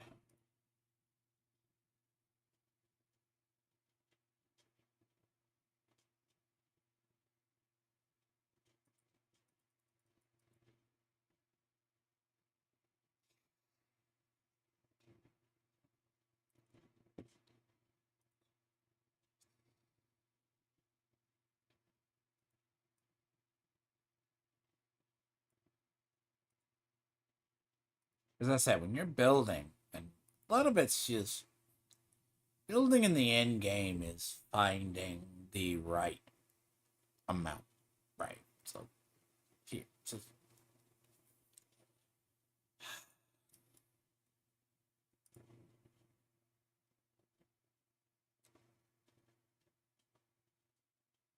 8%, huh? How is my resistance still shit, you motherfuckers?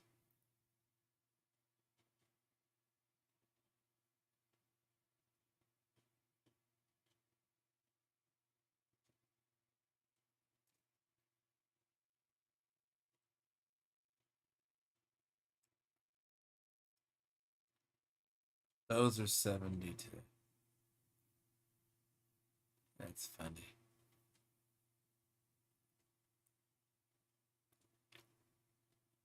That is absolutely funny. I call bullshit. Well, legit bullshit right there. And that's okay. I'm pretty sure there's something in the tray.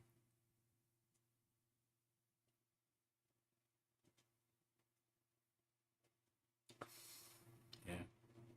Should have about 12. Let's see if they say that.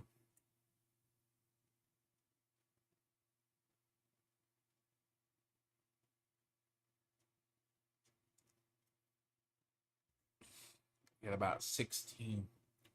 Yeah, you know what's funny? You take about 16, then you get about grand diamonds, and they never say shit again.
Huh?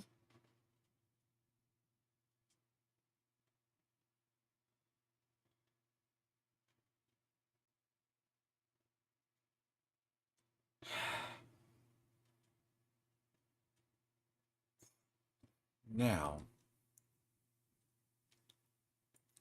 the other part, when you're just trying to figure the builds as well.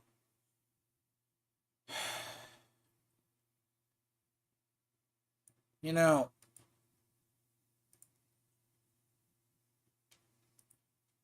not that I have just accepted that the gym economy is ass this season, which is fine. It's totally okay. It's tolerable. Alright. Remember, as I've said before, if I use an amulet with max intelligence, do you know how much damage I would have physically? It is on par with close to a level of, put nicely, 3,500, which, by all means, give or take, a thing. Actually, look at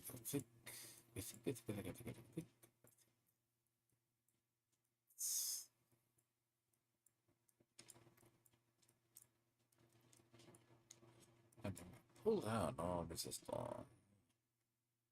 Pull out all resist all.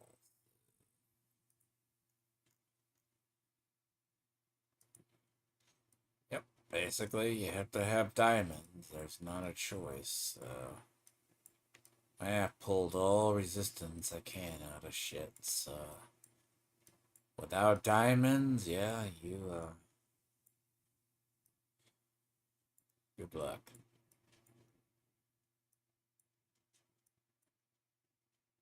There is no more.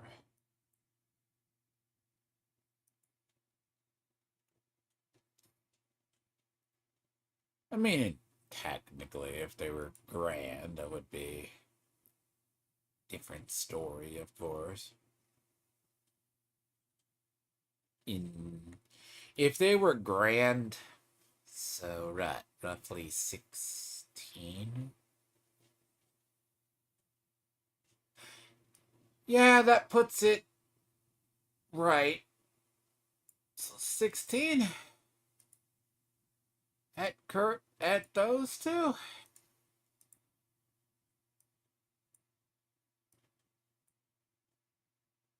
Right at 70. Well, that's cool.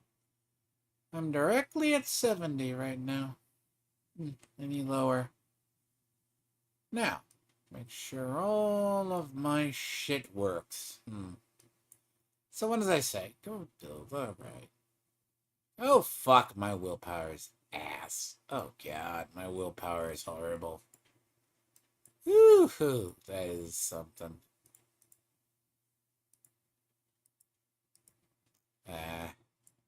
Oh, I didn't shove anything here.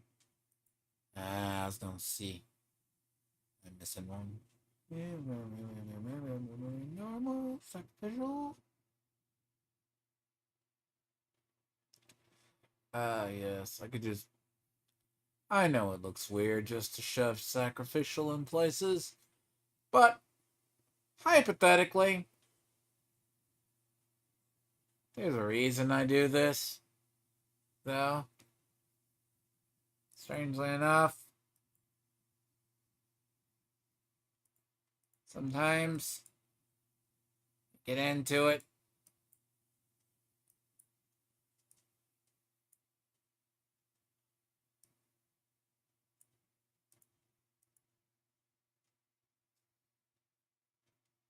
And my willpower is totally ass. Oh god. My willpower is horrible.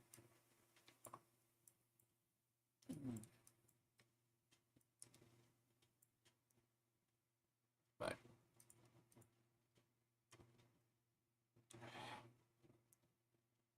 87. Oh god. Yeah. Yeah. So is my dexterity. Cool. Good boy.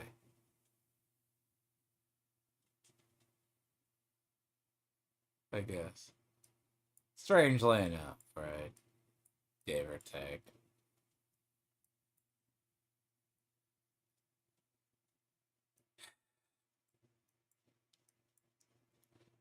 Okay. At this point, sure.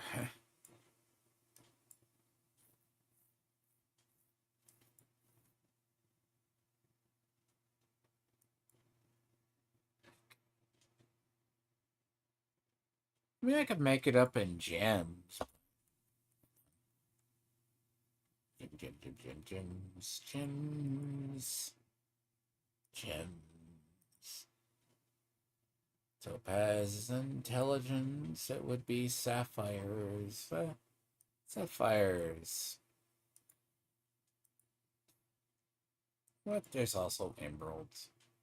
Right? Emeralds. The bats.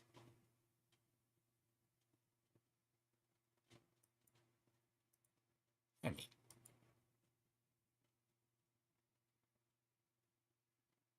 when lions, I mean, emeralds are bad. Like, I make it up in emeralds. Yeah.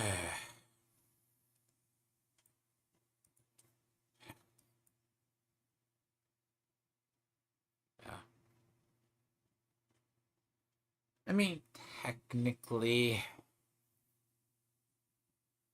dexterity is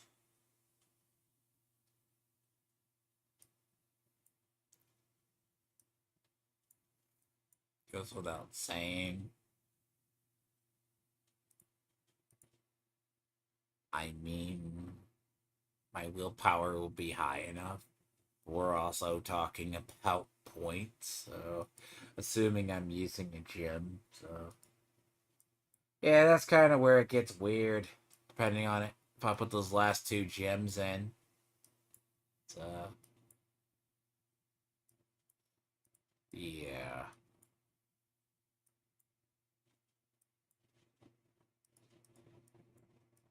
that's where it gets weird. Gotta this rage. Keep all those extra points in a way. I mean, not all my gem spots are in there, so if I had to go pull it.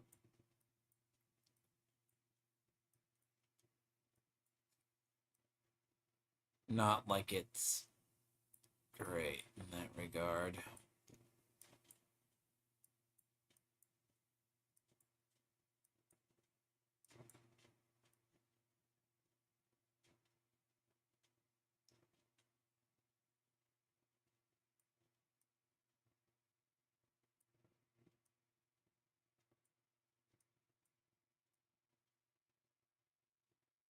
I mean, technically I use 1 in 1, but it is just how it works.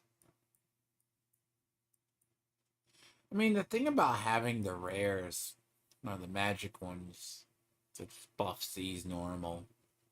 So it makes it. Magic ones buff all around, so it makes them at least useful in that regard.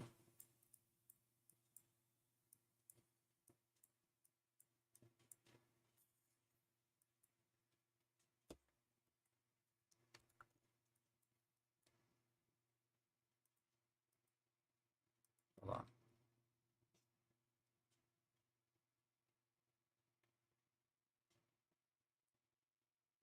I mean, technically, and by all rights, my core stats are absolutely abusively retarded in a way.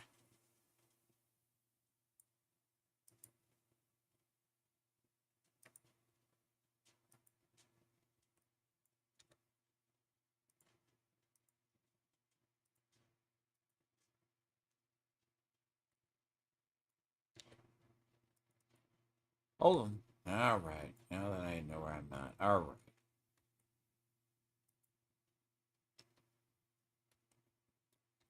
I'm going to be short a lot of willpower. It's going to be really bad.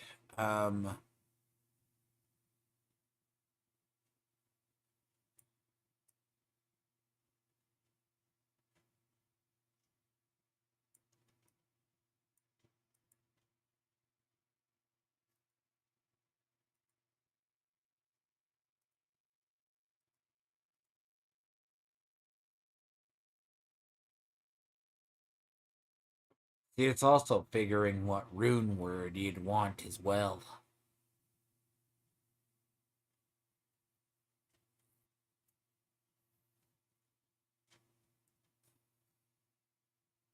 So, yeah, it's really, really that.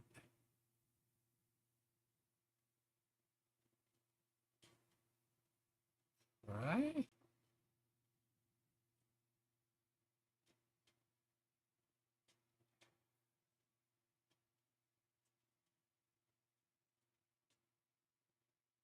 See, if I go 1-1, like 60, but that doesn't help me at all. I mean, if you're talking the activation word, no. Oh. So,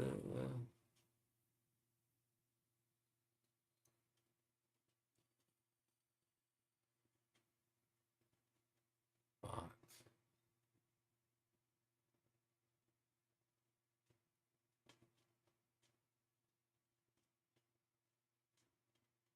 Nigga.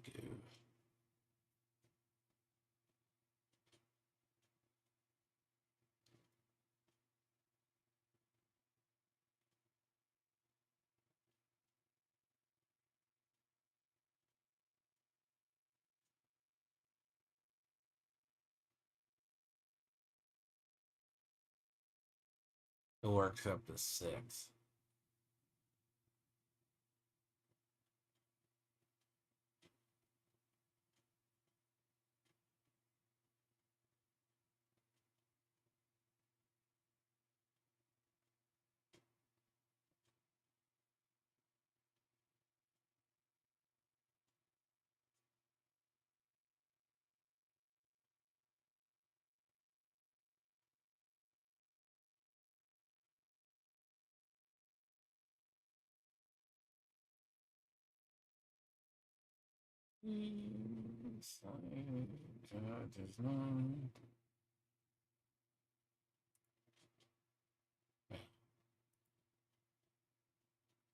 Hawk.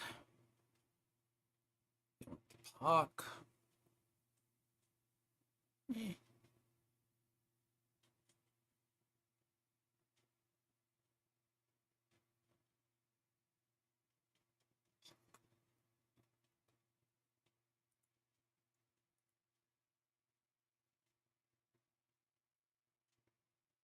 Hawk Zek. I mean, Pox Zek is the easiest. Pox Zek. That's a little low on life, though. Strangely enough. Actually. It is a tinge low on life.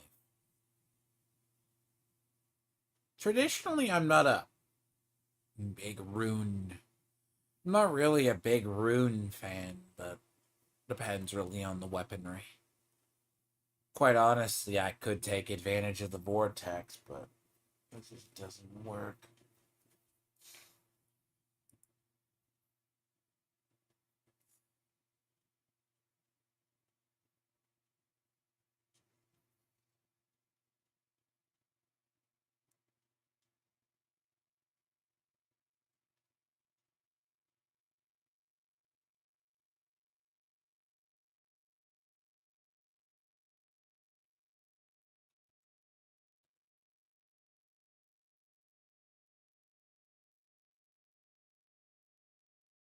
I need to change.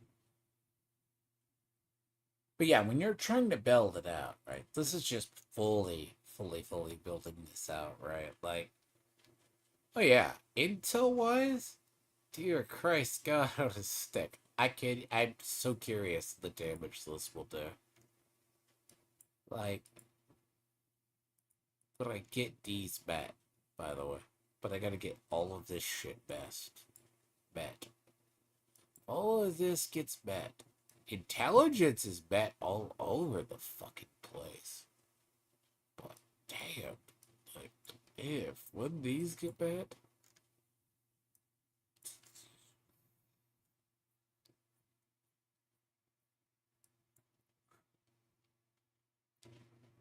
man. So that's a problem here, right? I'll have more life. I just gotta like get a thing. See, this doesn't use as much dex as you think. Let's see what I need. Willpower. Yeah, this build. I'll need it. Yeah, I'm gonna have to. I'm gonna literally have to.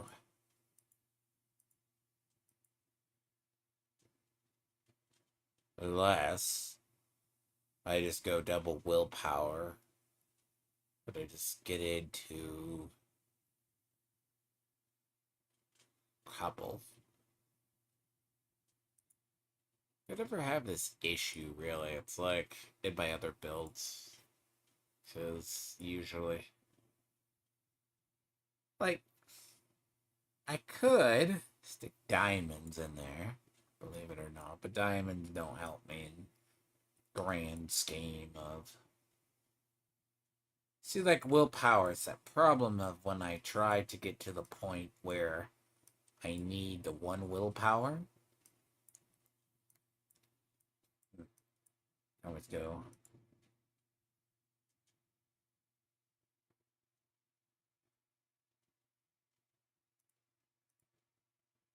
Right? See? Willpower, yes.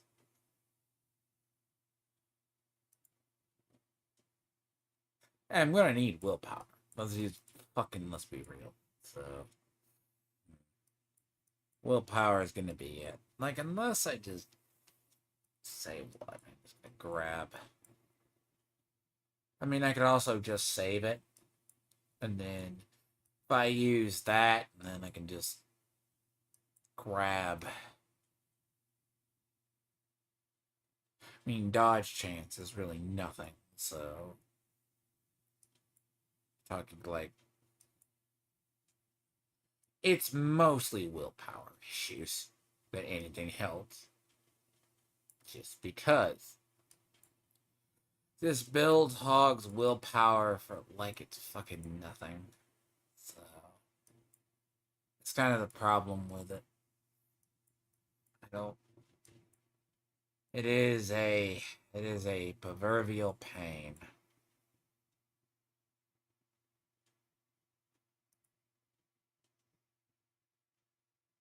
Just saying. So bear in mind, that is the most proverbial willpower hungry build in the entire world. I mean, yeah, I could easily remap it and not care, but bear in mind, this is all designed on the other one, so.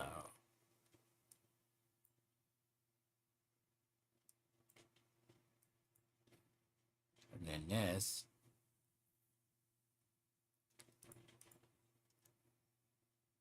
Yep. See, if I went out all the points I owned on dexterity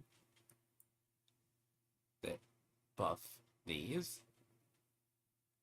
be really shocked. It'd be like, my crit chance would go through the roof, obviously. What is my crit chance right now?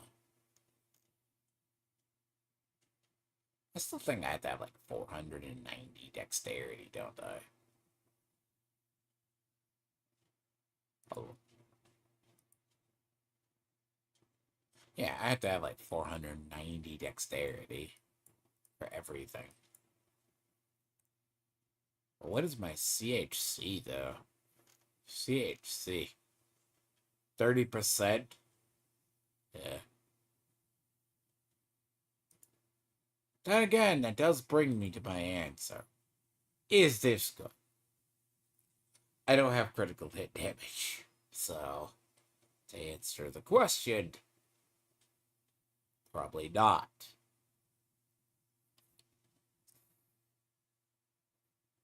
So,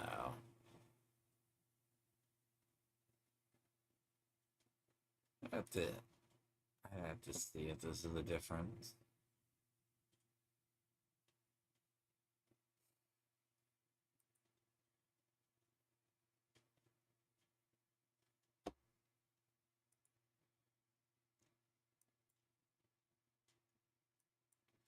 quite honestly, yeah. Like 11 points under and you're still good. I mean, for the most part, it's just now that all this. Oh yeah, but moment all of this stuff kicks in, oh dear God, it does get worse.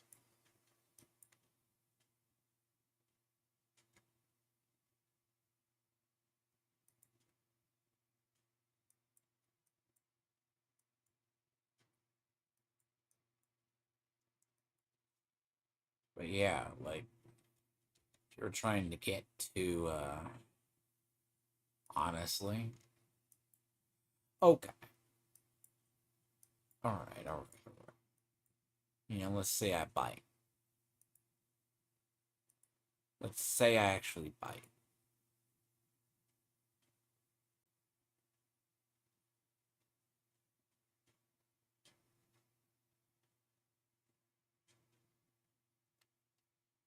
I mean, if you do it at the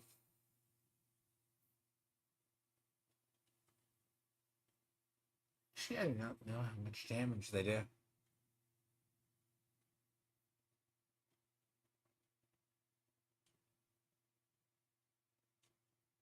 It's 150 damage.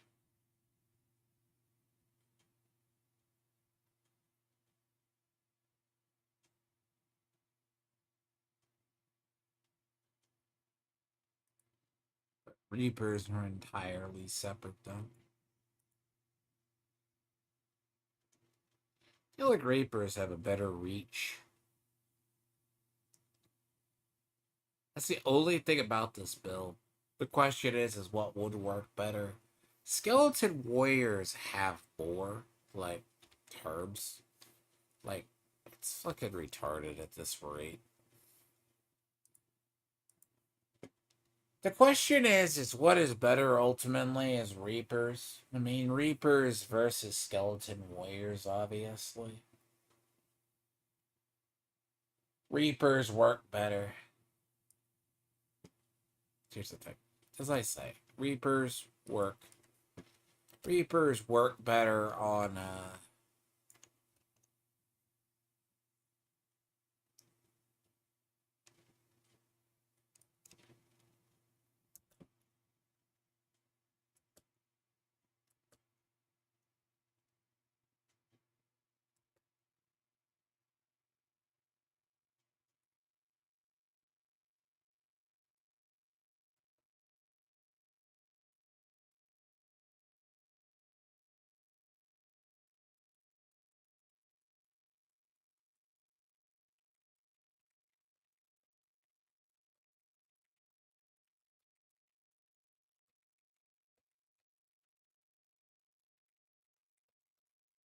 oh, I forgot one thing.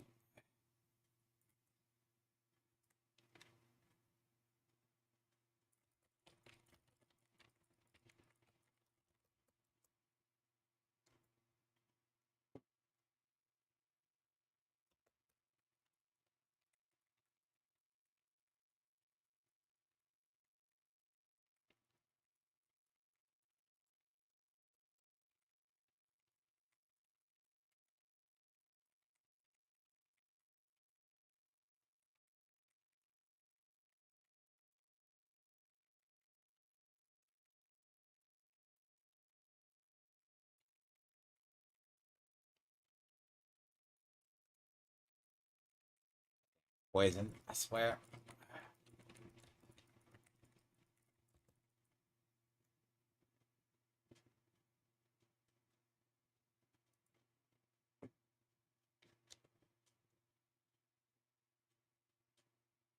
Fuck these servers, dude. Honestly. I'm gonna get a fucking menu. No, I'm gonna restart me. What the fuck was that server? Like, honestly. Let's, hold on. 1 a.m., man.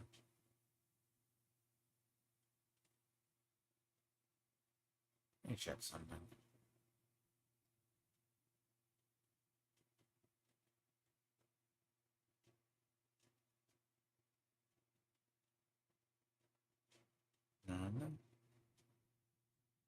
Software's booking up today. Restart my net too.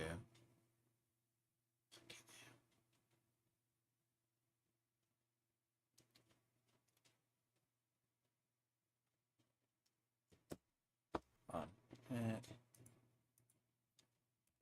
And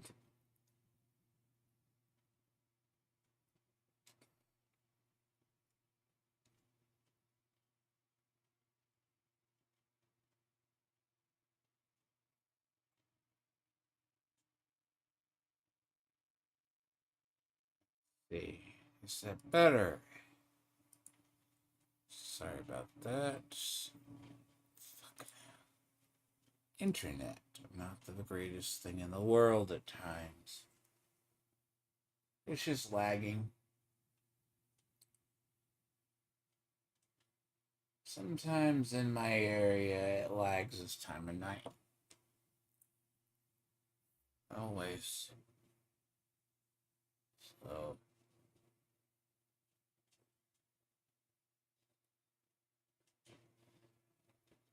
no, I went to that one. It was 100 fucking MPS. What the fuck?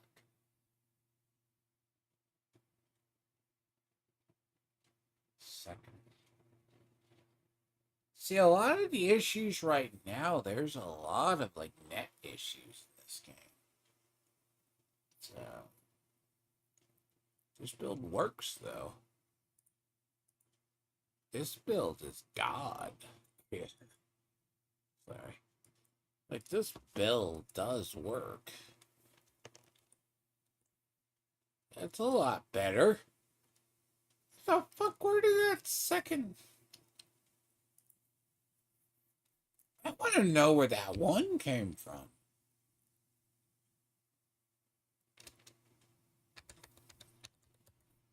I just want to know where that... I really want to know where that one came from, man. Jesus. Like, where did that lag come from? Like, if, and let's say it to middle of the night, sure, difference for my area. Like, but they always work on this shit the time of night, so. Always.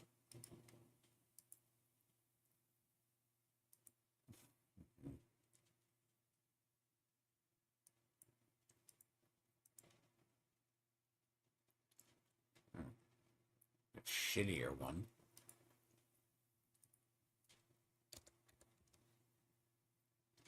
Can't really, right? Some minion.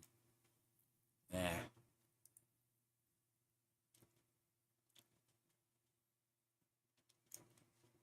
Okay, I could do a cult domination there. I did a cult domination here. Just fine.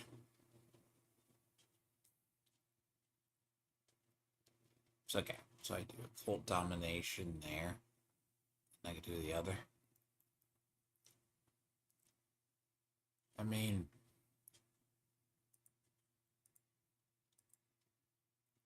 I'm not really.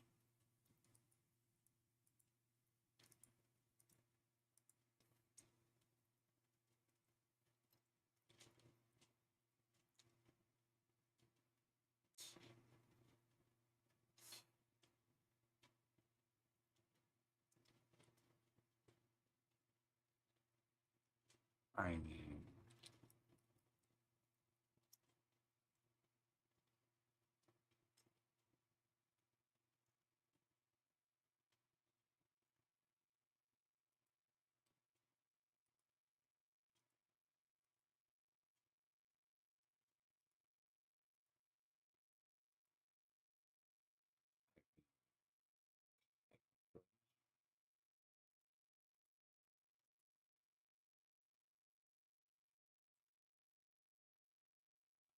it's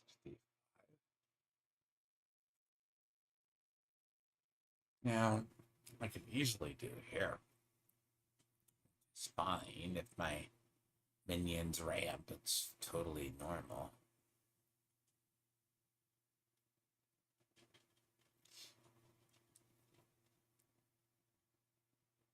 Fuck happened to my armor? Interesting.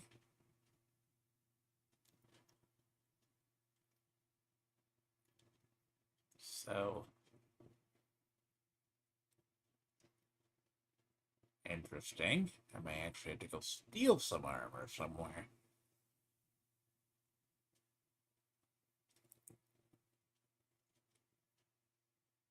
I may actually have to go do it. The fuck? The fuck happened?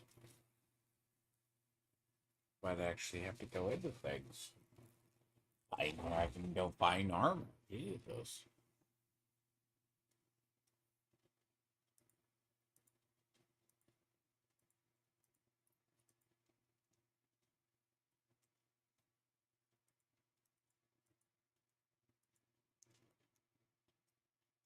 The hell?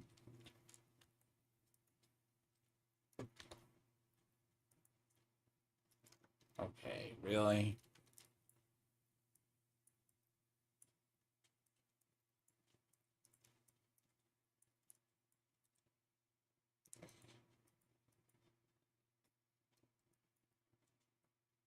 Yeah. It's only, what, 1.5?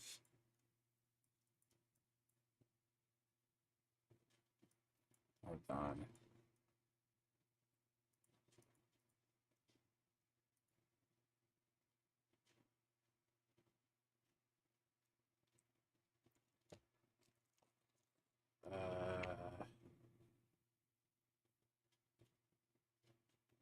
Mm, why?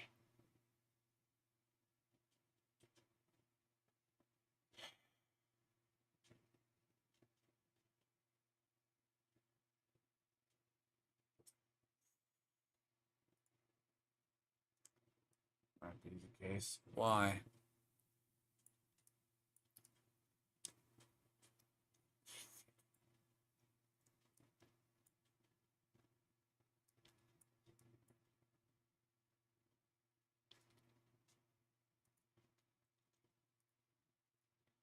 It's not gonna really help, though.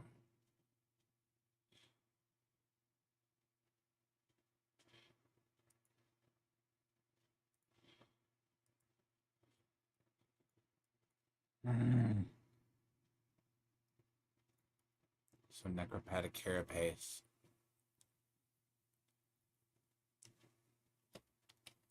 Really?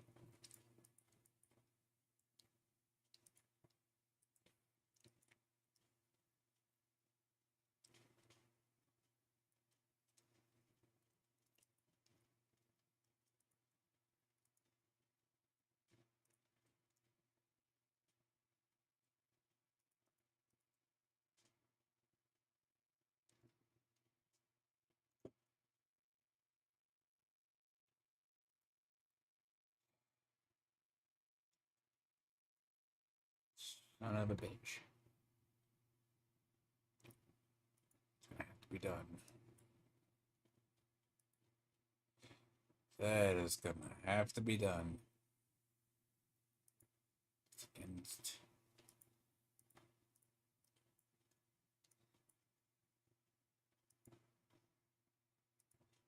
Wow. Wow. Hmm. It is gonna have to be done.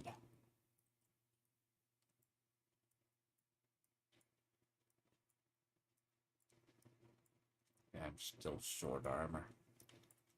That's hilarious, by the way.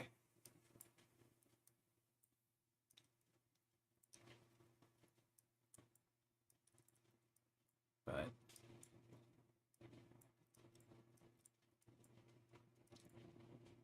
just that short. Yeah.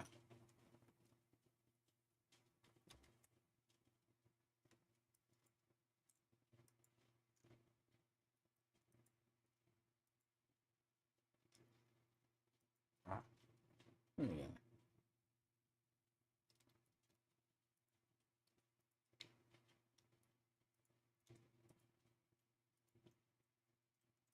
So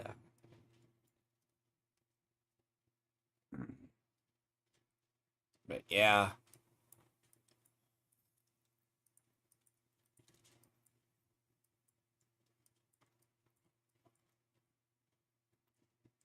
Trying to see if I can don't. 15 fucking armor is nothing compared to it. 15 armor is nothing. In the overall grand scheme.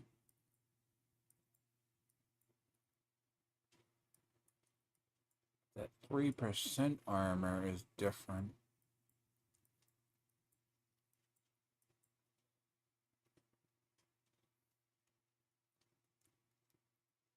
I mean, that's mostly gems. Like, if I had better gems, I wouldn't ever have this issue. I could actually free up a lot. But then again, right? Luxury of having those is a different story.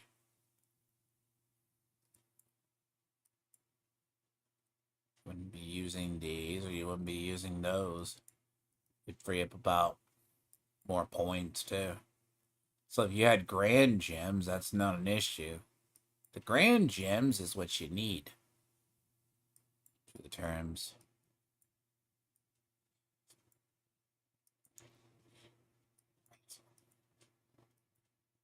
Sure, right.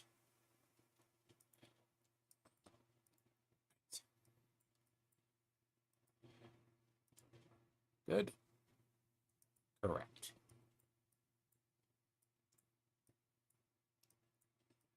Here we are.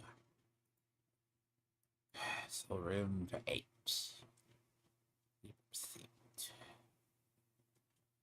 Really, I need like 9. I would say.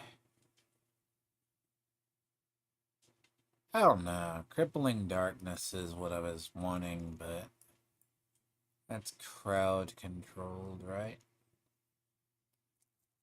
That's like crowd controlled. It's a little bad. It could be done, like assuming I just had the gems. I just took the gems from my other stuff. I would probably be a lot better. Like right now, it's like if I did that, I wouldn't have the extra ones.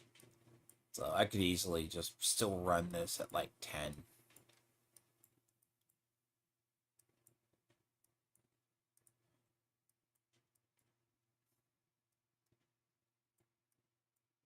But yeah, like Reaper Pursuit, right? That's a big one. Here. I would say like I mean it's 9x. Multipliers.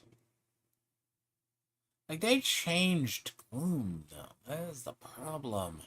They really did change Gloom. I hate that. I mean, fundamentally, they changed it. I mean, it wasn't like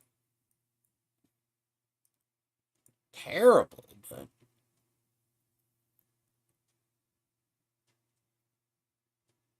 you know, changing Gloom is annoying. Like, if you look at a lot of this, they nerfed the hell out of this tree in Terror. I mean, that's like 9.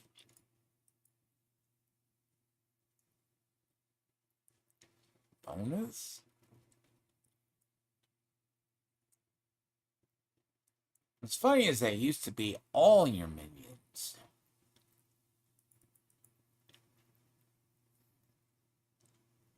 What's funny is if you do that one.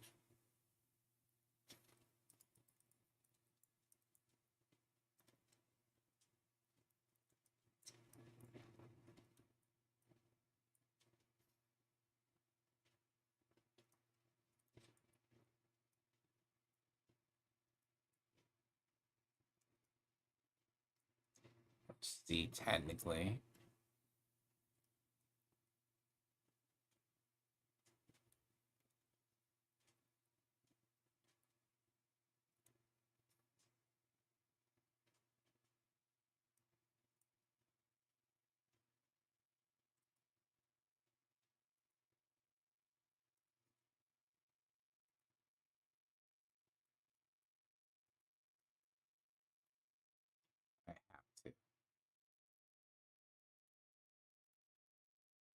In a way, too, crippling darkness is nothing either.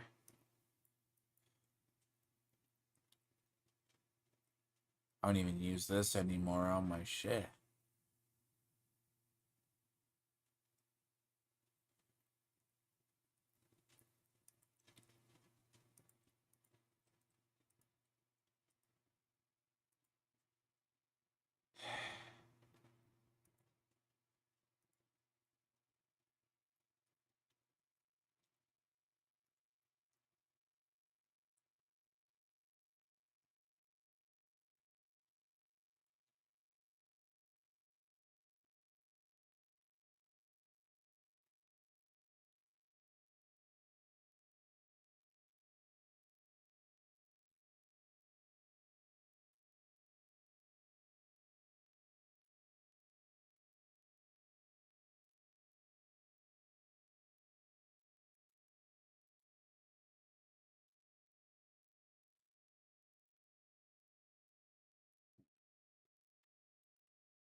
You're like 2 to 3 though? You're like 2 to 3 on that one though? 2 to 3?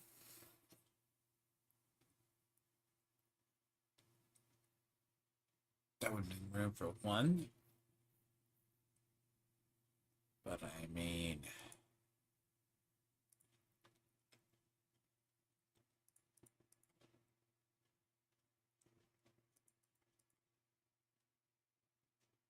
I got greedy. Fine.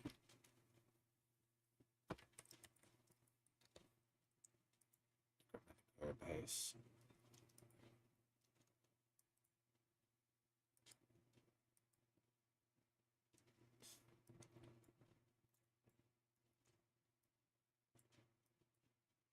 Honestly, that's not really good.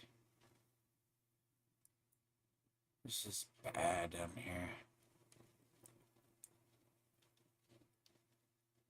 I mean, Bloom is okay.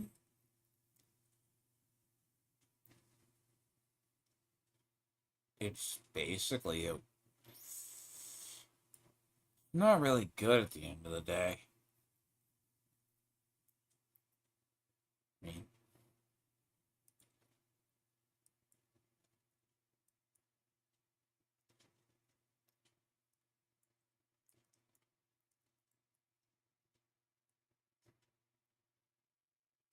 technically by nature, here, you think that these stack.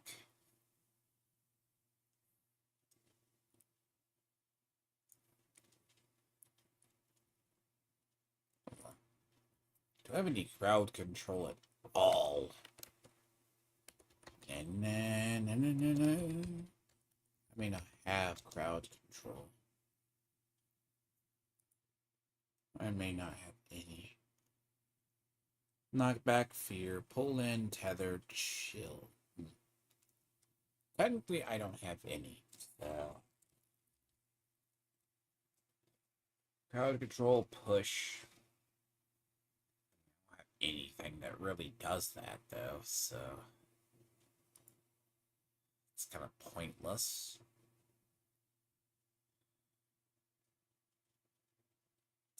So that gets really weird. But that's only if you're healthy, though.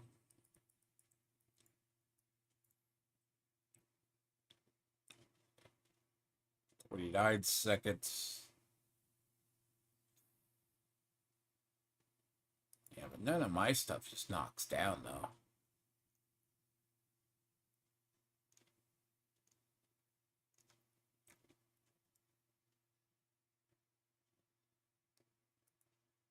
Vampiric Curse doesn't.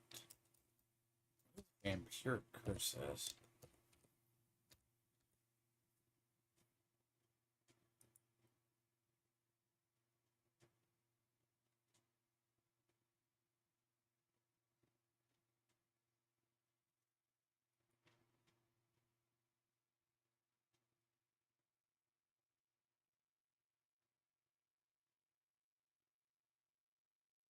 Ailment.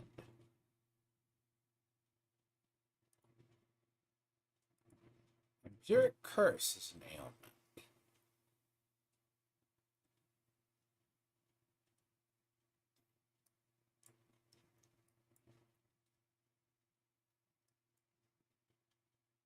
So, yeah.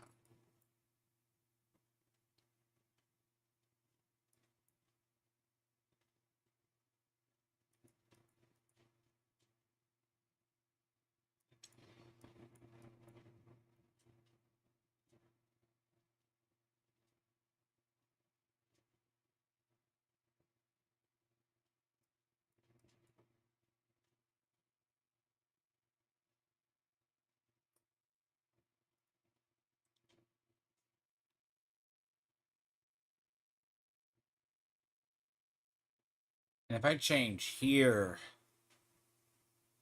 for here, that's a different story.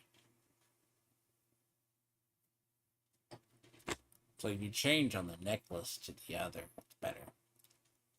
I mean, in reality, you still have a shit ton of... You still really have a shit ton of warriors. I mean, 12 are still a lot, so... Same in mages as well.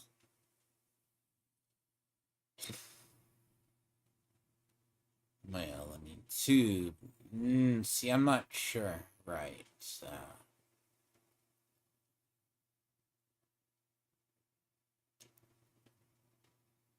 Uh...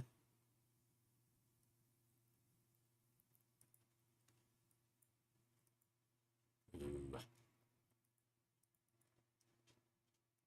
I mean, 50%, right? That would be...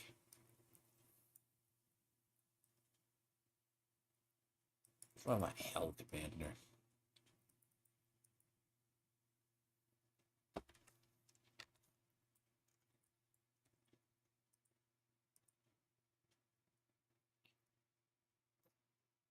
Where did that fucking lag go? Like...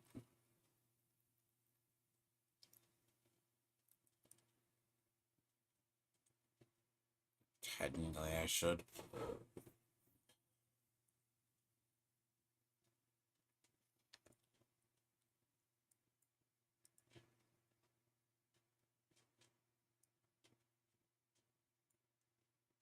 How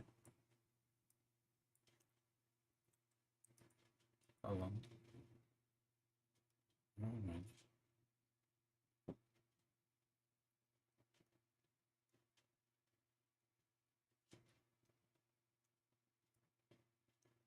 Oh, yeah.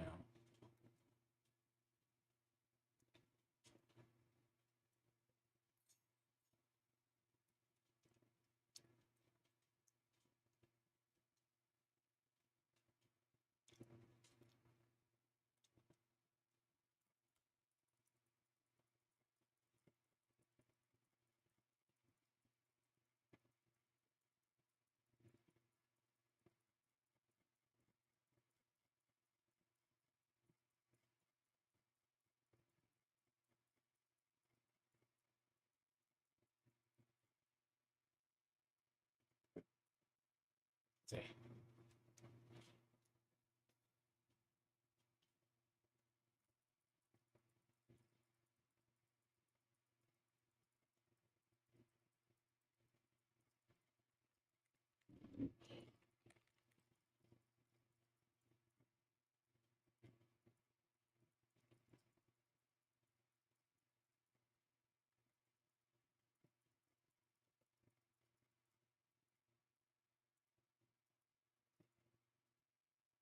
Did I... I took it. I hope. That's essence. But I'll need hewed flesh, though.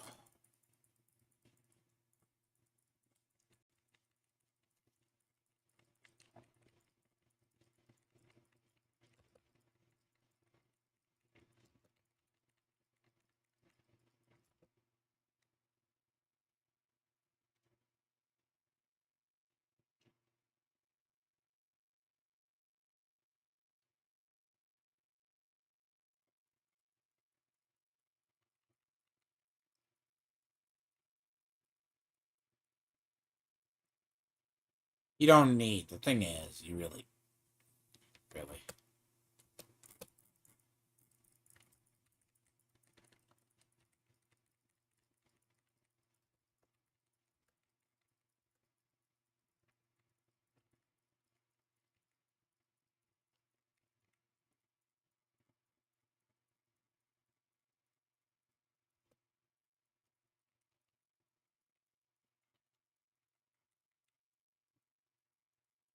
Well, imagine free ranks in Hellbent Commander.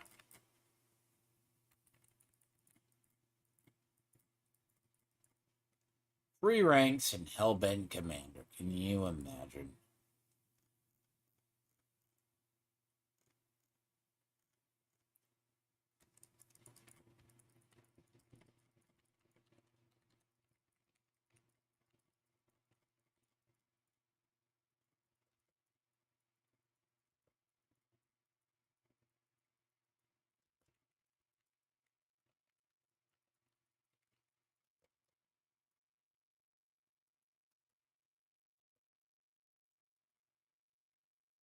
If it's the case, I would probably move it, though. I think the summons need to be moved, though. Not summons, but Unyielding Commander can be moved to the arms, and then you can move the other one back, which is 80.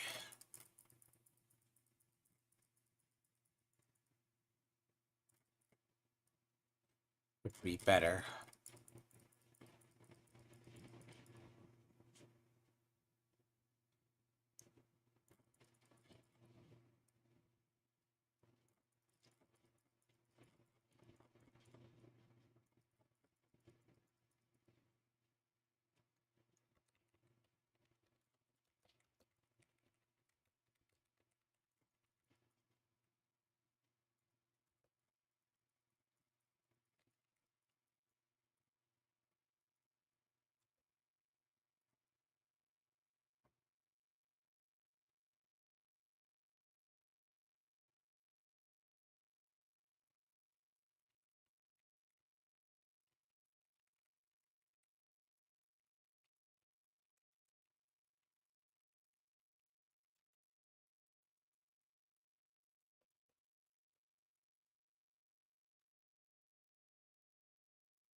Works.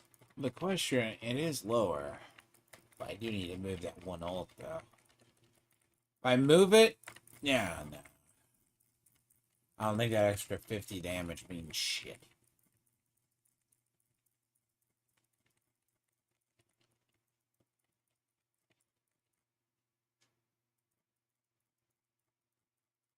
That extra 50% means nothing. Also, I mean, it works, though.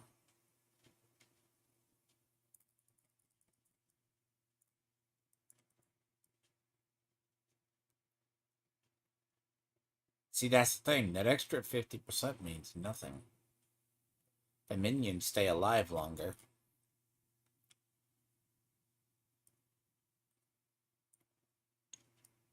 But that is not a huge loss in the terms of having the two less, because that would make up for it.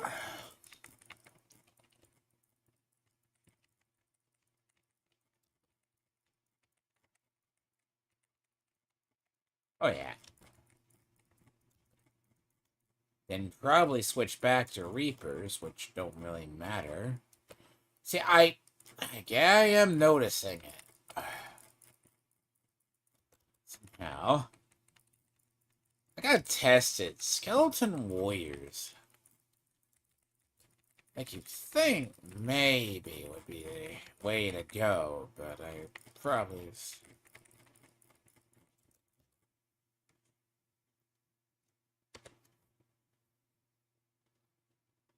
So...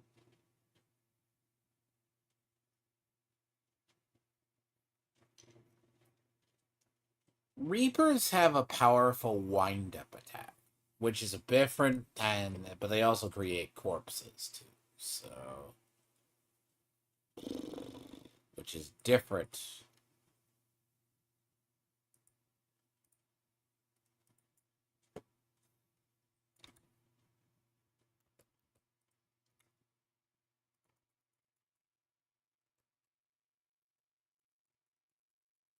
Nope.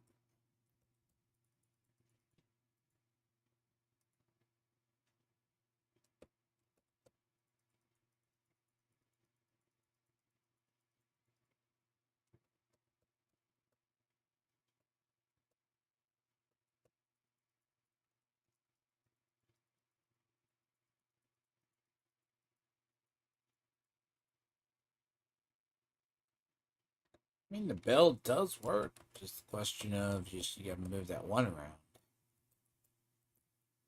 Trust me, if I had Hellbent Commander on that, it'd be a lot better.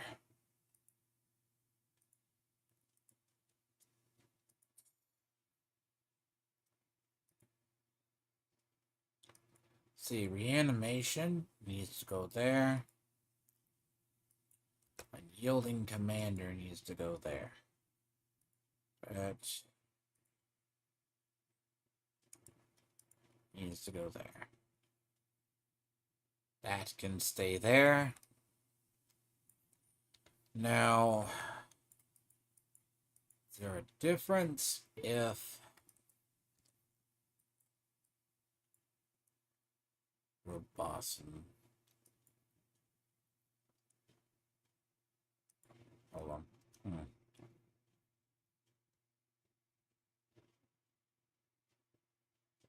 You can have the 5. Supplemental bar.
It's not as good one.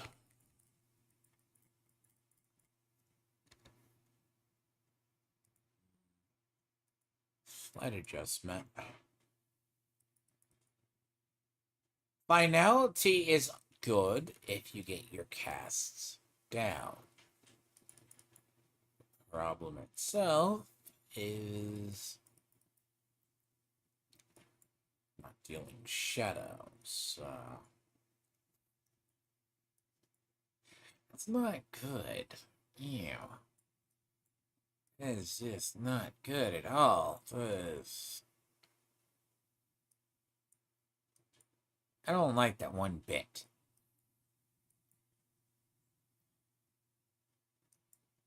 It's just... I don't crowd control. I hit...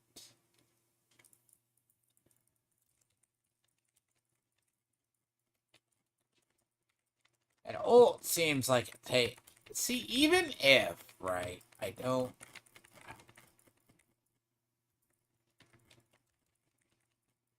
Hmm. Hmm. Yeah, see, it's at 8 seconds. It doesn't work like it does on the other one.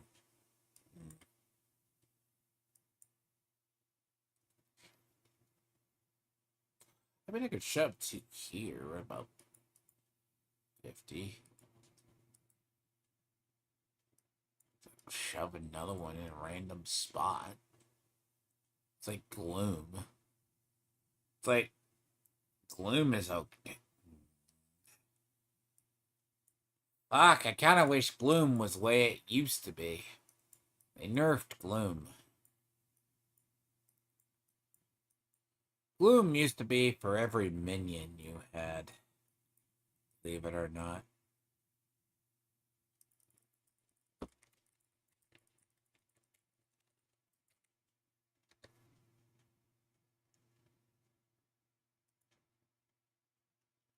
Used to be for every minion you had. Used to be.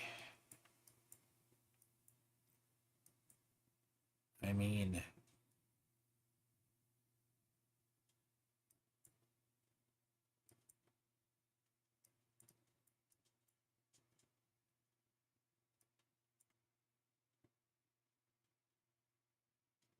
the only other place would be...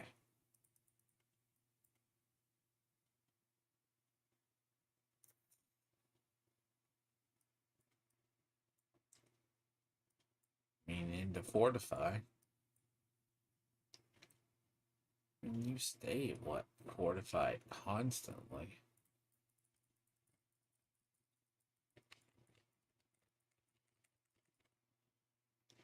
Looks a lot better.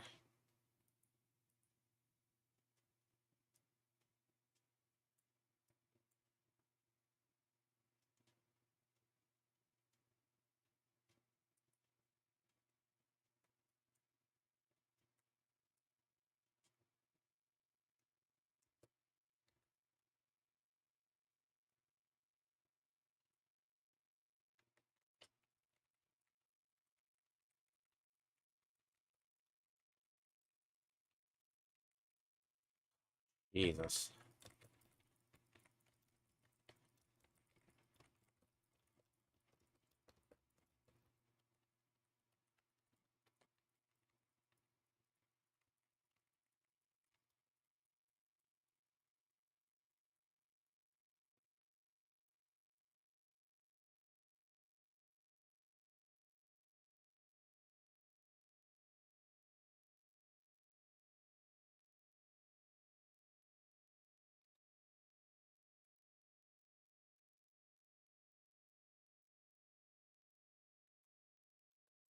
Oh, fuck. Really?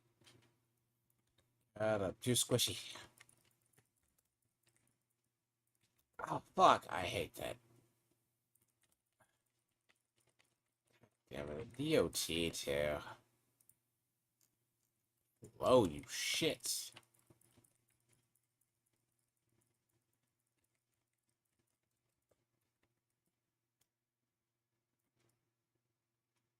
God, I am not used to being this fucking squishy.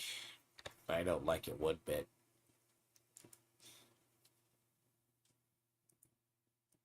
Let me change.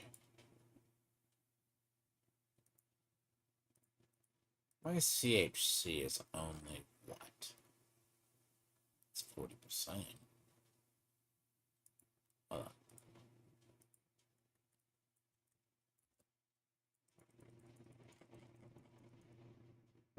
Alright. Let's go here.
I'm not used to seeing this much shit on the screen. Sorry. I am not. I hate it. I should say I am, and I don't like it.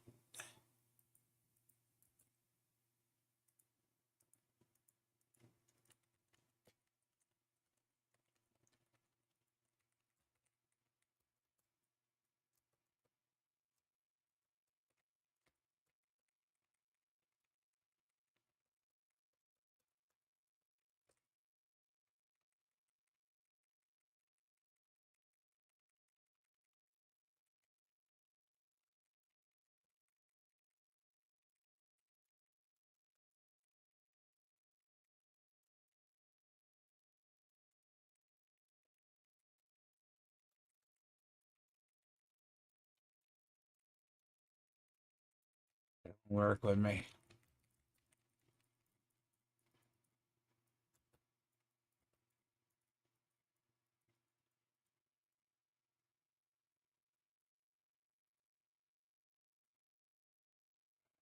Skeleton warriors, I gotta get.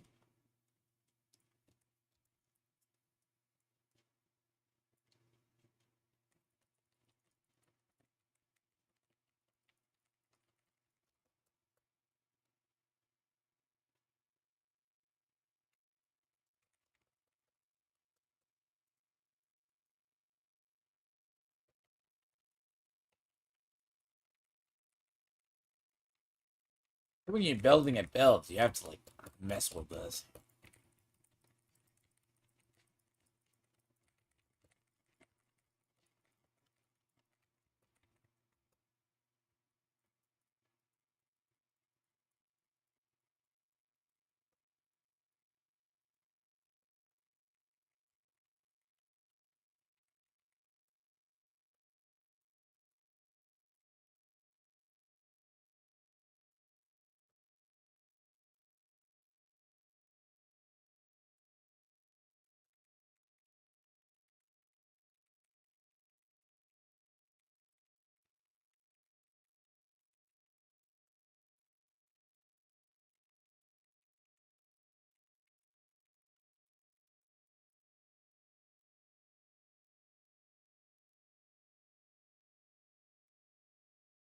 Reapers have that wind-up attack that is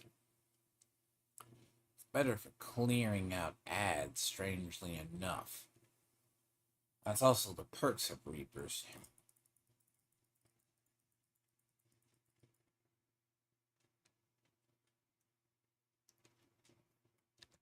The Reapers inherently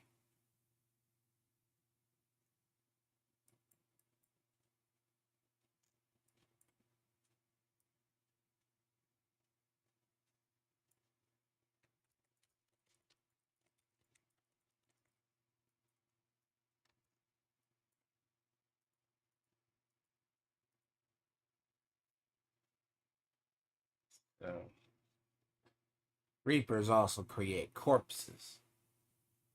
So that is also better.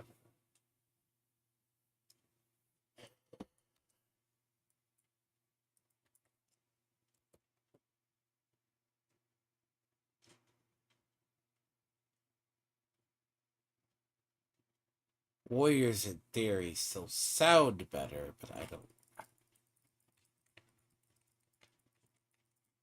They just don't feel good.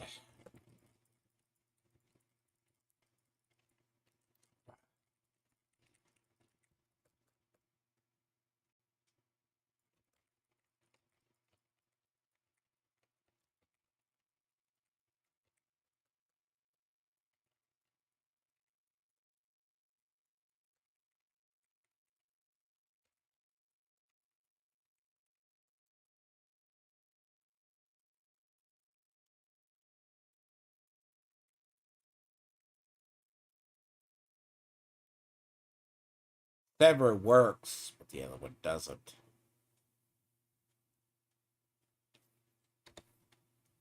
Didn't work. Sorry.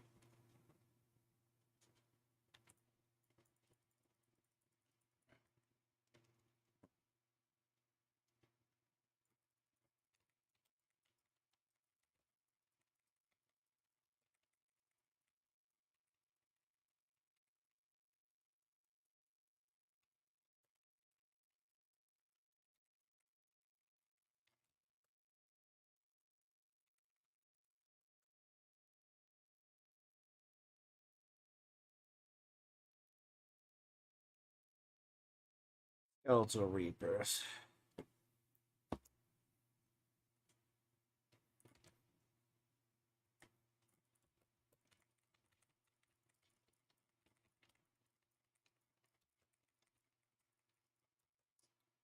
That's a lot fucking better at clearing shit.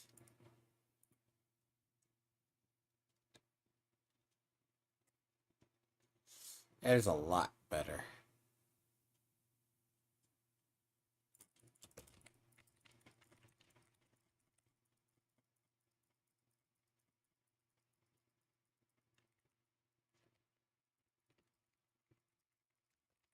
See, this works so much better.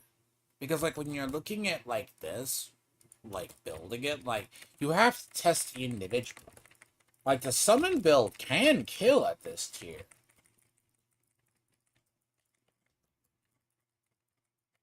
Yep, see, fuck shit stay focused? No, they don't stay focused at all. That's the issue.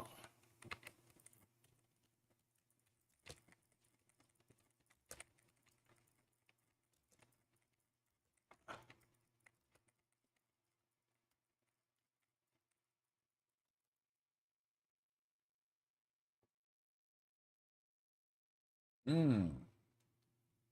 They don't. Hold on. I already know which one to work. Because. Hold on.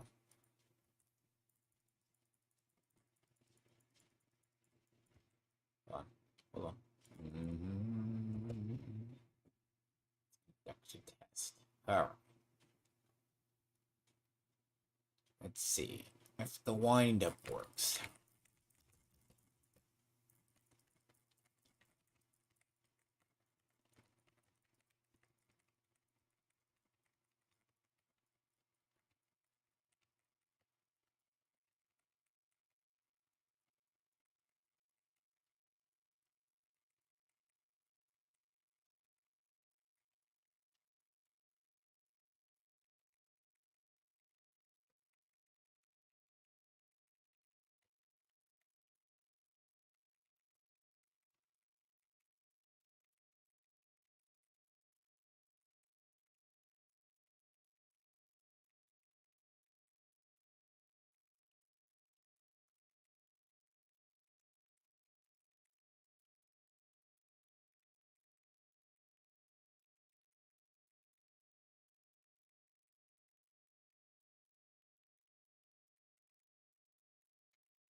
Had the right idea in the first place.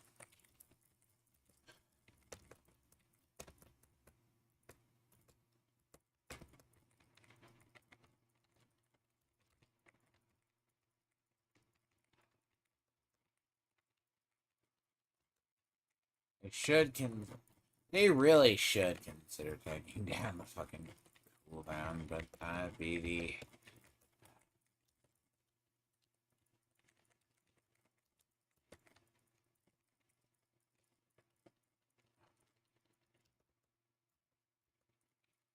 Nothing would go wrong if...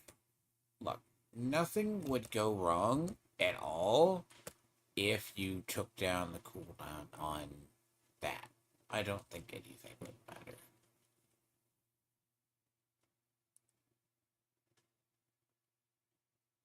Oh, hi.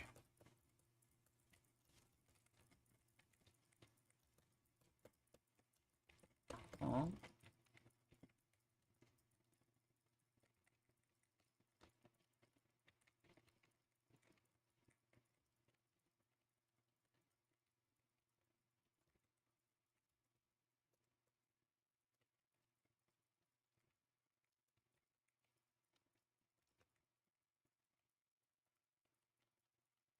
Nice. Not to have an abuse. Not to crash during these things. Would be good.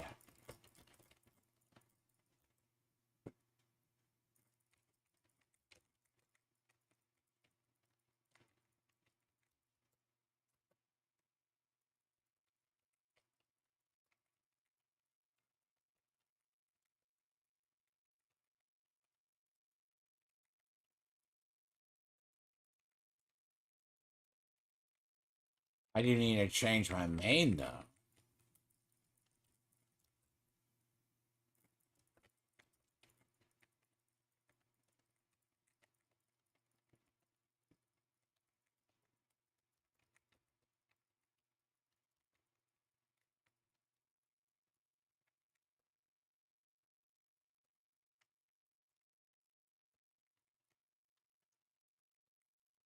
But in team activities, so she'll be very good.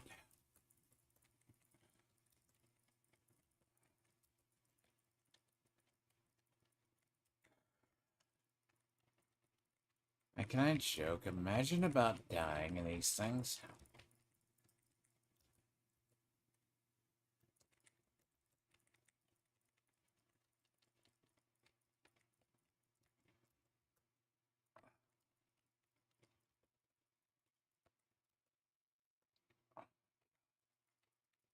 And you fuckers stop having the thing teleport.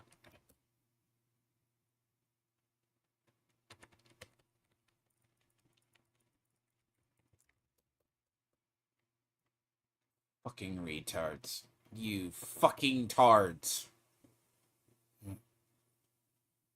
Oh.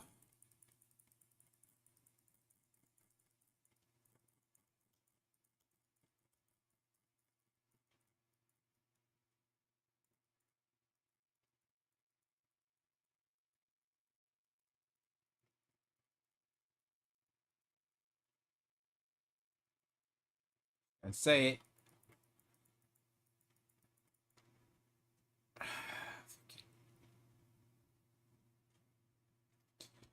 That, to me, is annoyinger than fuck.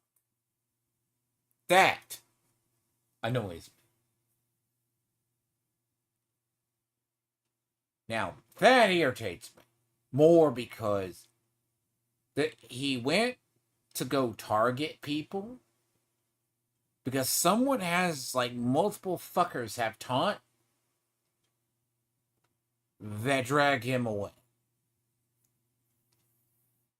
So they'll taunt him and they'll go towards that.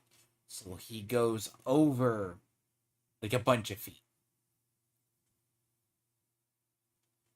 Now, traditionally, that's not an issue. It's a bitch when you have fucking this setup. As I said, it is a bitch when you have this setup. Terms of seriousness. The problem is multiple people have talked, so there's that.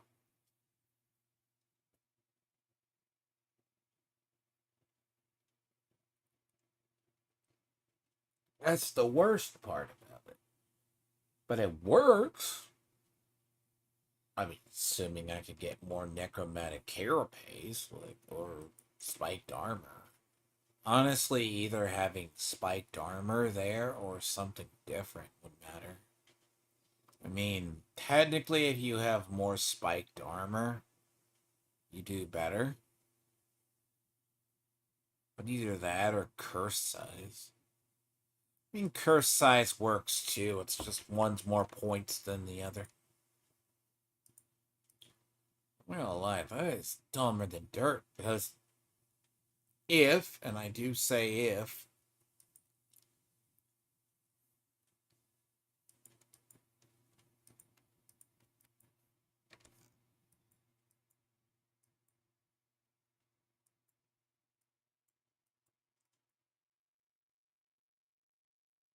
I mean, technically, as I said, an off meta build does work. You know what I mean? It does work. It doesn't kill as fast, is the thing. It's the. It's just the weird part.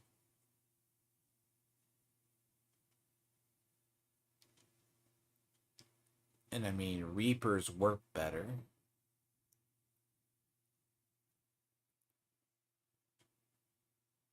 The Reapers work better. Indeed.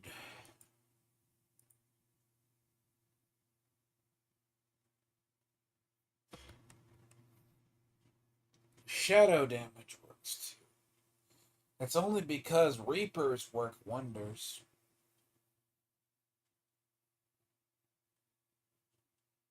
The only thing I'm missing is that Hellbent command. Hellbent Commander +3. Look. That ideal amulet that I want? If. He's resistant. Right off the top. That would be the most perfect amulet in the world.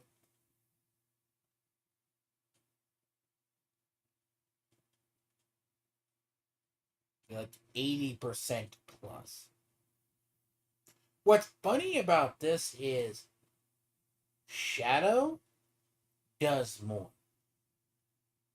But as I said, this is a funner build. Like in turn. Like this build does work.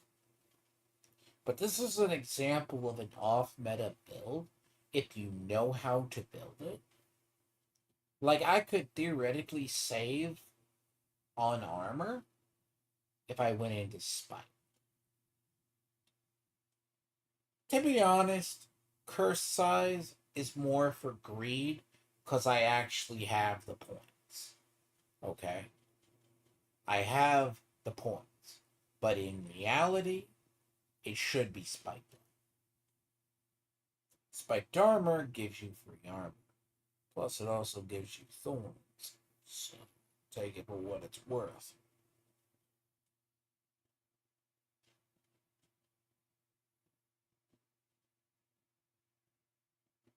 But the thing is, Reapers, that'd be the way it. I don't know how I feel about Verana has been the main one I use for a while. I mainly use Verana. Mainly. And this character, of course. If it's Shadow, I always have Anakin as my other one. So, hold on. Hold on. Hold on. Do I have it? Yeah, I have him.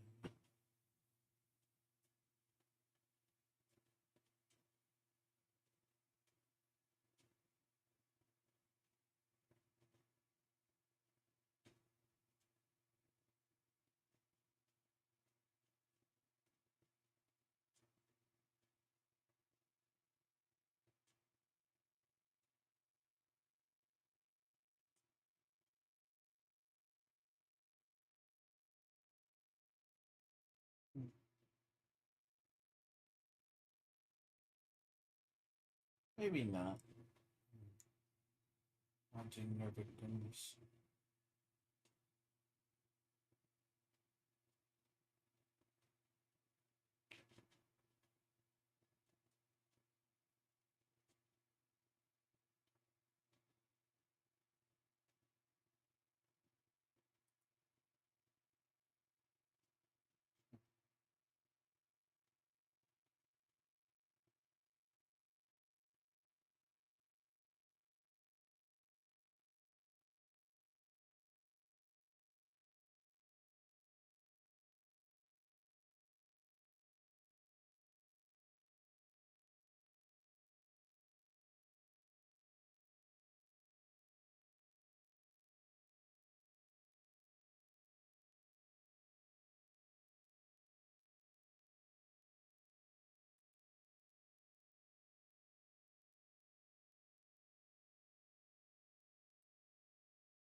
But as I said, it works a lot better. The only other thing would be to have chained. I mean, in reality, it's what? You need a 100% size curse? Probably not. I mean, that's just greedy. Honestly, 100% curse is.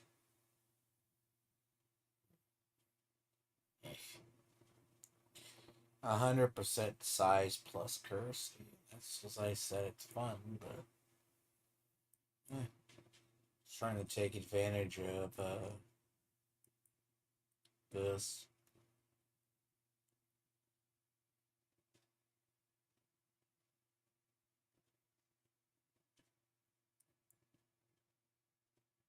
Frailty is where you're trying to take advantage of.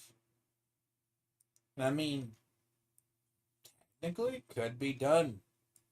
Gear, it's just gear wise. Listen, this usually takes a lot of like willpower and like maybe at the end it's like yeah you have to have like 498 dexterity, you know, it's slightly different in gear, vol damage.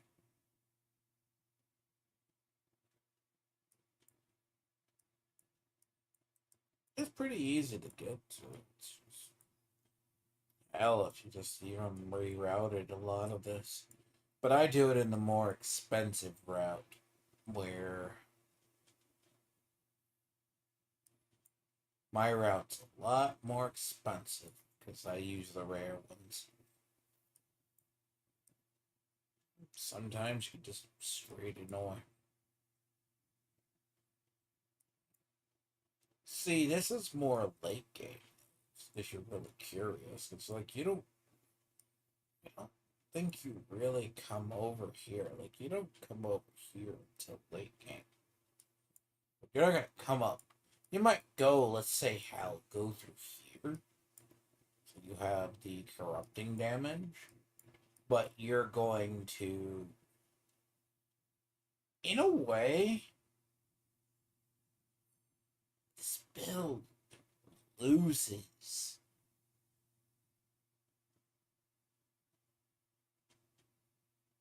I don't know if that's fucking worth it. I may not be worth it.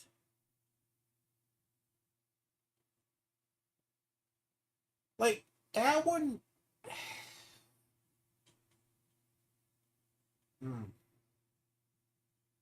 Maybe not. I mean, sever bright.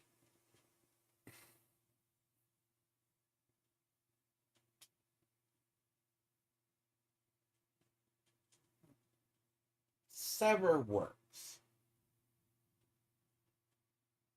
Blight works. But Blight works if your minions attack something that's in the blight.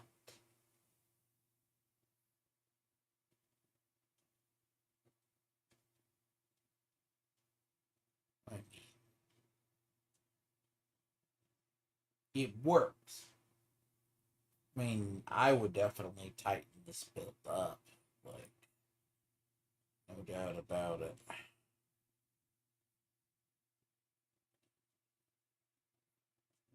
I would tighten this build up somehow. There's a way to do it if I really so chose. But like the cooldown's correct. I mean, amulet could be a tinge better. I mean, life isn't great on it. I mean, 10,000 life barely cuts the mustard in the terms of it.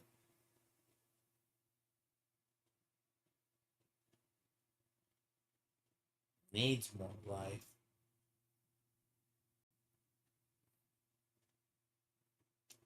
That's the thing. It needs more life.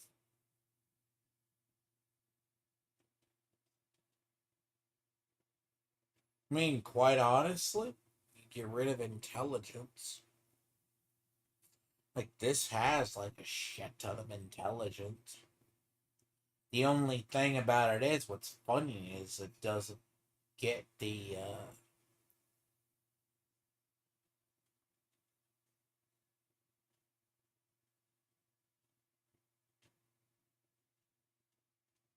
damage wall fortified works. I'm assuming damage wall fortified goes over to the other ones.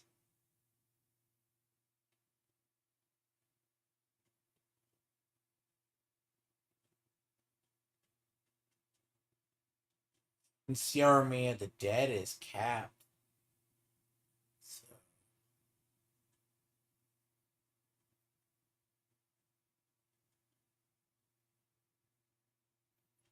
I mean, and to be honest, probably if it weren't for Core, go.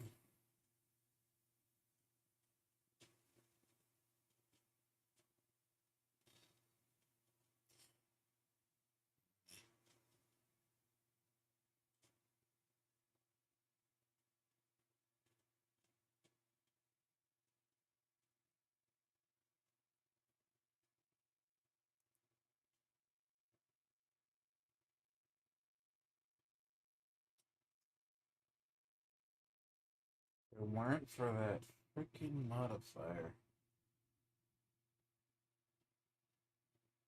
That's the only thing that I like about Blight in this build.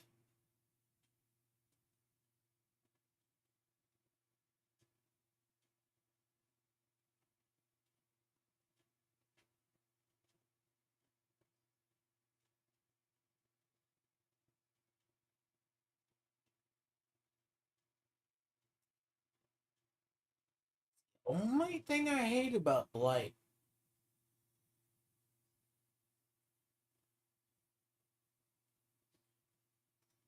I mean, that puts a lot on your minions. That's. Your all damage is good, your summon damage is slightly lower. But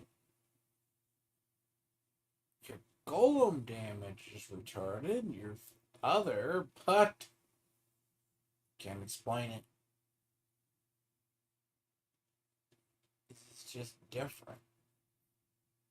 Makes me wonder if, that's a big if,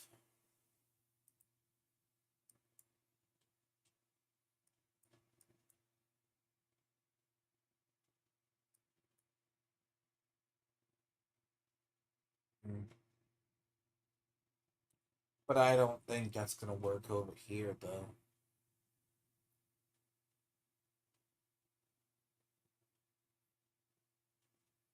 See, that's the difference, right? Like, this is a build that works, but it is.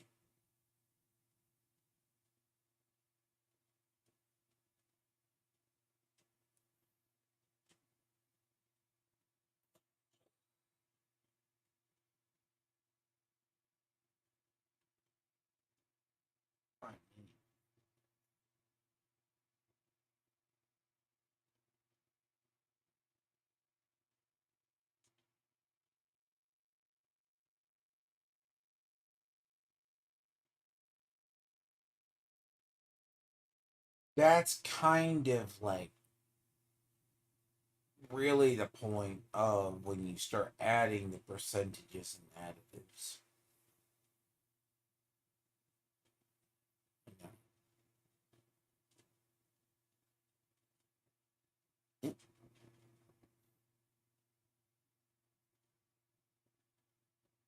But the thing is, you're making it up in the summon.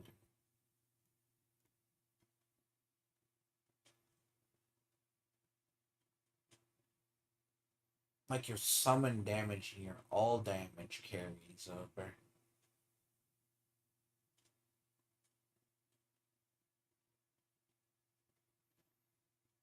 Summon damage and all damage is carries over, but it makes up for what you're missing.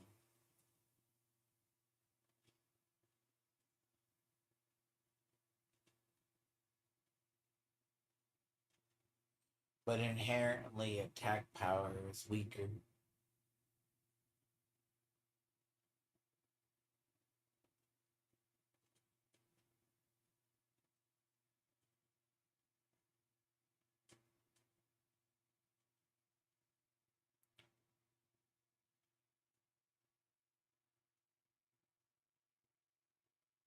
Because I can see if I compare this to my other ones. Here's the thing, if I compare that to my other one, I mean, it's not a bad difference. Like, the only bad part is.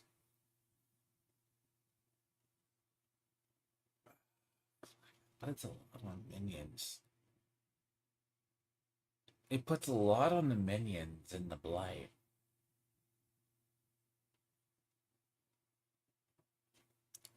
It puts a lot on the minions inside of the blight.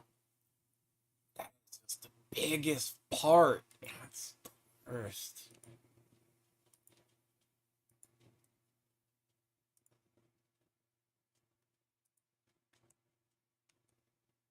Hold on.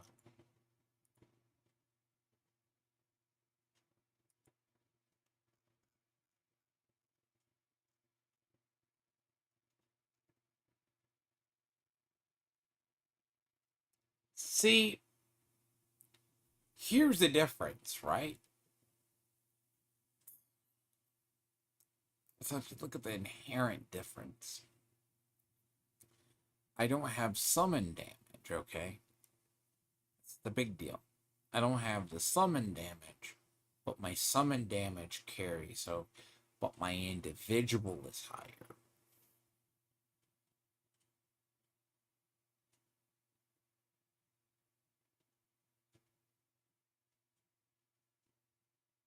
The gold, that's the only difference.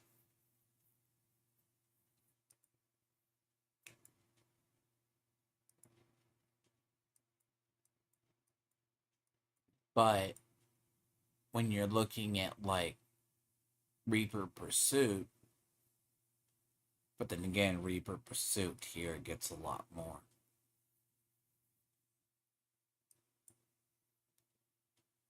You know what I mean? The. And if I did that.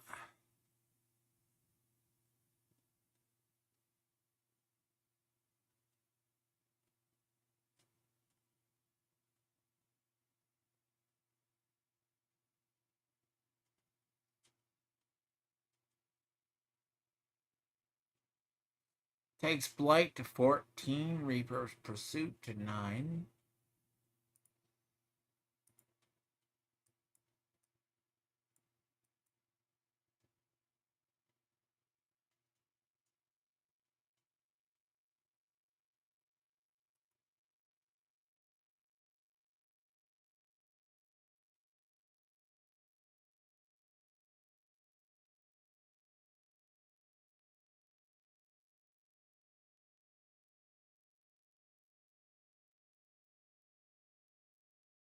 Gives Gloom.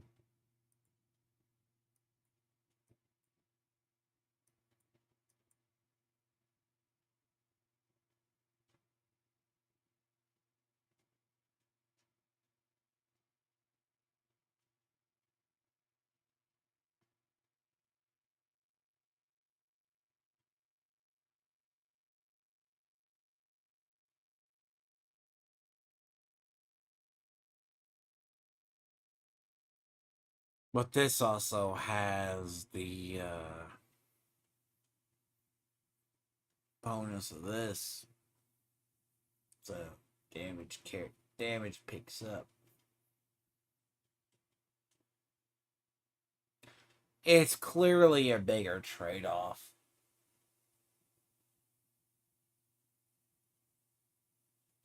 I mean, the trade-off inherently is so constant to get the. I mean, as I say, Blood Wave slightly different.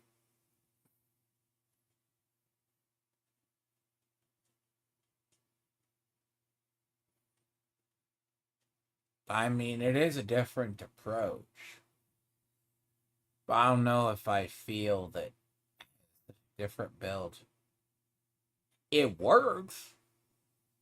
It's slower. It puts a lot more and it makes the minion stronger.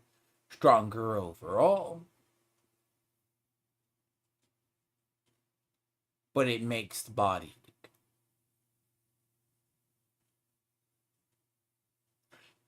And I mean, in reality, it makes you very susceptible to dots in a way.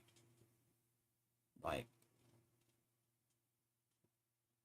Blight fires off faster.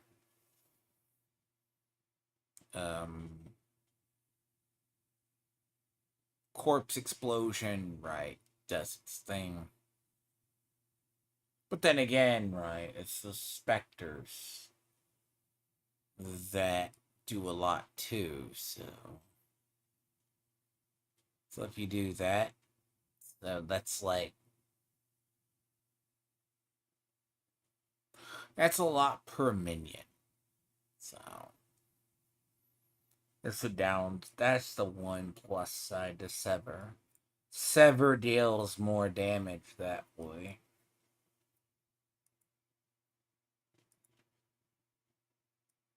Sever deals a lot more in the one aspect that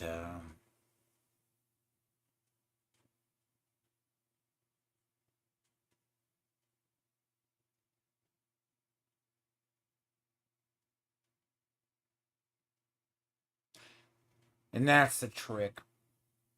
It deals more in that aspect. But I have a bunch more multipliers built into this. That 3,000 extra life is a lot stronger.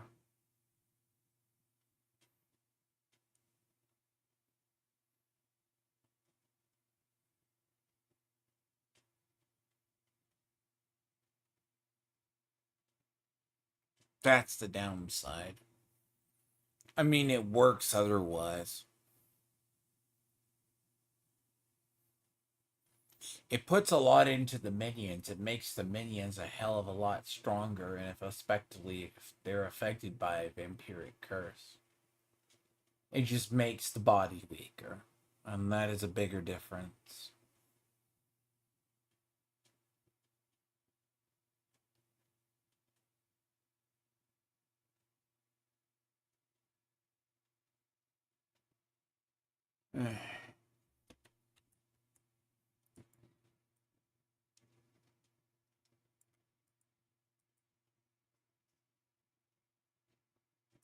I mean, it works for what it does. And I mean, absolutely it works. I mean, I don't think it's that bad, but damn, does it not work?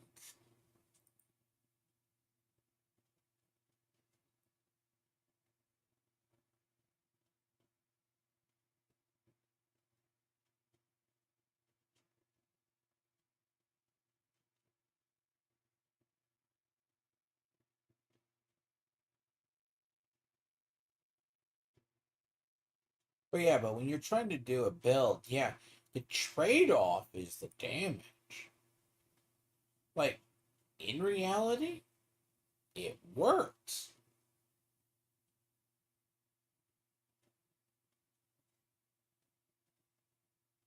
But you also need that corpse corruption consumption as well.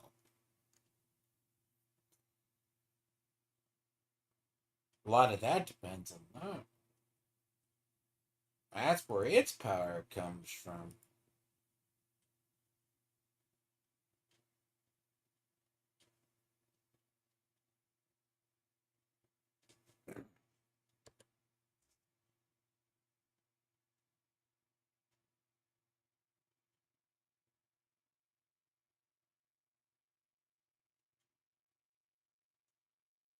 But the only way to make that more powerful is to have all damage.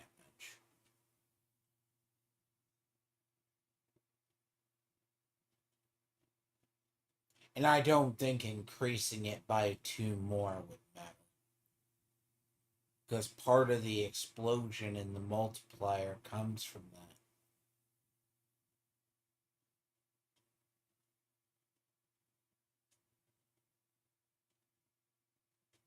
That's not a good one either.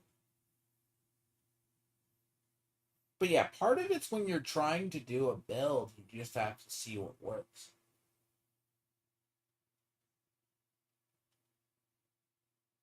The issue is you are going to be doing that one. There's not really a choice in the term of if you're going to. Like, if you're trying to do a build, you have to work with it and figure it. Because it's as clear as day in terms of that build will kill, doesn't kill effectively. It would if the minions could stay in one spot. But that's what I'm seeing with Ashred's, but that drives me insane, by the way. Ashred's build is similar to that, but not as refined. Reapers at least travel.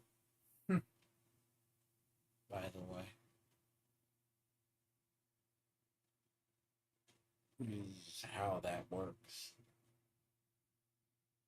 Reapers will travel. I gotta work on this paragon.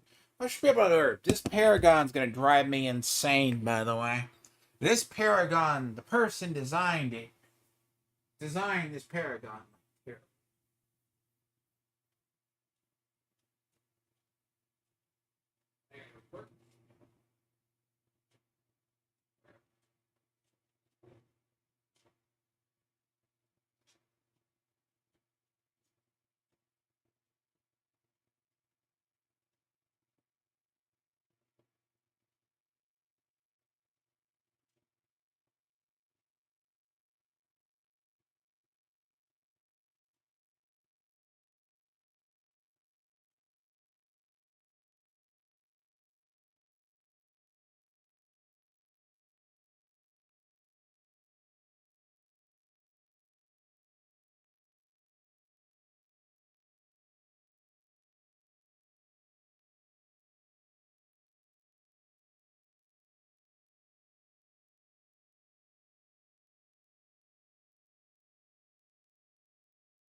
Now, let me show, so, I copied this build off a build guide. Okay? I swear. This, okay, whoever designed this, God rest his soul, like, I looked at how he designed this, I don't like it one goddamn.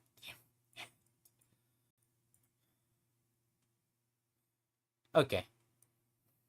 So when I got here, he had frailty here without doing curses. I don't want to know how. Somehow, he basically snaked all the way down here. Down to fucking here. To corpse.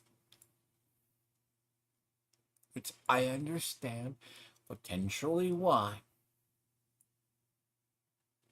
But he's on majority bone and forgot this. Which, why use frailty?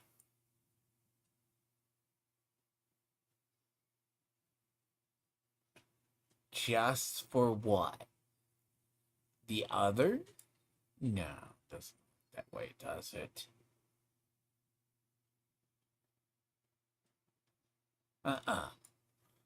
Not how you design hordes. And I'm saying this with all due respect. Like, the guy literally put it on his channel, apparently put it on. And this is the build that's been being copied on Mobilytics, and people are having to fix it. I mean, look, it looks like a fucking nightmare, and it reads. Now, okay, as a preference, I should state, I don't like when boards look like this. Now, it would make utter sense. Okay. But then again, bear in mind, he's trying to use indiras without blood wave. Which is fine. He's using bone spear without blood orb healing. I'm gonna tell you, it's a feat. It's a feat unto itself. It is the utter feat of, my God, I am halfway tempted. Like, this is not how you designed it. Apparently, frailty, right? As I said, frailty in a board where you're using curse in a pushing version, but you're not using it in everything else, you're using triples. So pick a struggle and stick with it, so to speak. Pick your struggle. The funny part about this is, right here, this is what you should be doing. Like, bone?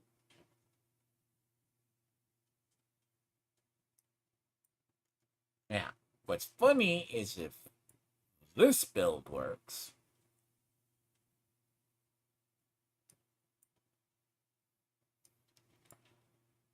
I mean, blood begets blood.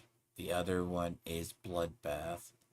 It's blood begets blood, and then does the other.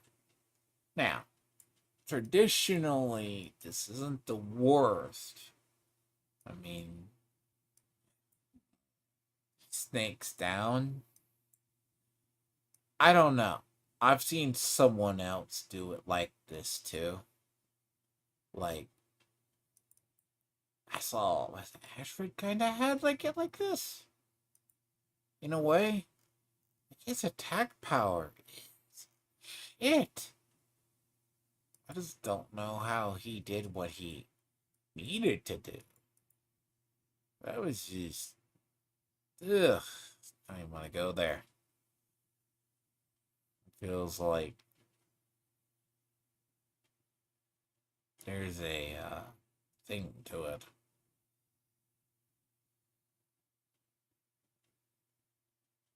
I mean, okay, so cursed aura, probably, but you're not even. It's like I said, it's such so weird. It's like, yeah, but I'm not. It's like, sure,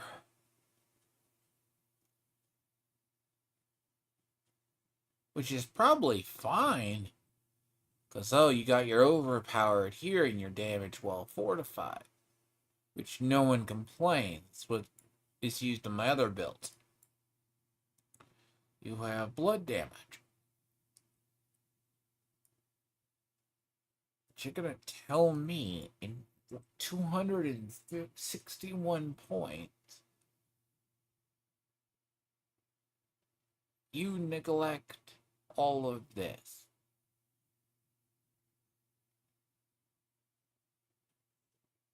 I just went and looked at it as. Let me pull this one up. My God, I looked at it. I'm like, you don't design a board like this. Like, designing a board like this is. It's atrocious. It's the best I could say. It's like. Let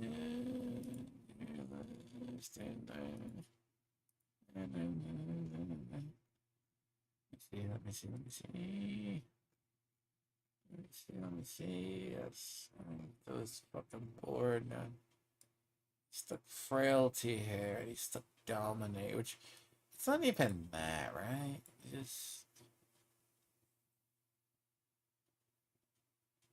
I'm not even. I'm gonna say this. If he started sacrificial, went to eliminator, said fuck the entire thing, goes to essence. Hold on. Essence.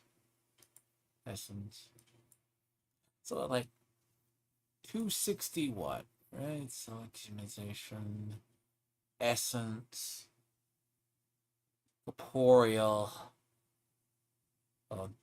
dominate. Yeah. So dominate, I guess, assumes higher. Sacrificial, eliminator, essence, and dominate. Now, obviously, in a hypothetical situation,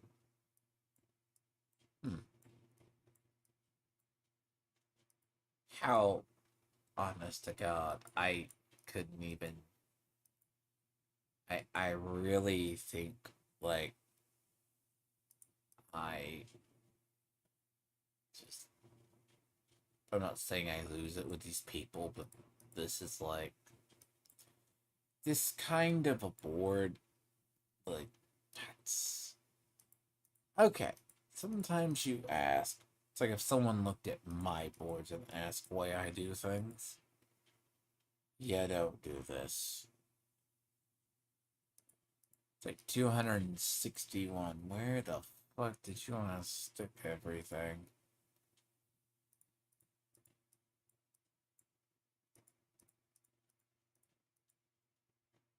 No, you're not going there. You just.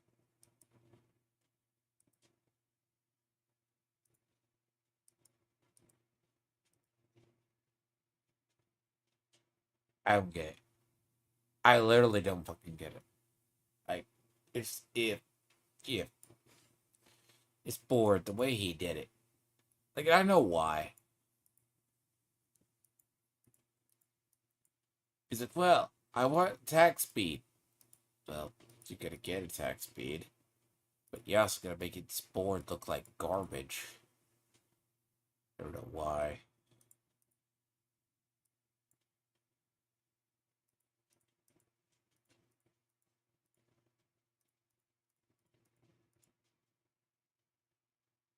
Oh, you somehow take this. So I'm guessing he had no armor. Which, by all means.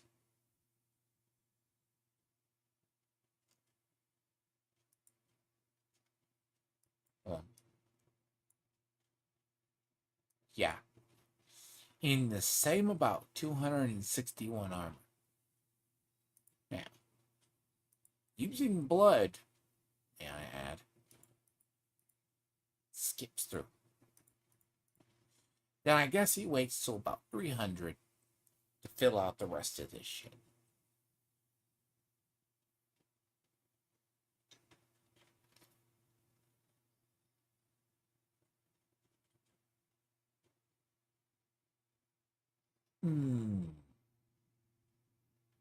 I see a problem.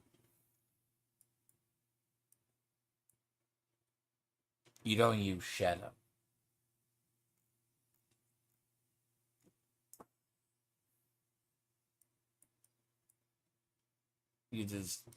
You're not using shadow. I can understand flesh eater. Don't get me wrong. I fully understand flesh eater. I get it.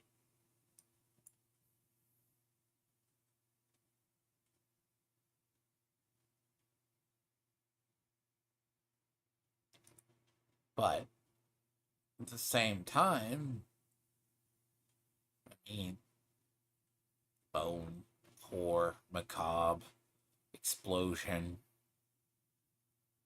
spear. Spear is both blood and the other one, so why are you just avoiding it? It's more about a rampant mismanagement of the Paragon board. And I mean, it looks in every bit and feels the same way. Like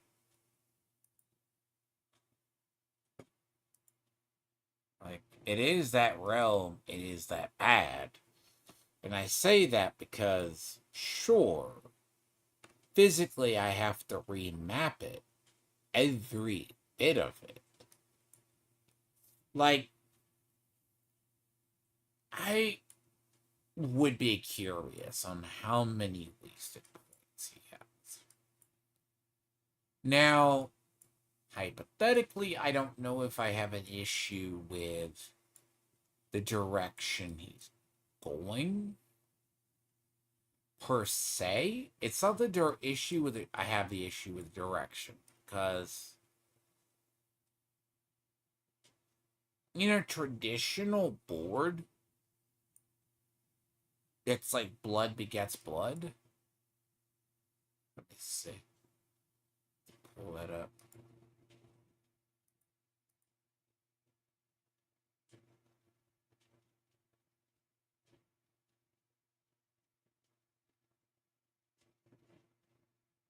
Guy. Wait, delete it.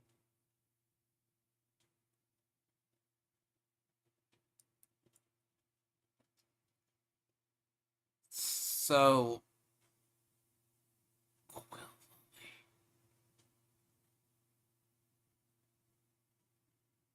hold on a sec.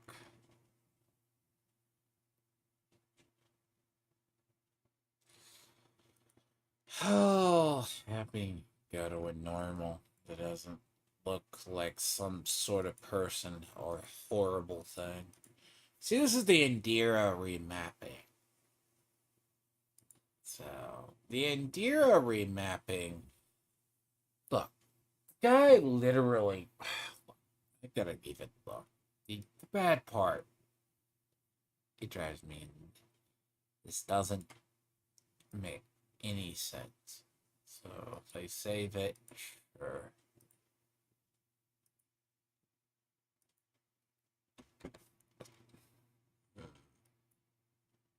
So, in a normal blood begets blood, right?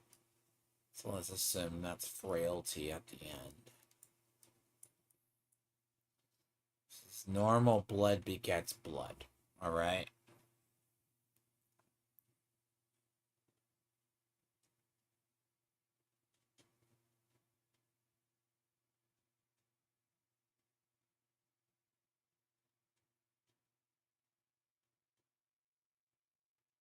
Mean you have multiple choices.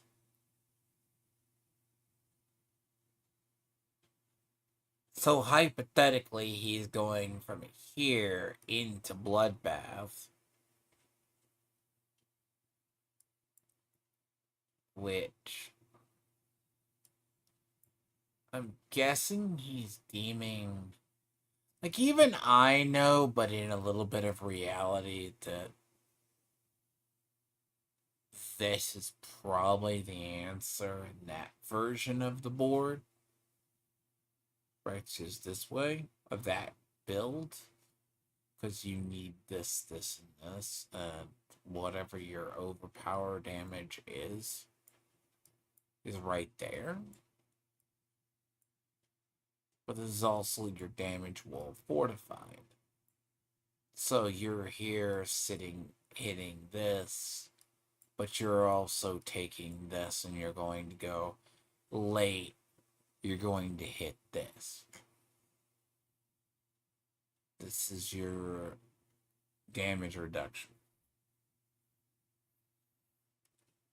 Now, in reality, you're not using curses, so anything that would be tied up here is not here. So all of this, you've saved points. But in turn, that is replaced by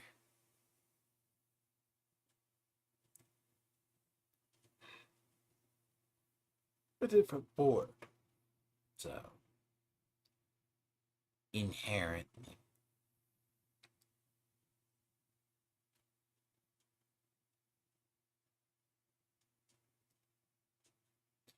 it's kind of universally accepted that you're going to come through here, but you might be able to make it up in another board.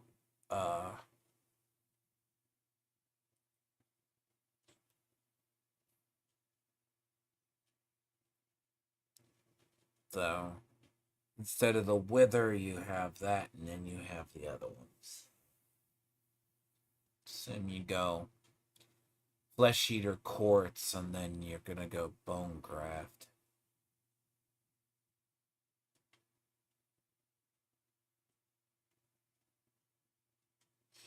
Bear in mind, there's still a lot of points tied up into this last board.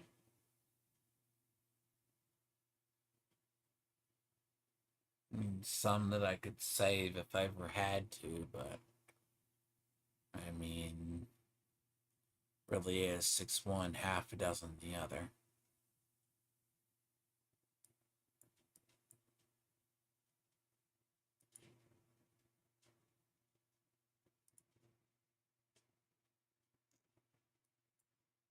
Hold on.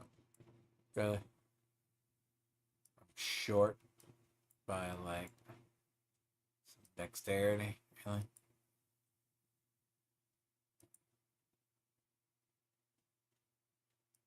Jesus. Yeah.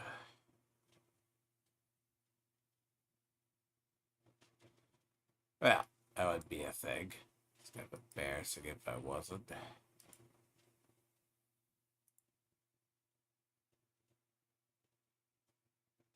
Really. Clear as dead.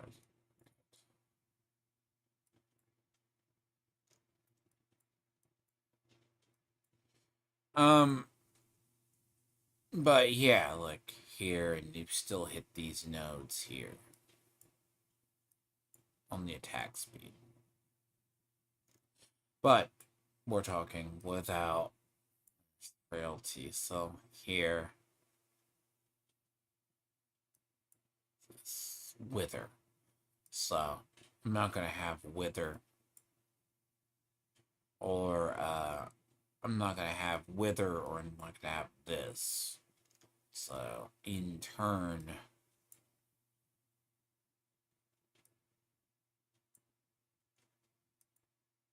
hold on.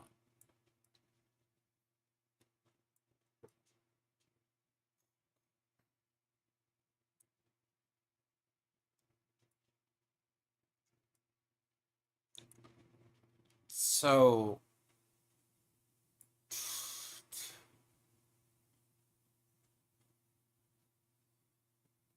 I mean, you have amplify, but it doesn't matter. The bottom isn't going to matter at all. So it doesn't really truly matter if in the terms of the other.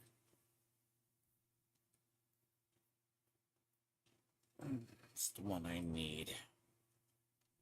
What I actually need.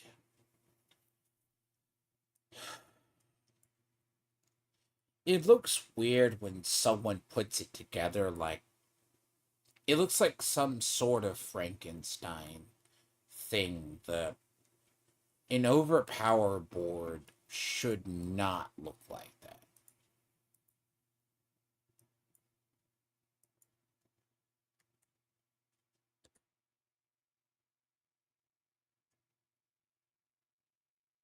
It just looks like, again, you go from deference if you just take time to figure out your board versus you're just leaving damage on the table that you could be doing better. I mean,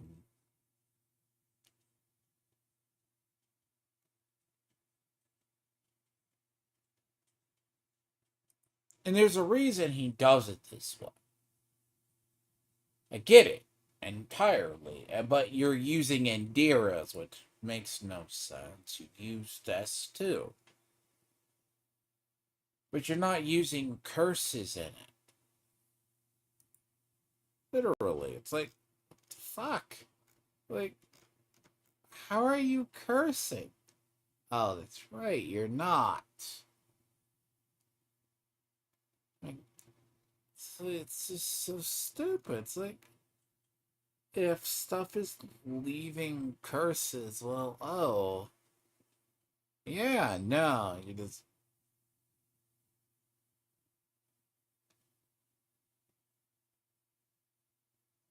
Which makes sense with the other.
Now, the only issue with, like, Bone Graft is a more monstrous board to go through.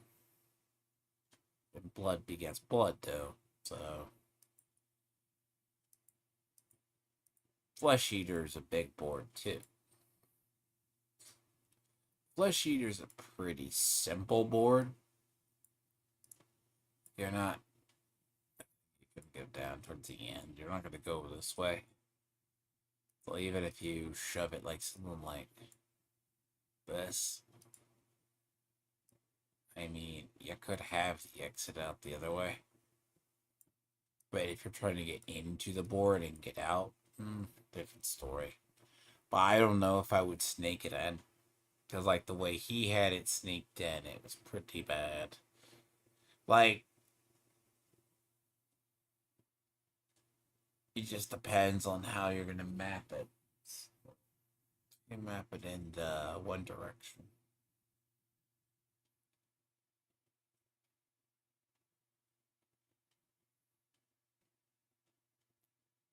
It's like if you come in this way. But it's not like if you count it or if there's a way. I mean, it's a pretty straightforward.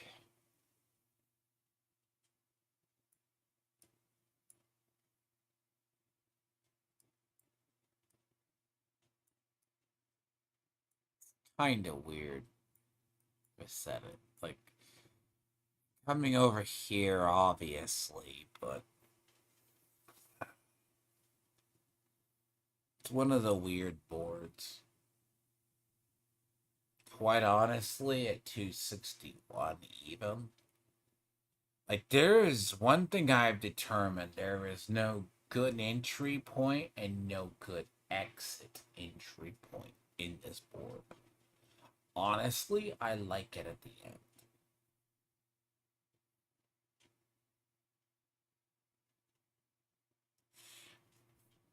From what I have found, there is no good entry. It is that bad. Like, if you come in one direction and you're hitting this, right? And then you go up through here, you snake through here, or you're snaking through and you're going down. There's just no good way. Like, it's a good entry board if it splits off, but it is not a good board if you don't.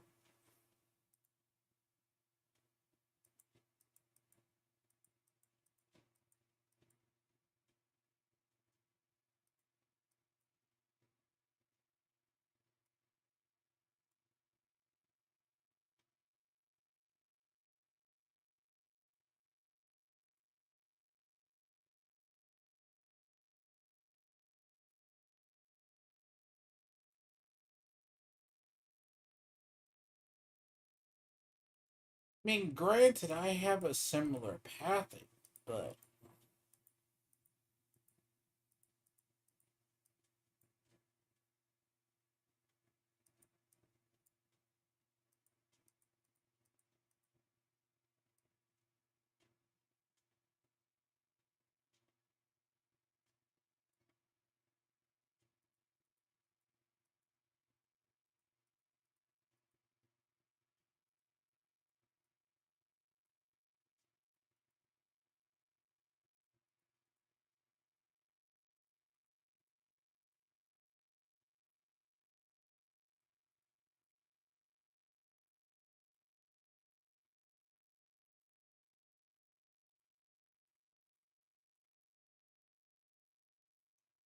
um,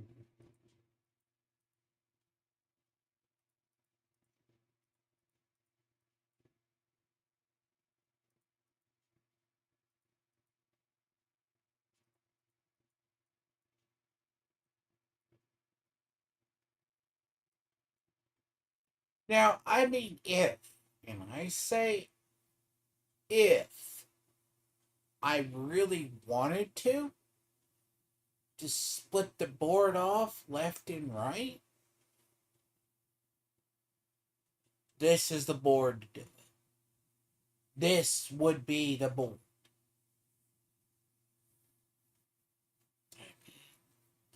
It's not painful to split it left and right if you had to.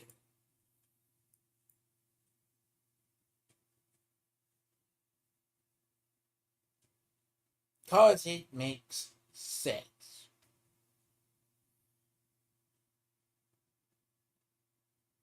But you're not going to go asinine because it is one, two, three. It's at least four in one direction. So let's say here one, two, three, four, five. Right now, so five in one direction. 5, same 4, 5, 6. On one, the other side.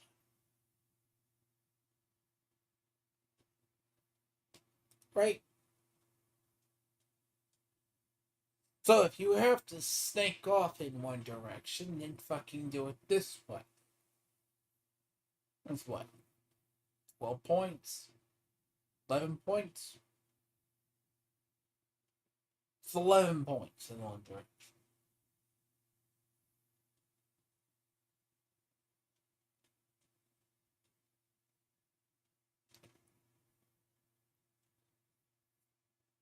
That's the thing.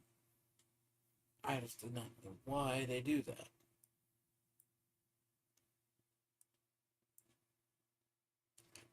I mean, it's a lot better to have a board. Well, technically there's 4 on the side, but it'd be 5 out the board. So one side, if you had to, it just makes a lot more sense. Okay.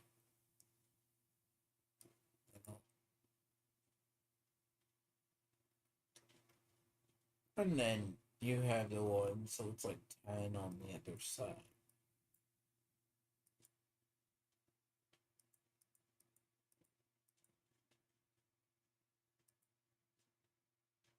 Let's see how much.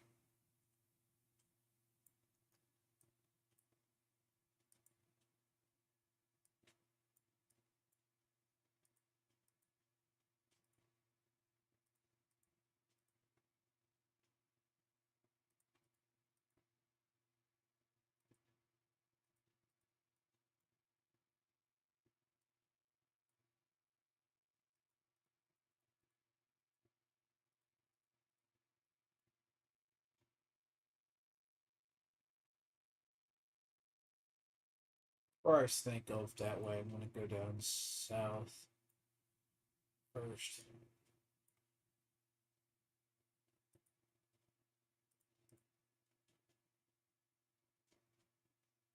It wouldn't save regardless, though. I mean, unless you're just trying to do one way or another.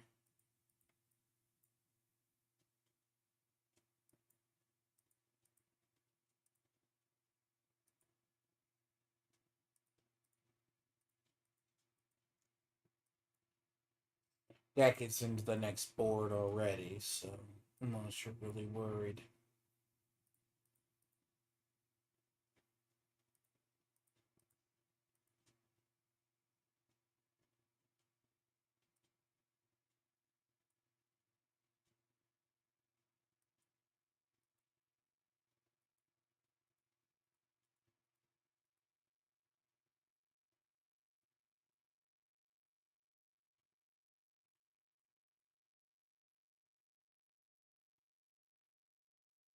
Right. So here it looks like this. Prior.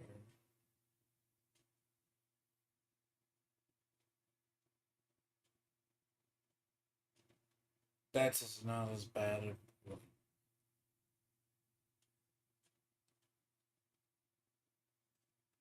But in a way, I got better at cleaning up these types of things. Now, the problem itself is the next to last. One's more problematic to map than the other. We're talking about 141 points, right?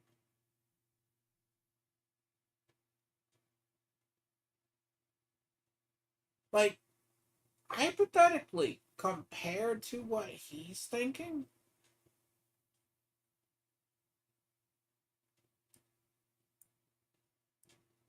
why would you? It's like people they leave it. Now, I mean, in reality, of okay, let's assume Next one is either going to be this one, or it's going to be your inboard, your choice. I don't know. I hate the fucking thing. Like, there is no good point out of this board. Problem, you're here. Even if. Now, the worst part about it is this would be your inboard. Even if there is no good end point. Even if you come down this way, the only other way, there is no good ways out. This board is probably a good end. Because a majority of your additive damage and your multiplicative damage is all going to be here.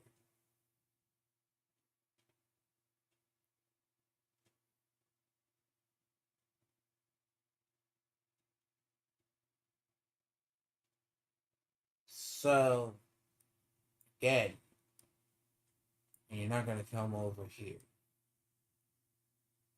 And you might use this. You might, only other thing is come in here and do that. But it's not going to be the board you exit.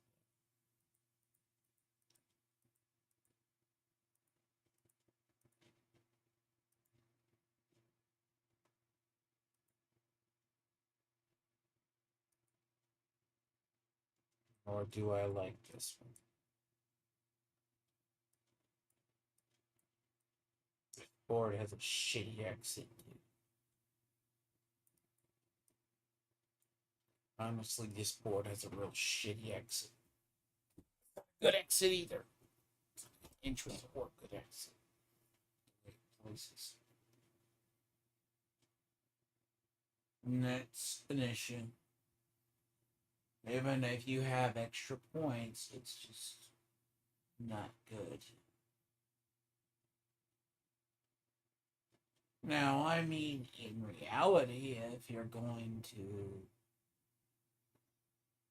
snake it off,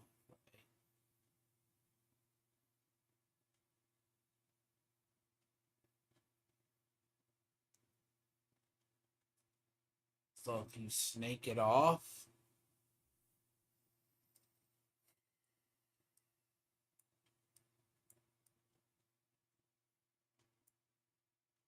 I mean, it's one of those boards that has no. It doesn't have a good entrance and it doesn't have a good exit.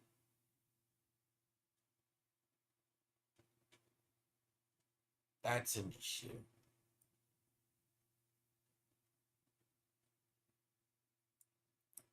I mean, if you come down here, you're getting this. If you want to go through here, you're going to do that.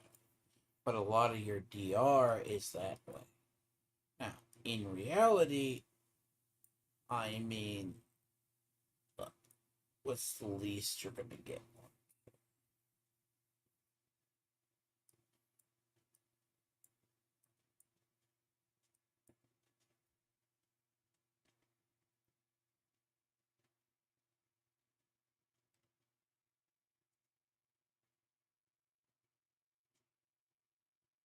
Because in Flesh Eater Courts,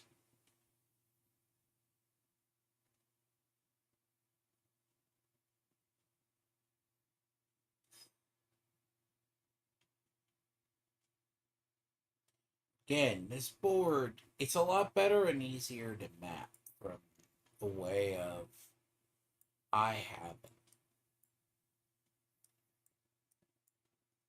Know if 6 is the right answer off either splitting off the 1, because this is not the way in.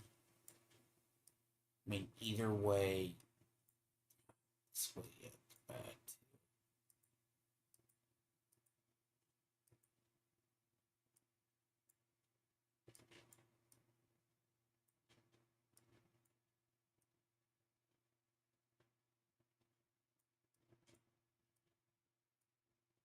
Every way into this board is bad as well. See, every way into this board is literally wasted entry. Every bit.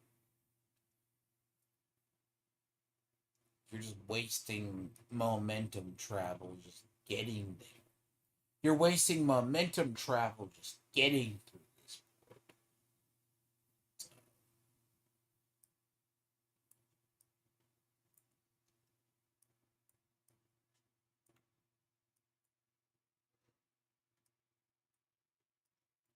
In a way, though, there is a more thorough way through it. Now, in a aspect, okay, I say this in an aspect if you come through the middle. I mean, I still feel like even if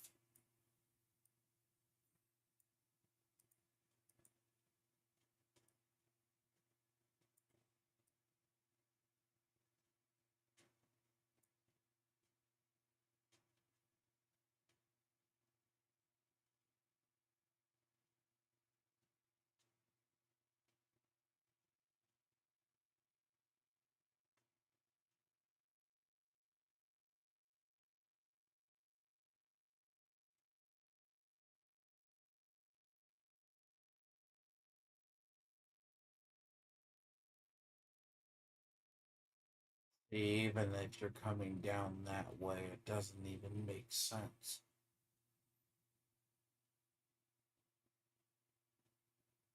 Because the last two boards you need are Flesh Eater and then the other one. So Flesh Eater or that. Again, as I say, roughly is math. Figuring it out is math.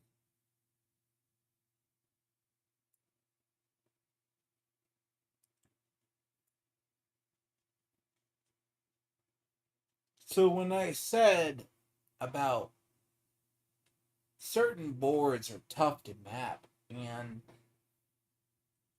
you're gonna, because it's like, why do frailty? Because of the crowd control.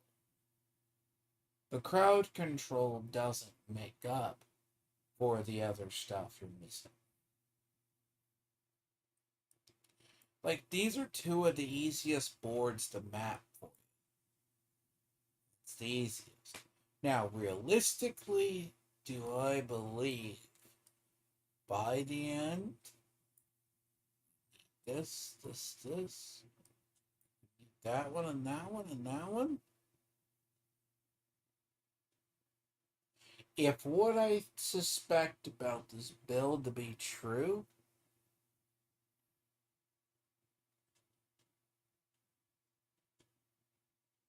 I'm going to do, part of the thing is I have Bone Spirit. I've been able to take Bone Spirit, Bone Prison, and the other one. What's funny is, hypothetically, you know what's interesting? Bone Graft. Hitting your, uh, increases your maximum by 2 for 8 seconds. Stacks up to 8, and it increases your damage in 16 essence. Now, in reality, the problem is a be figuring out protection. But bear in mind you can gain back essence plus still have. But this is a core board. I think you're gonna wind up using almost everything in it. That's the weird part in this board. Like, Wither is important, but what I think happens is there's crit damage in this board, there's essence in this board, there's this in the board. This all winds up there. There's damage reduction. There's bone damage in this board. Bone damage is there. Now, what I would say is that makes sense if you go this way. But there is no easy way into it. There's no easy way into it. That's why I say mapping this is key. It's bad. I don't like it one bit. Like, I could see how to get into it, but getting into it effectively is the matter. Getting into it effectively is the key. Quite honestly. Getting out of it.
Yeah, I'm not sure if snaking off that board would be the right decision either. I mean, if anything, that's a foundation board. I mean, a foundation board would be better. I mean, in a way, it's very much a foundation board. But compared to frailty and the other ones, right? This is still key. Basically. One could say. But bear in mind, if you entered this, it wouldn't even be a good board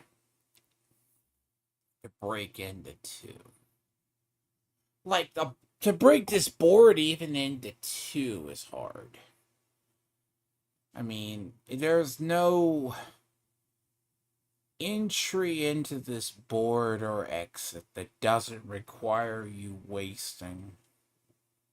I mean, frailty is always the end because the fact that it has the same entry and exit point problems. But I mean, it's easy to shove to one. I mean, quite honestly, the path I see it, or not.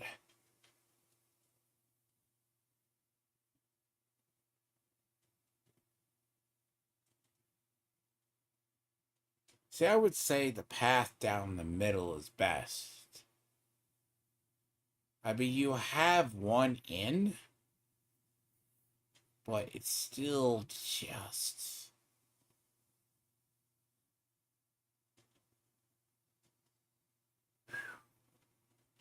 It's not good regardless.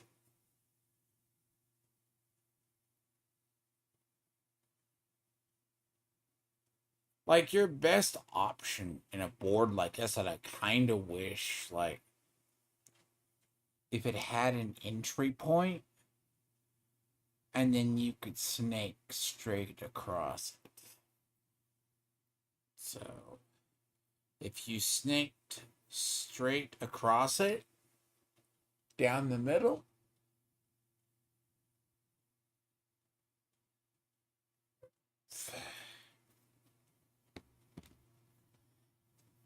I mean, that's what makes the cult leaderboard a lot more accessible. The cult leaderboard is a lot more accessible in that part where physically you can just take it and it's not that problematic. But there isn't a good way to do it.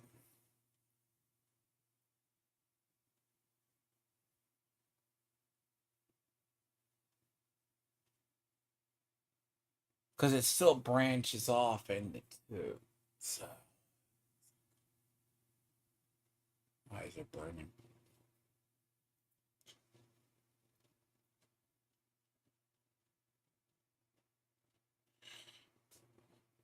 Fuck. Okay. Because if you go this way, you're still too much to cut over.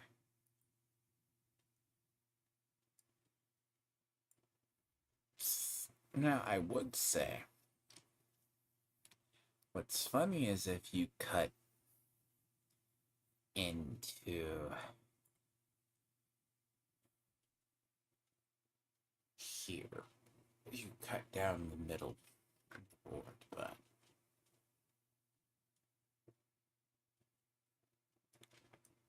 well, that's like,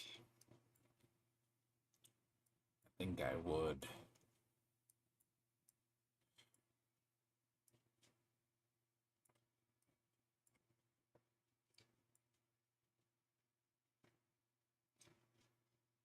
It's not a good way. As I said, getting into this board and getting out of this board is horrible. Both these boards are easier to map than the other ones.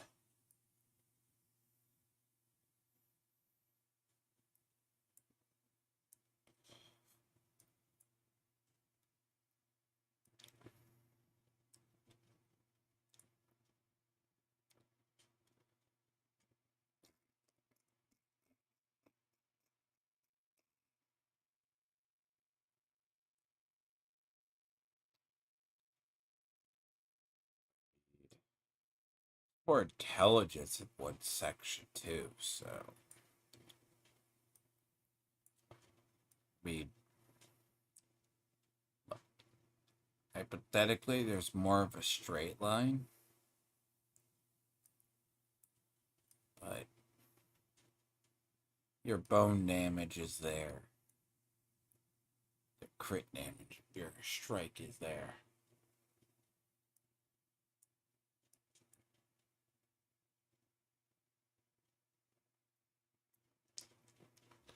That's way off at the fucking corner as well.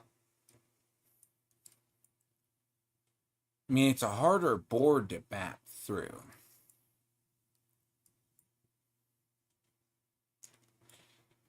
And either way,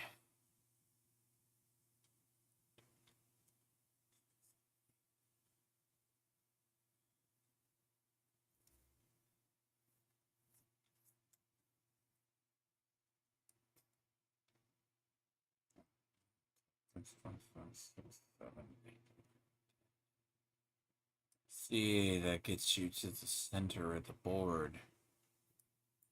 Right. gets you straight to the center, but you're lost over here. It's still a long way over here. It's a long way to this point.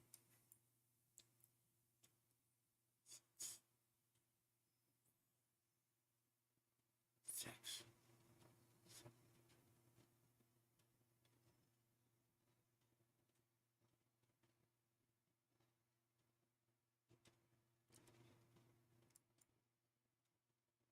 22. It's like 22 alone.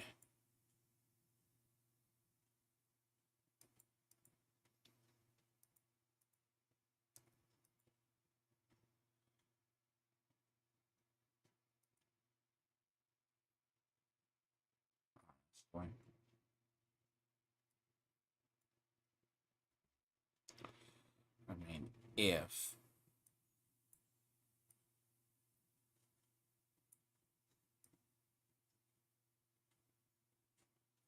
it's not like matters one direction matters shit.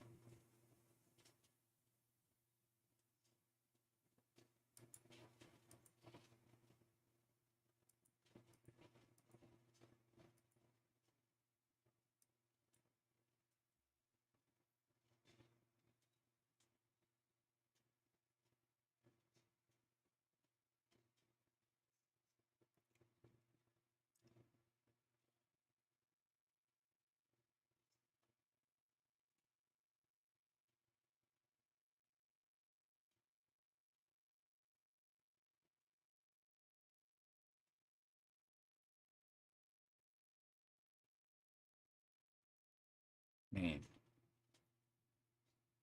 I can see kinda why.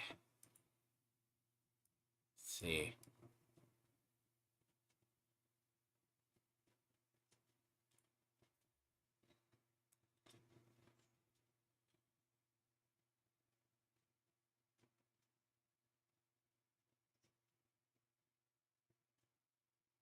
You're hitting all of those. Taking another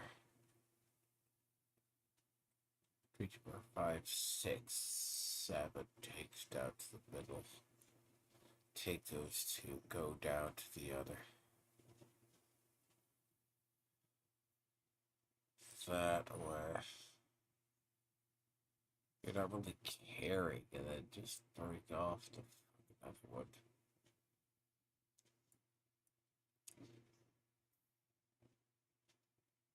I mean, you break off here and you break off there. Breaks off into one because you're not really fucking caring about the other one.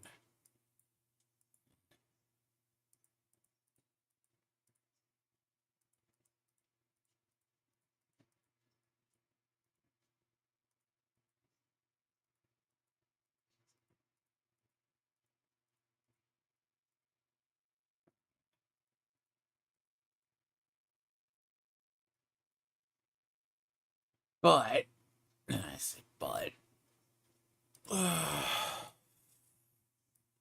mean, if you have to exit out, it ain't shit.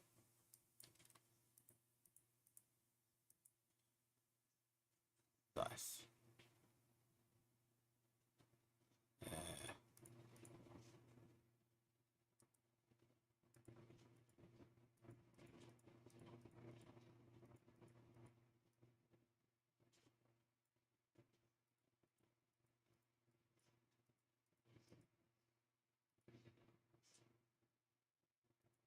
Be kind of the problem. It's like max life, so you have to come through here regardless. Like, you can gain like 50 life per second, shit like that, and like 87. And I mean,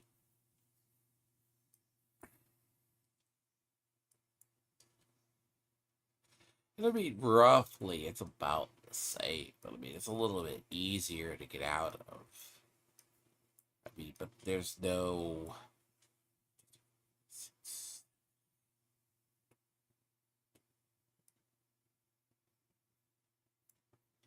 Technically.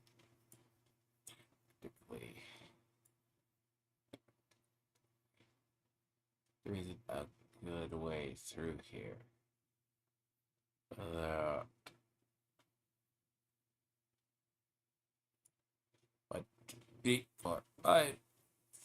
That's five. That's six down, right? Yes. So that's six into the other.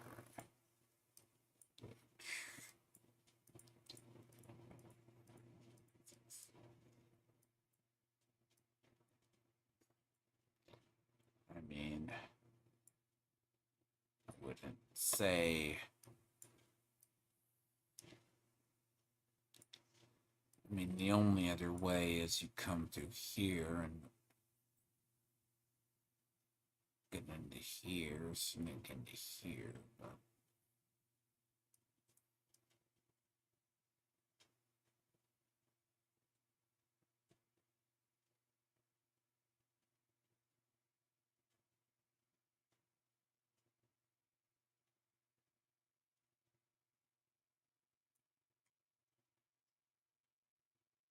Hold on.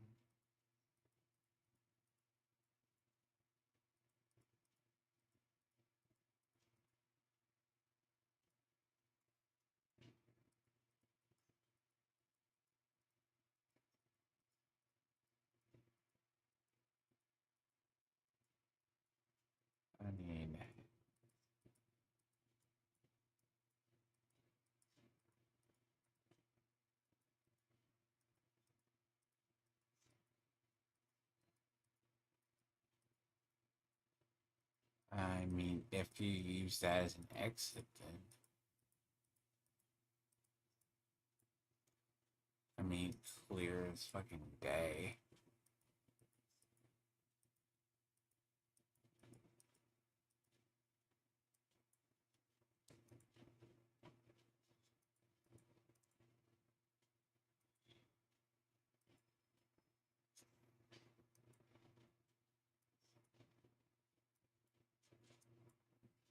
But you're still gonna have to either go one way or the other.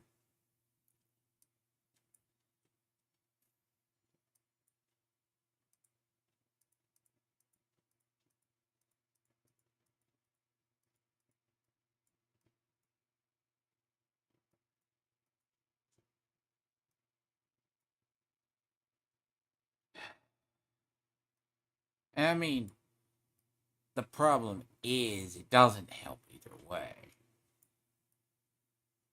One, you can kind of like go one way or sneak it out the other way.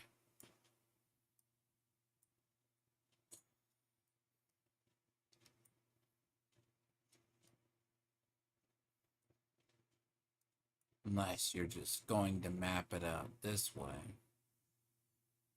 You can hit the life, you can hit that one, that one.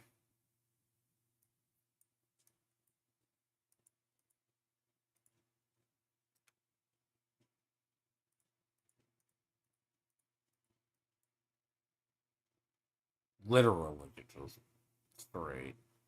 The other one.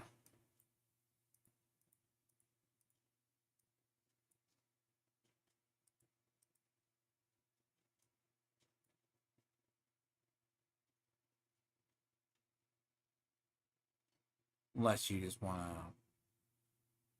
cut across.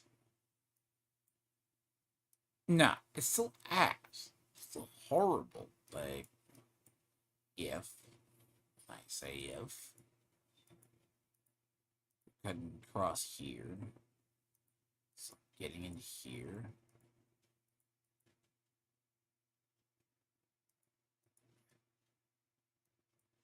That one. Probably cutting across into here. Which is your exit out of the board. But you're gonna have to cut across into the other.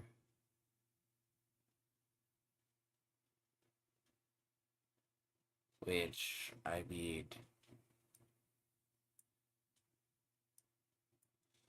unless, what do you say, it's like 5, you go,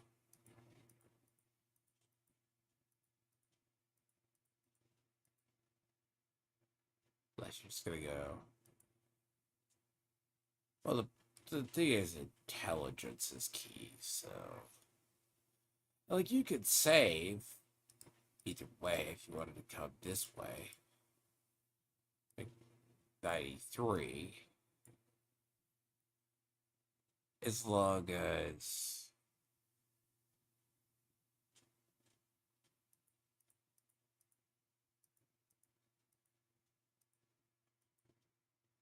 But you're still pulling that.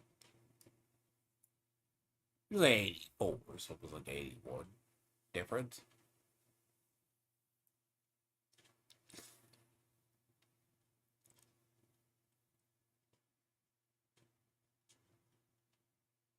A little bit, but not by much.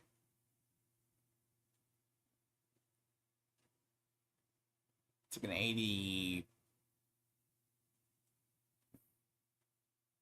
I mean, you nail it that way.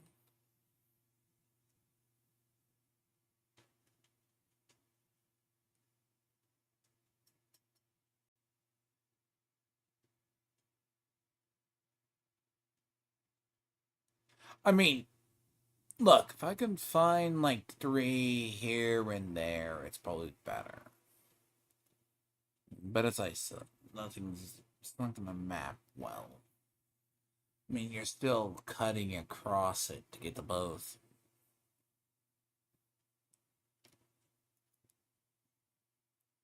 The legendary and the other one. So it's nail both the legendary and that.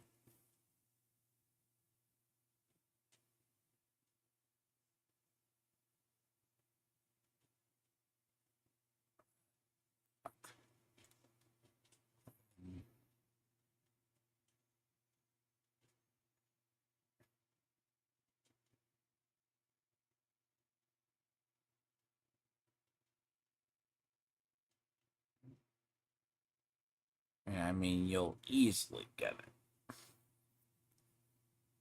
Hell, it's just mapping out the last board.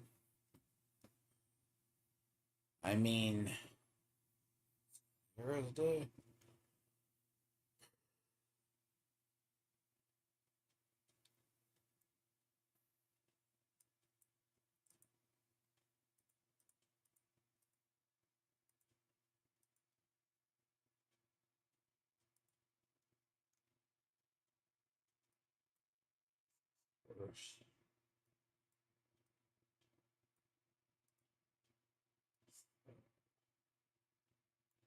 It makes more sense this way, though, from being that kind of a board. But it's interesting. Like, yeah. It's just disgusting, though. Getting out of here. Like, even if.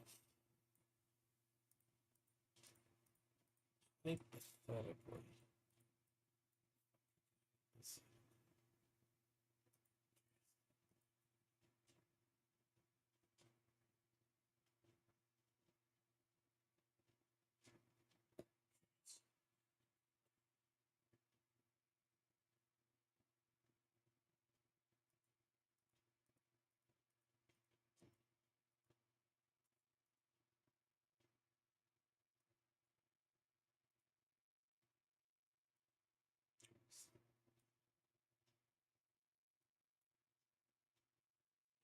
Every rare mode.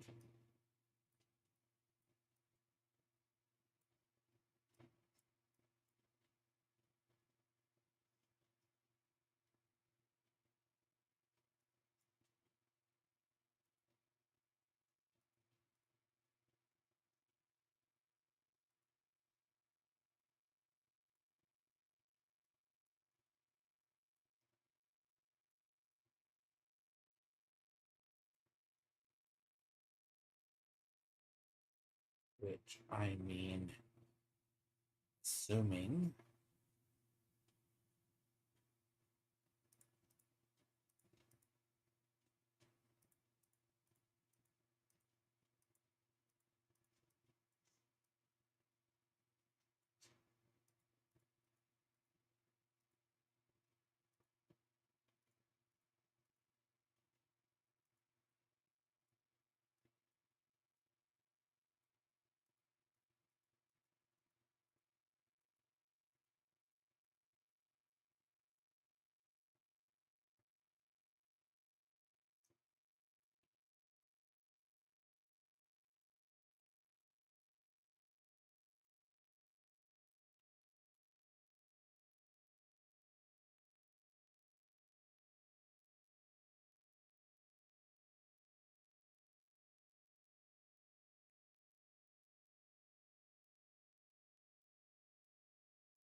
It's a lot easier to map than I thought.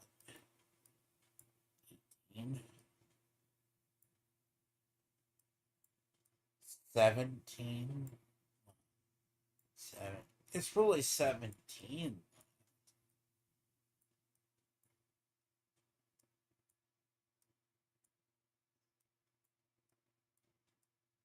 I mean,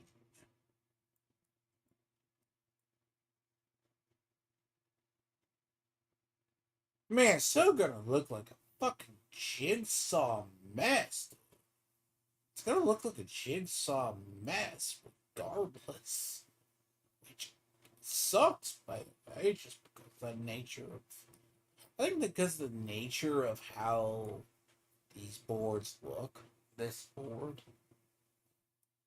Because this is a complicated board for what it is. Also, to hit every overpower in the world as well. Like, my whole thing is why use.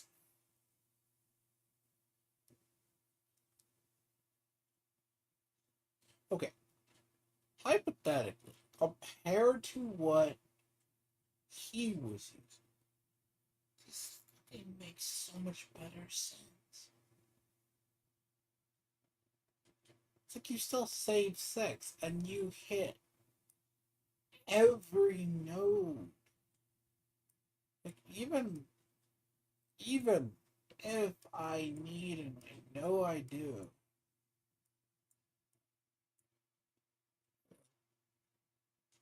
what the fuck? You're gonna eat dexterity like a motherfucker, aren't you? Both willpower and dexterity. Oh god. Oh,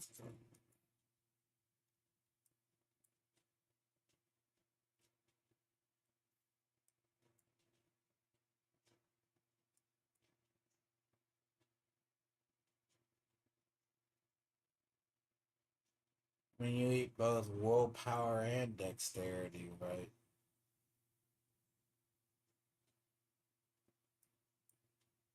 We need.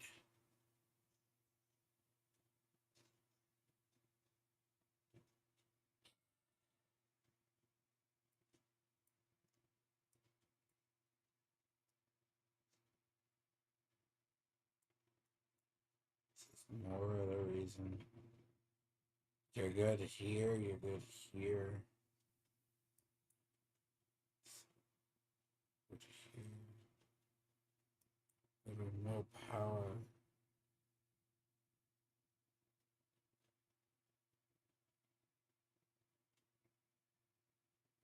Still be in dexterity. You're still having to make it out to there.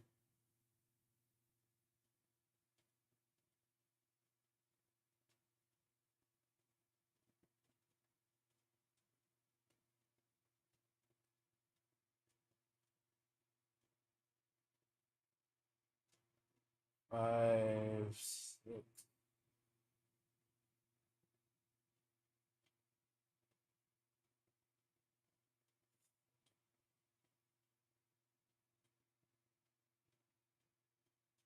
Well, I mean,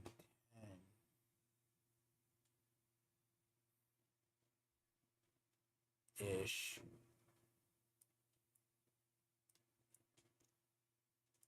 10.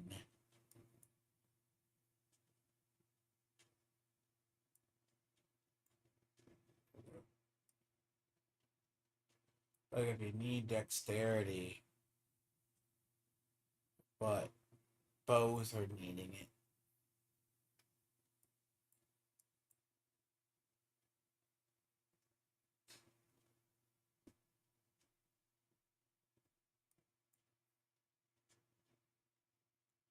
But this is also what? Out to there.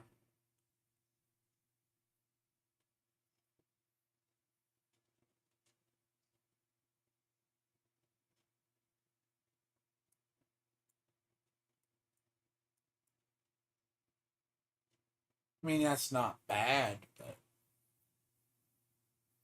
unless you just remap it by those, which you could do.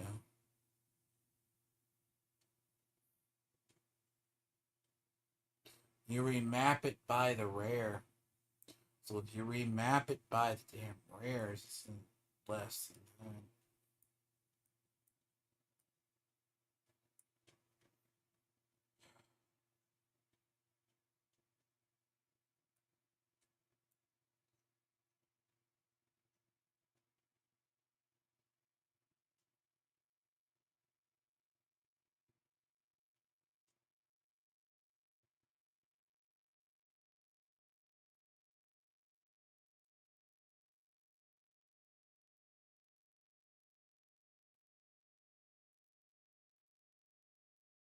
Good one.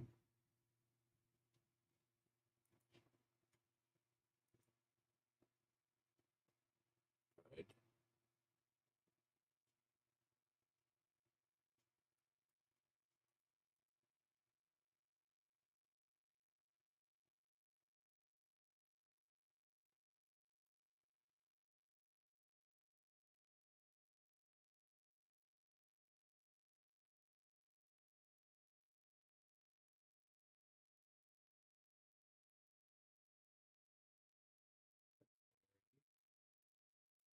Probably means I need this one right there.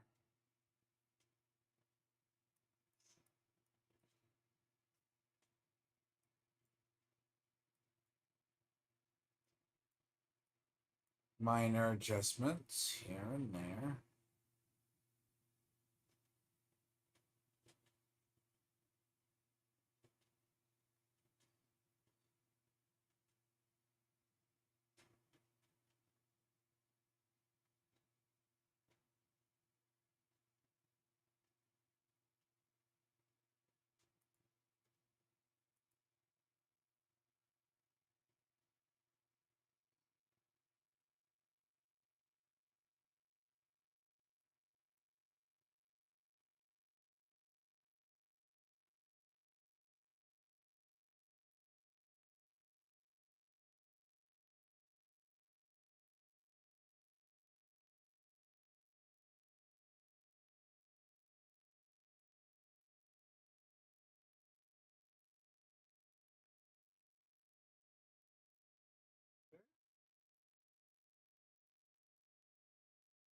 Well, it's still 3.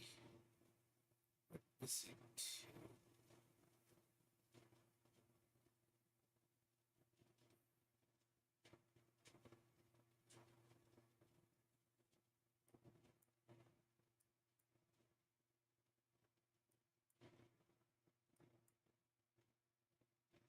Yeah.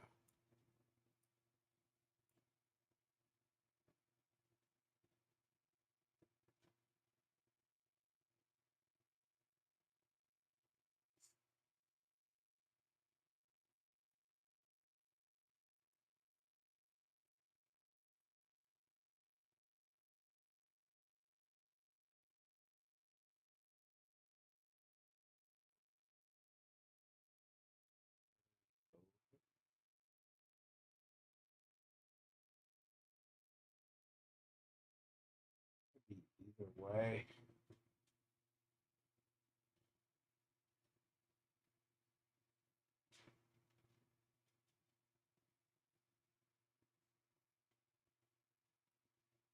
You need like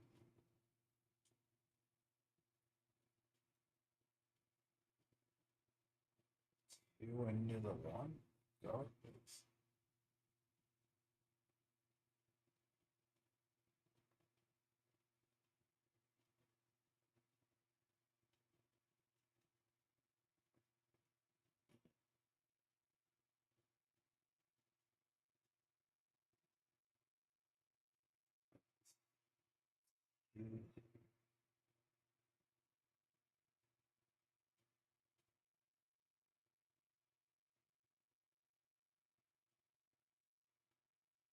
Well,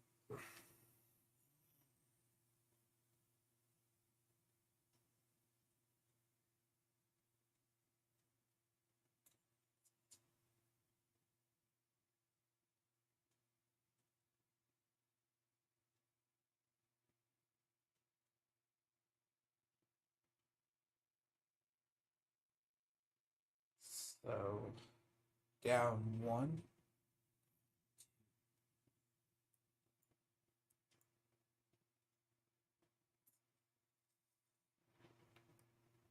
I mean, likelihood would be, yeah, I'm gonna need both willpower.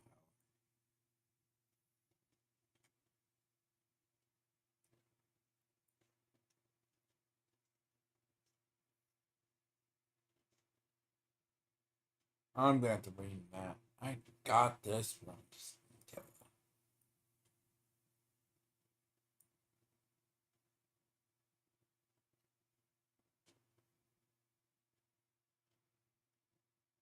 you. It makes more sense.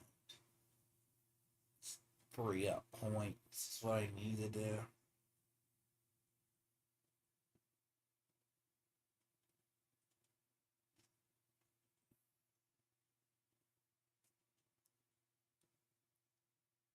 So in the actual like intelligence, which I'm gonna have to get like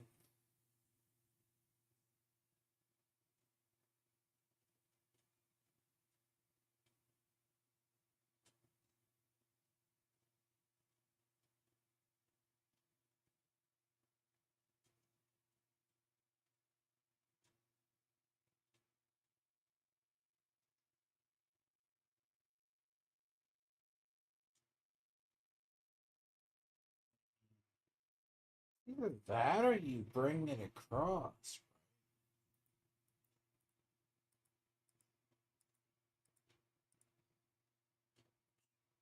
Doesn't make sense.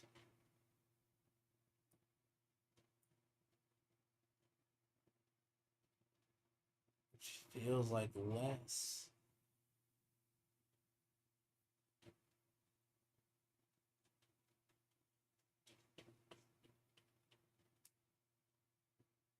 Doesn't feel right.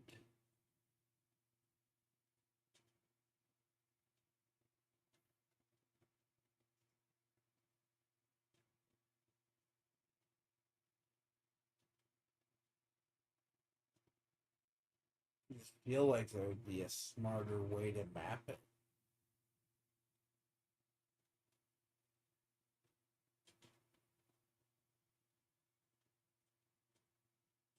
And you buy off two.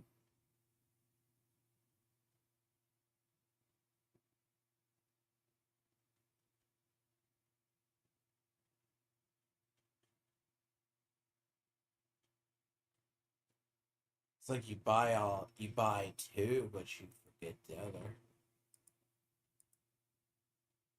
It's 35 here, but it's not the absolute answer either.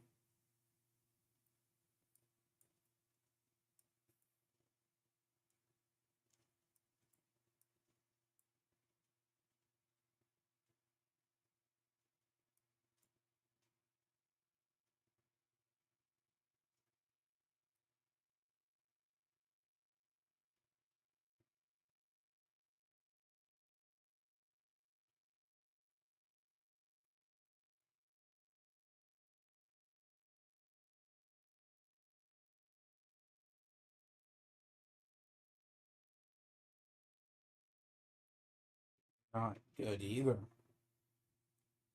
I take advantage of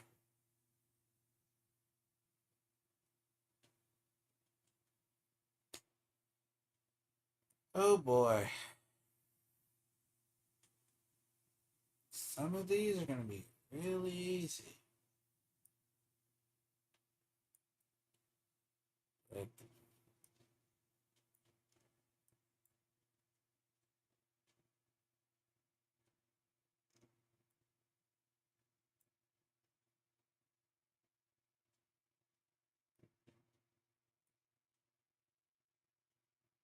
even the way I mapped it.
Bissell's pretty similar.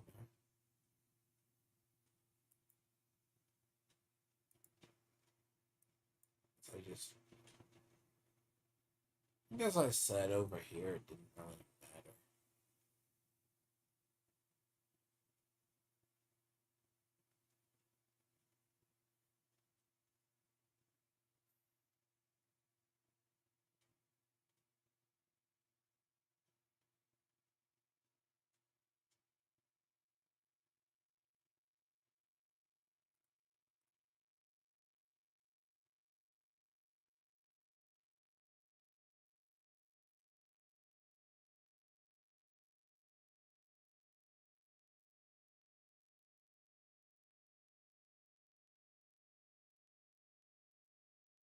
Yeah, but I'm going to remap. Probably this one. Remap.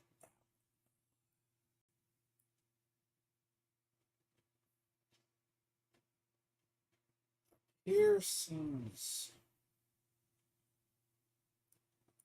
I still have like 11 extra. So it's not like a bad sign. Just don't like it. Just don't like the way this looks.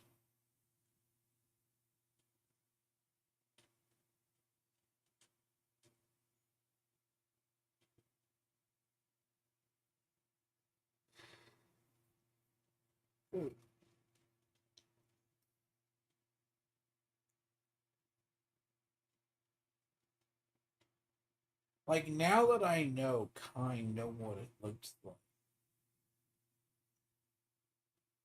Well, I know what it looks like with the thing. I'm just gonna have to actually map it.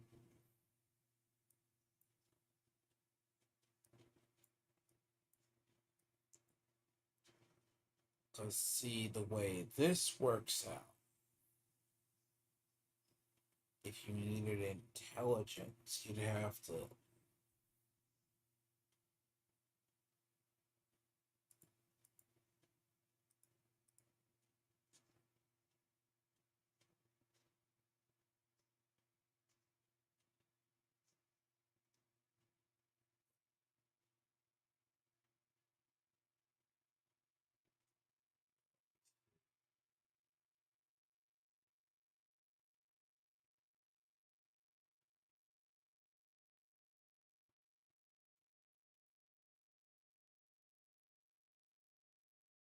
Honestly, you like.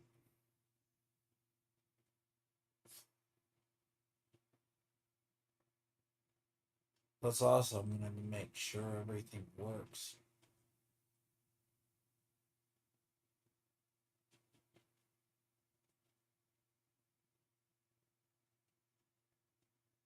Cause coming it that way works.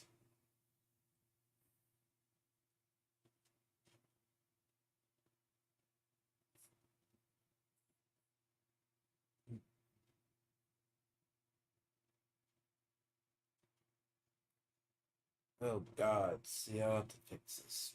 I'm not tired. See, okay. See, this is the inherent issue. Let's see where I'm going to fix this.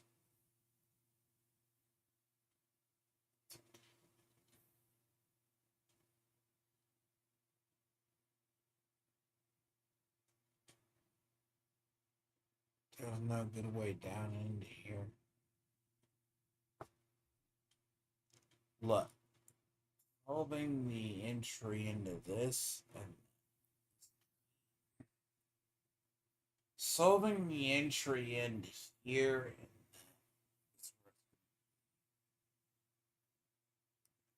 So at least one step forward, step back. So the now that if I where I want to stick the other ones, yeah. This looks good. That.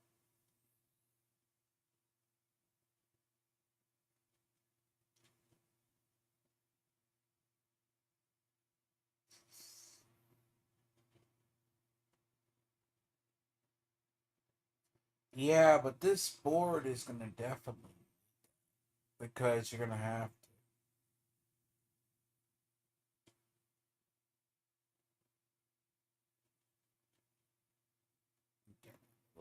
tired to do this. Even when you have fun, it's like 4 a.m. before you know it. Weirdly enough, strange how that works. I don't know. See, there's no good ways in. Like a lot of it, this is just finding the ways into the board.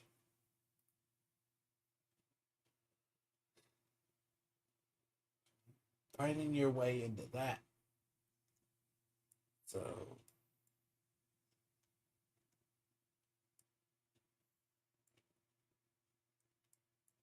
I think I can save points, but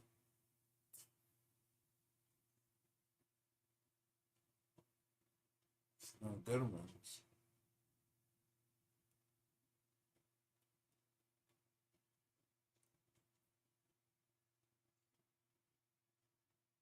Gotta look at it too, and there's gonna be that weird. Like when you're trying to build, right? Like, see, I can see why he had a hard time. It's like if it's not like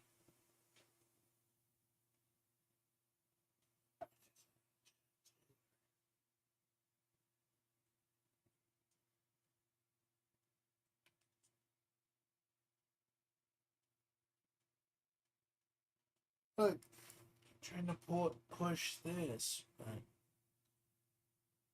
see, this makes sense, but over here.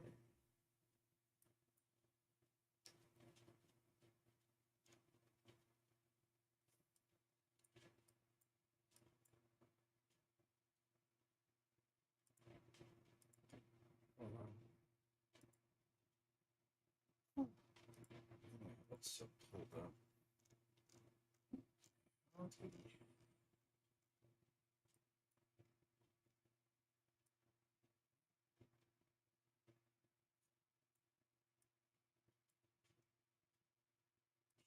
Flesh eater. See, it doesn't help with him.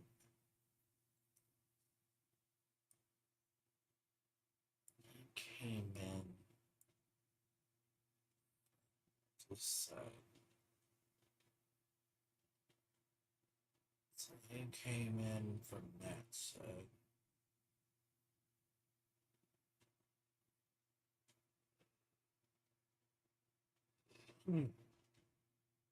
So he came in from this side. Went down. So he came in from this way. Down. Cut over.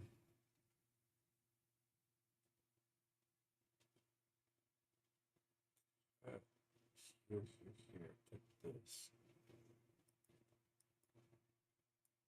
So he did it.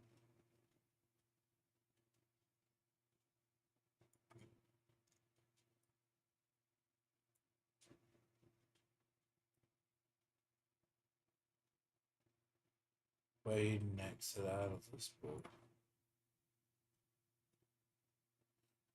Came in this way.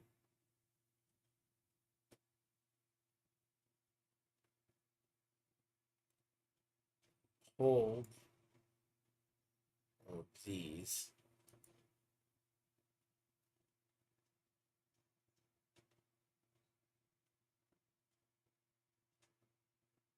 Hold into this.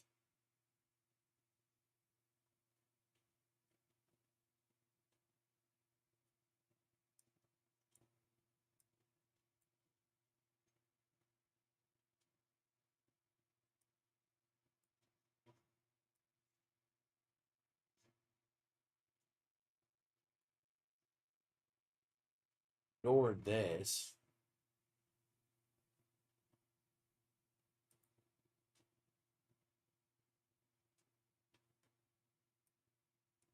So we had barely little points in here.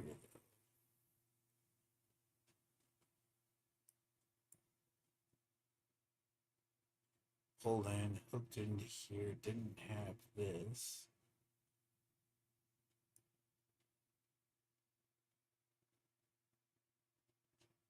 Oh, he Skid.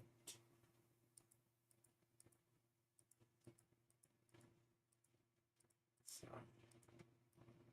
do this.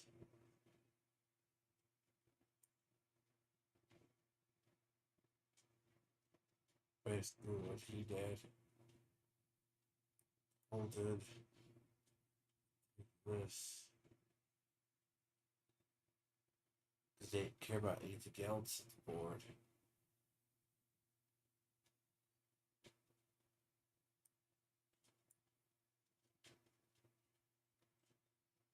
Oh, but you wanted the quarter.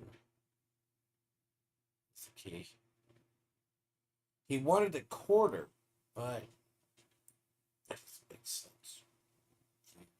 Pick up.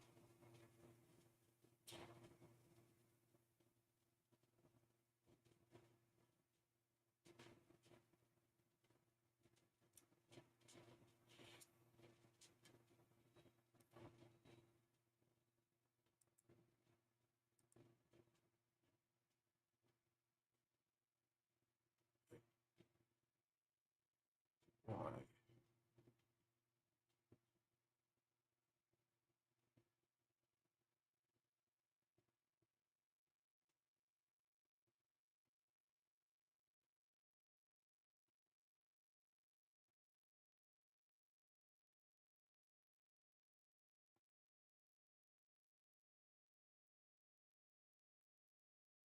But he came in that way.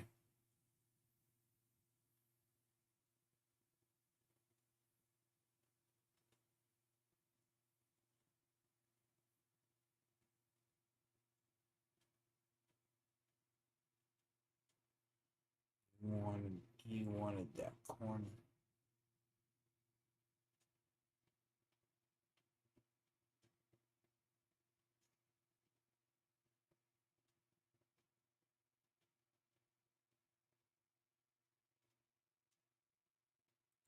So he wanted that corner.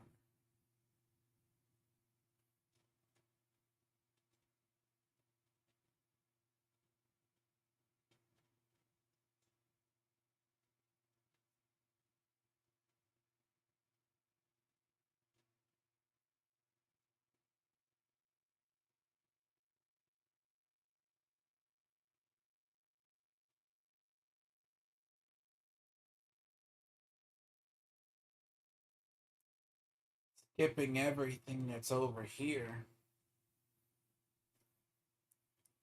Because this was a password board for him.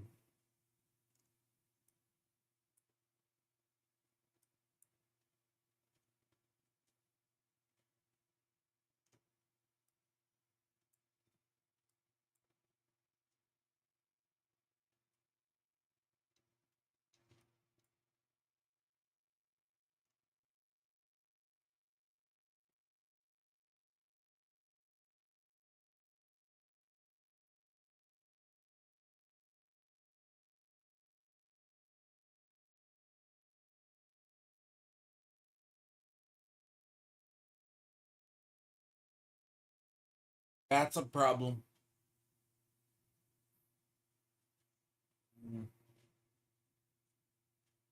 But also too, he's using more of the ones that require different.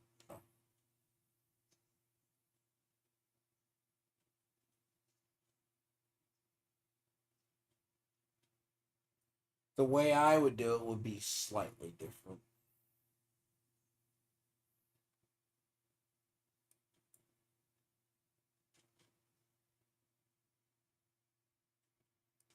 Because this one was in his.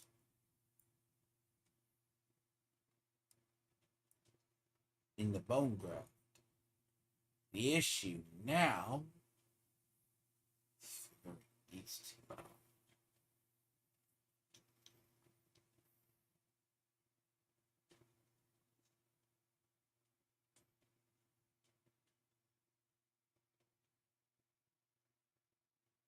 There's no easy way yet. So, again, if you come over here, you're still coming over. Problem is, there's no way to just come over here and get these. You'd have to come over here, possibly, and get that. Get all of these. Come in. It's a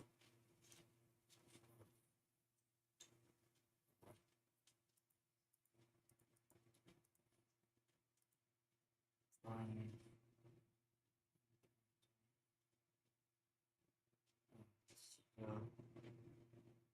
It's 4 on that side. I mean, but it's 4 on that side. Then you're making up the other 4. Connecting you.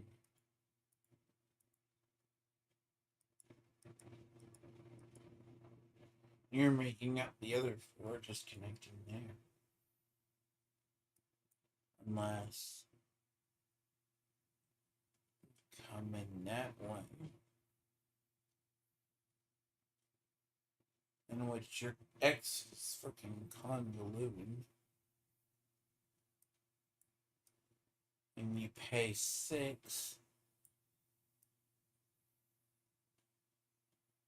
Half your fucking X over here.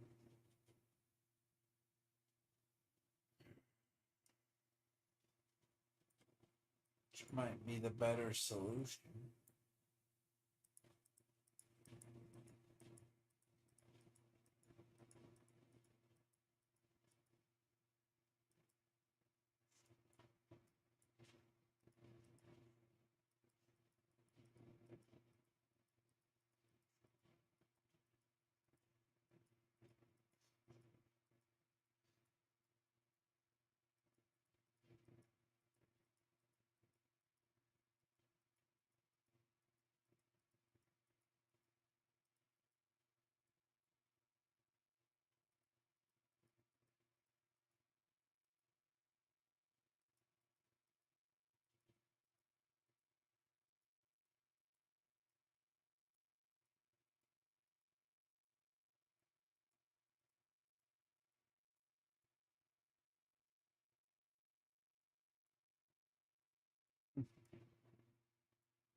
Yep.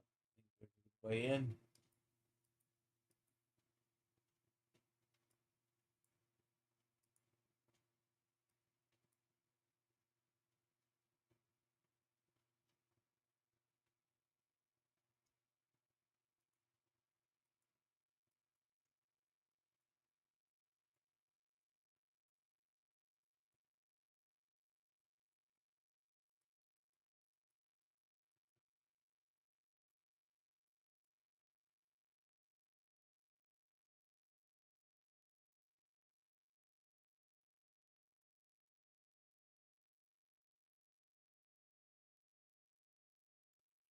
So wherever the way is, it wouldn't be better. So either one's can look similar to this or look down.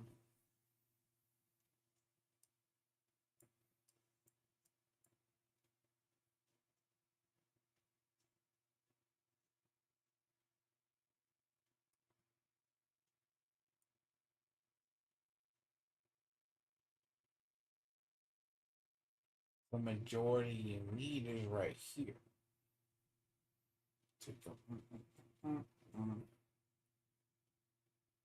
Unless you go cut into here.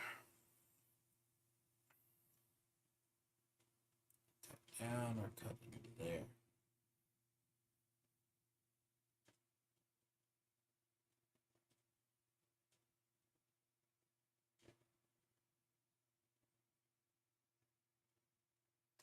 That's going to be harder to map because the last two.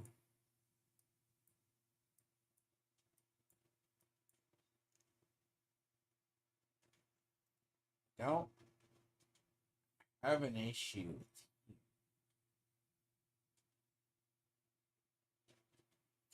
anyways, as I've said. Well, I'll figure this out. So I know this build will work, but it's the question of you have to understand. The other one, like the Bowen build, the build summon build, easy to map. This one's just because it actually uses. Well, see, the overpower boards are easy to map, but everything else is hard.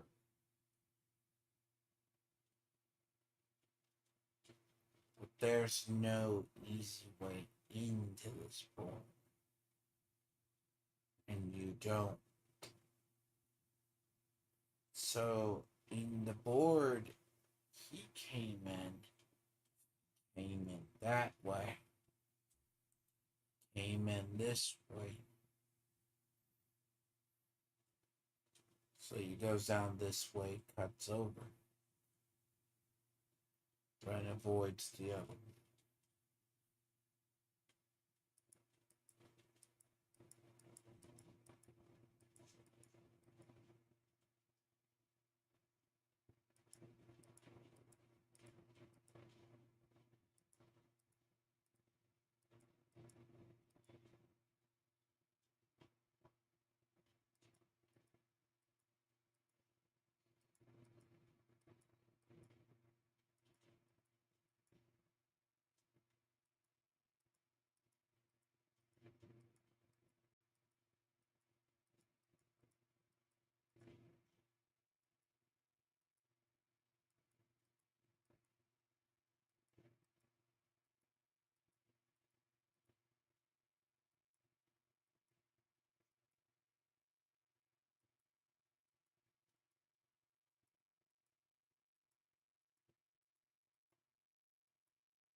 It's funny when someone says they want attack speed and then they leave everything else that's attack speed on the fucking table, now do they?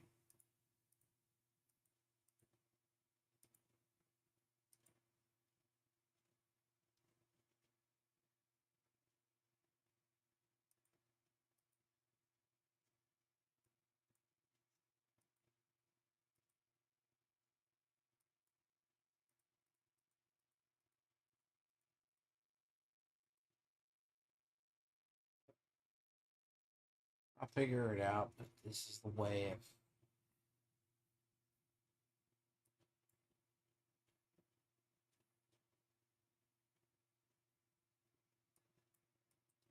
Honestly, this might be the better way to come into the board. This is going to be a better way to come in.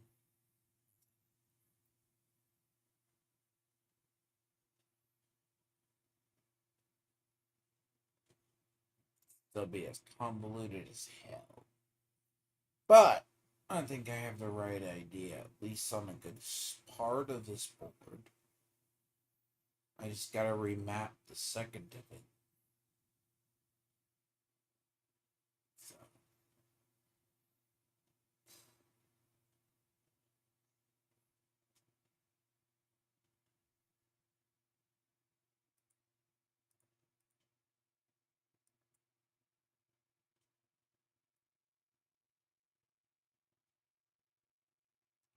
Because if you're trying to hit through here, right? No. So if you're coming through here, and then go through here, then come down.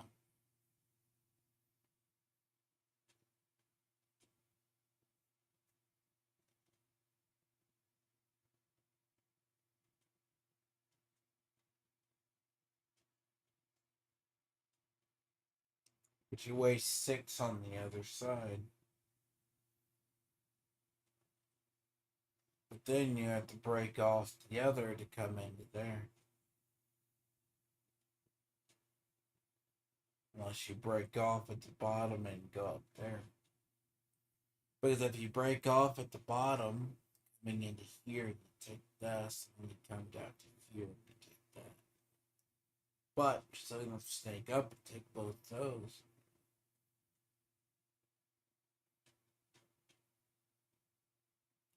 Basically, you need to take the ones to the top and the ones to the bottom.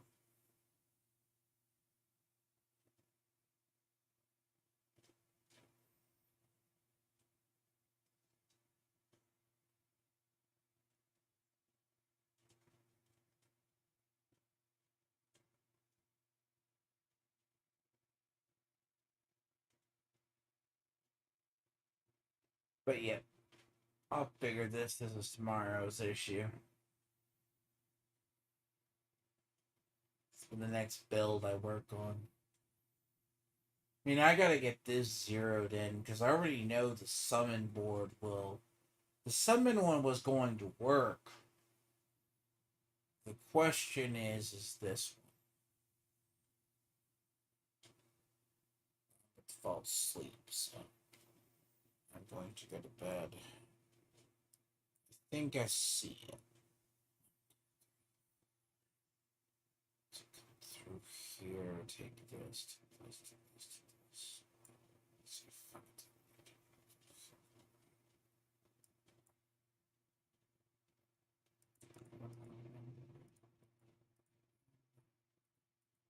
it. Three, one,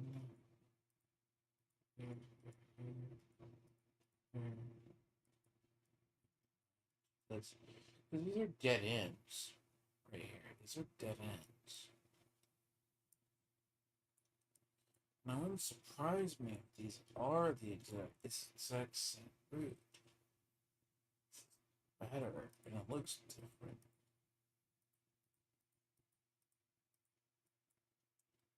That way. That way.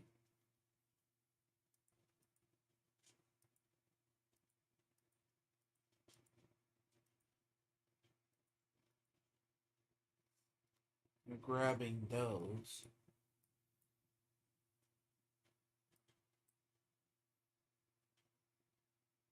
I mean, you're grabbing those. Basically. You might have to remap it to gain the intelligence.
Yeah, it starts to look the same. Whether or not you're coming in the other way. So if you come in the one way, you're going to still take this one.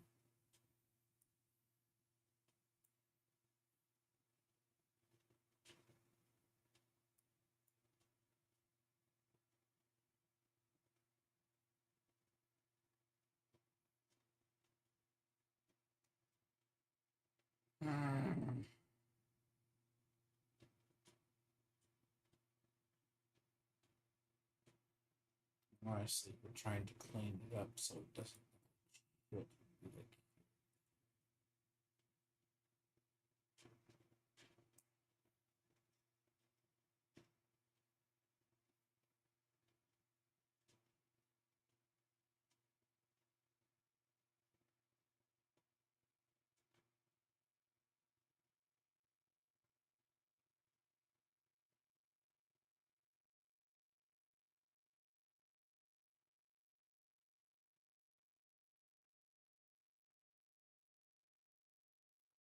That's a problem.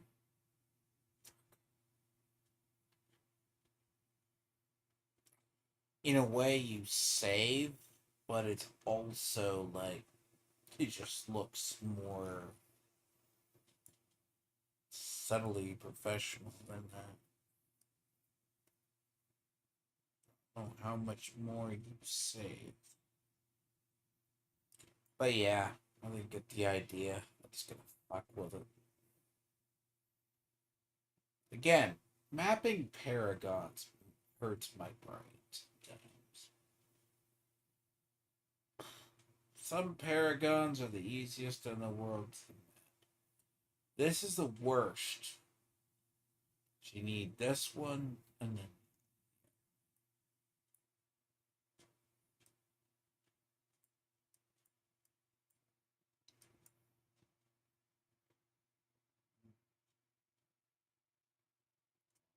getting into either one.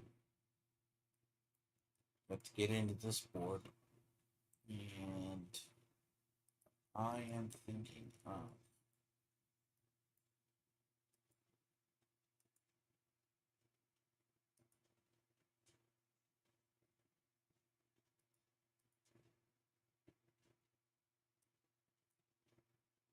I just don't think there's a good way into it.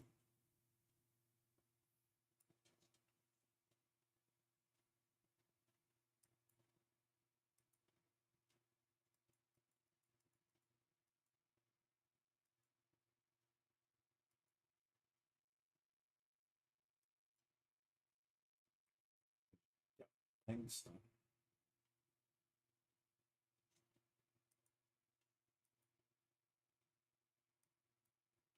I think if you come down here, you get come down the other one.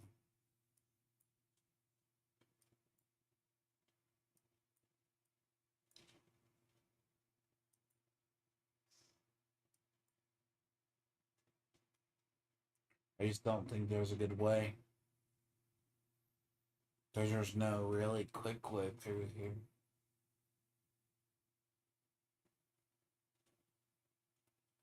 But what's funny is if you in that corner you stick a rare one, the ones that pump magic ones, you get a lot of strike damage.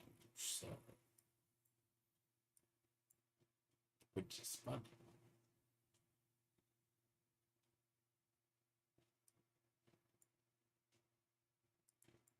The only perk is if you come in this way,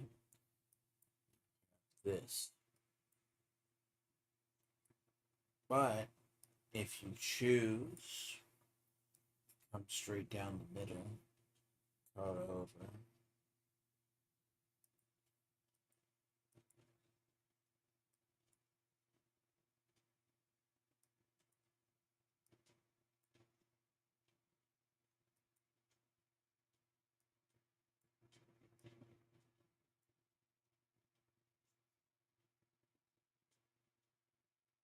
But that makes 0 sense either.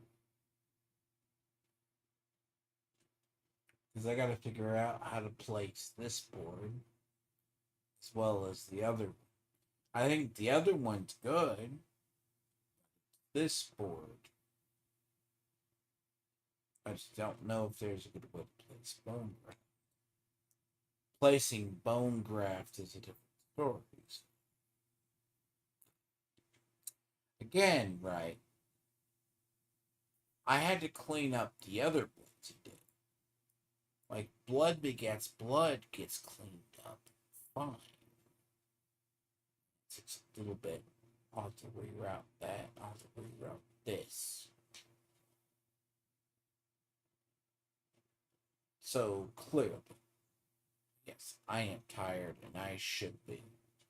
I don't know. Like, I want to test this build out and get this to work too. I think if this works, that'll probably be the second build I have that could push pits in reality. But I gotta get this build right. Like, I think this is correct, but I do need to remap. As I said, I had to remap this.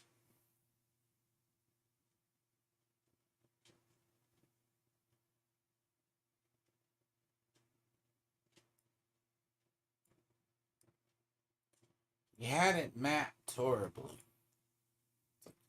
Hasn't gotten that. Sad as I do probably need to get up into here. I need to get up into here. I have a feeling that this build with the Indira is gonna need this. But I'm also too tired to play this one too. So if I sound tired, I am tired. Alright. 2, 3. So I'll approach this with fresh eyes in the morning. Laughter, more than likely. But I'll figure it out. It's not the end of the world, though. I'll see. What's it? Today's Thursday or Friday? From why when I do these, I should start streaming early. Friday. But yes, I'm going to go to bed and just figure this out. Like, I think, like, I have it, like, this tree. It makes sense. Like, this one does, too. I think it does. I mean, getting the intelligence. But I also got to make sure all these nodes have their stuff.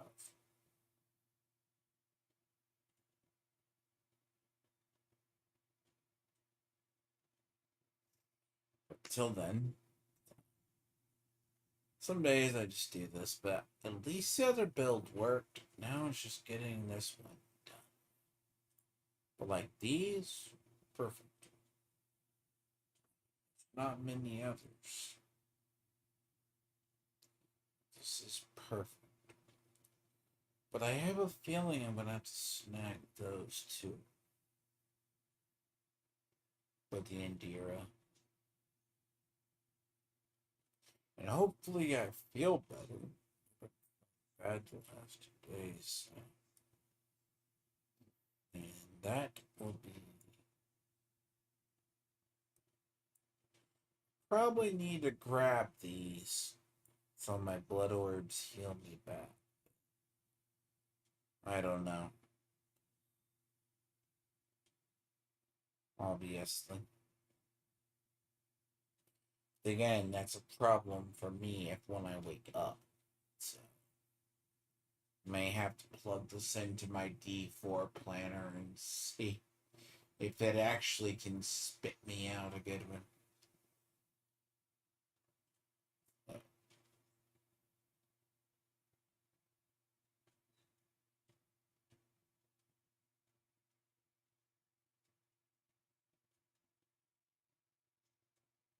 There's no good ways to map this, right? So trying to map this is going to get worse.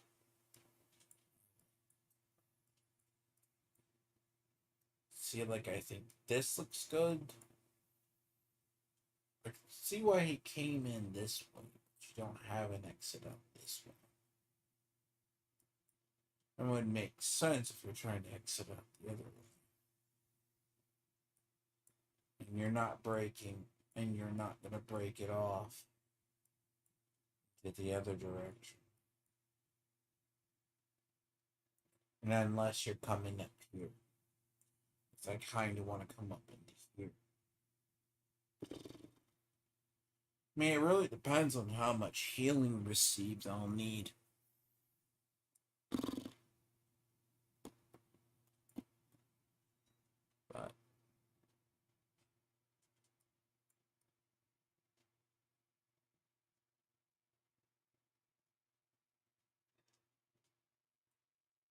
But yeah. Yep, indeed. That's what I need to see. Because coming up into here is going to be the problem.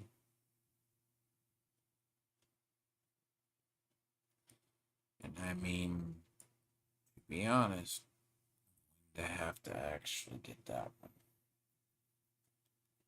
Sure how. Alright. Well, no. I'll try to. If I can get 6 hours of sleep now, I'm better than sleeping in 4 hours. If I can fall directly asleep. Some days that works, and sometimes that doesn't. Going to sleep frustrated or not a task not complete, it's not tiring. It just pisses me off. I'll wind up staring at it for the next 2 hours. I am going to go to bed, straight to bed, and just wake up. And just come up here with fresh eyes. Probably realize it right off. Alright. People then. Probably a stream at like 2:30ish. Hopefully I feel better. I don't know, between flu and everything else, I'm not sure.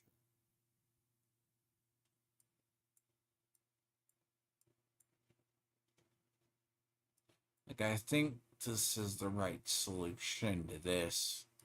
It's these I worry about. Alright. As I said, so let's get that work done. I got the other one done, too. I just got to farm up an amulet eventually. Maybe find one towards the end.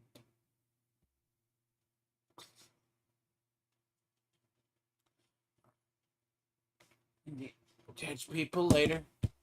About 2:30. 2 or 2:30. But I really need to get my streaming schedule back up on normal. It will help my sleep pattern better. That's what I see. But, till then, I catch people then. As I said, that summon builds in the back. Like, I can always put it out there, and it does work. It's this build I just gotta get done. So, it's gonna be a weird build in the worst place. Because this is using Indira, but with Bone Spirit and all that. But I gotta get Bone Graft into that board. But if I get Bone Graft board into here and all this is bone, oh, this stuff is going to pop off ridiculously. But I also gotta get all of the stuff to work with it.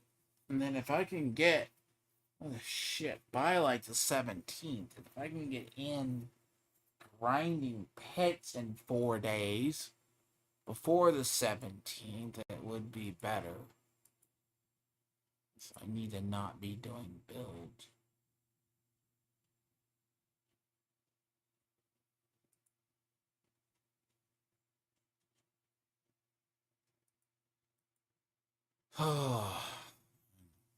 Problem tomorrow.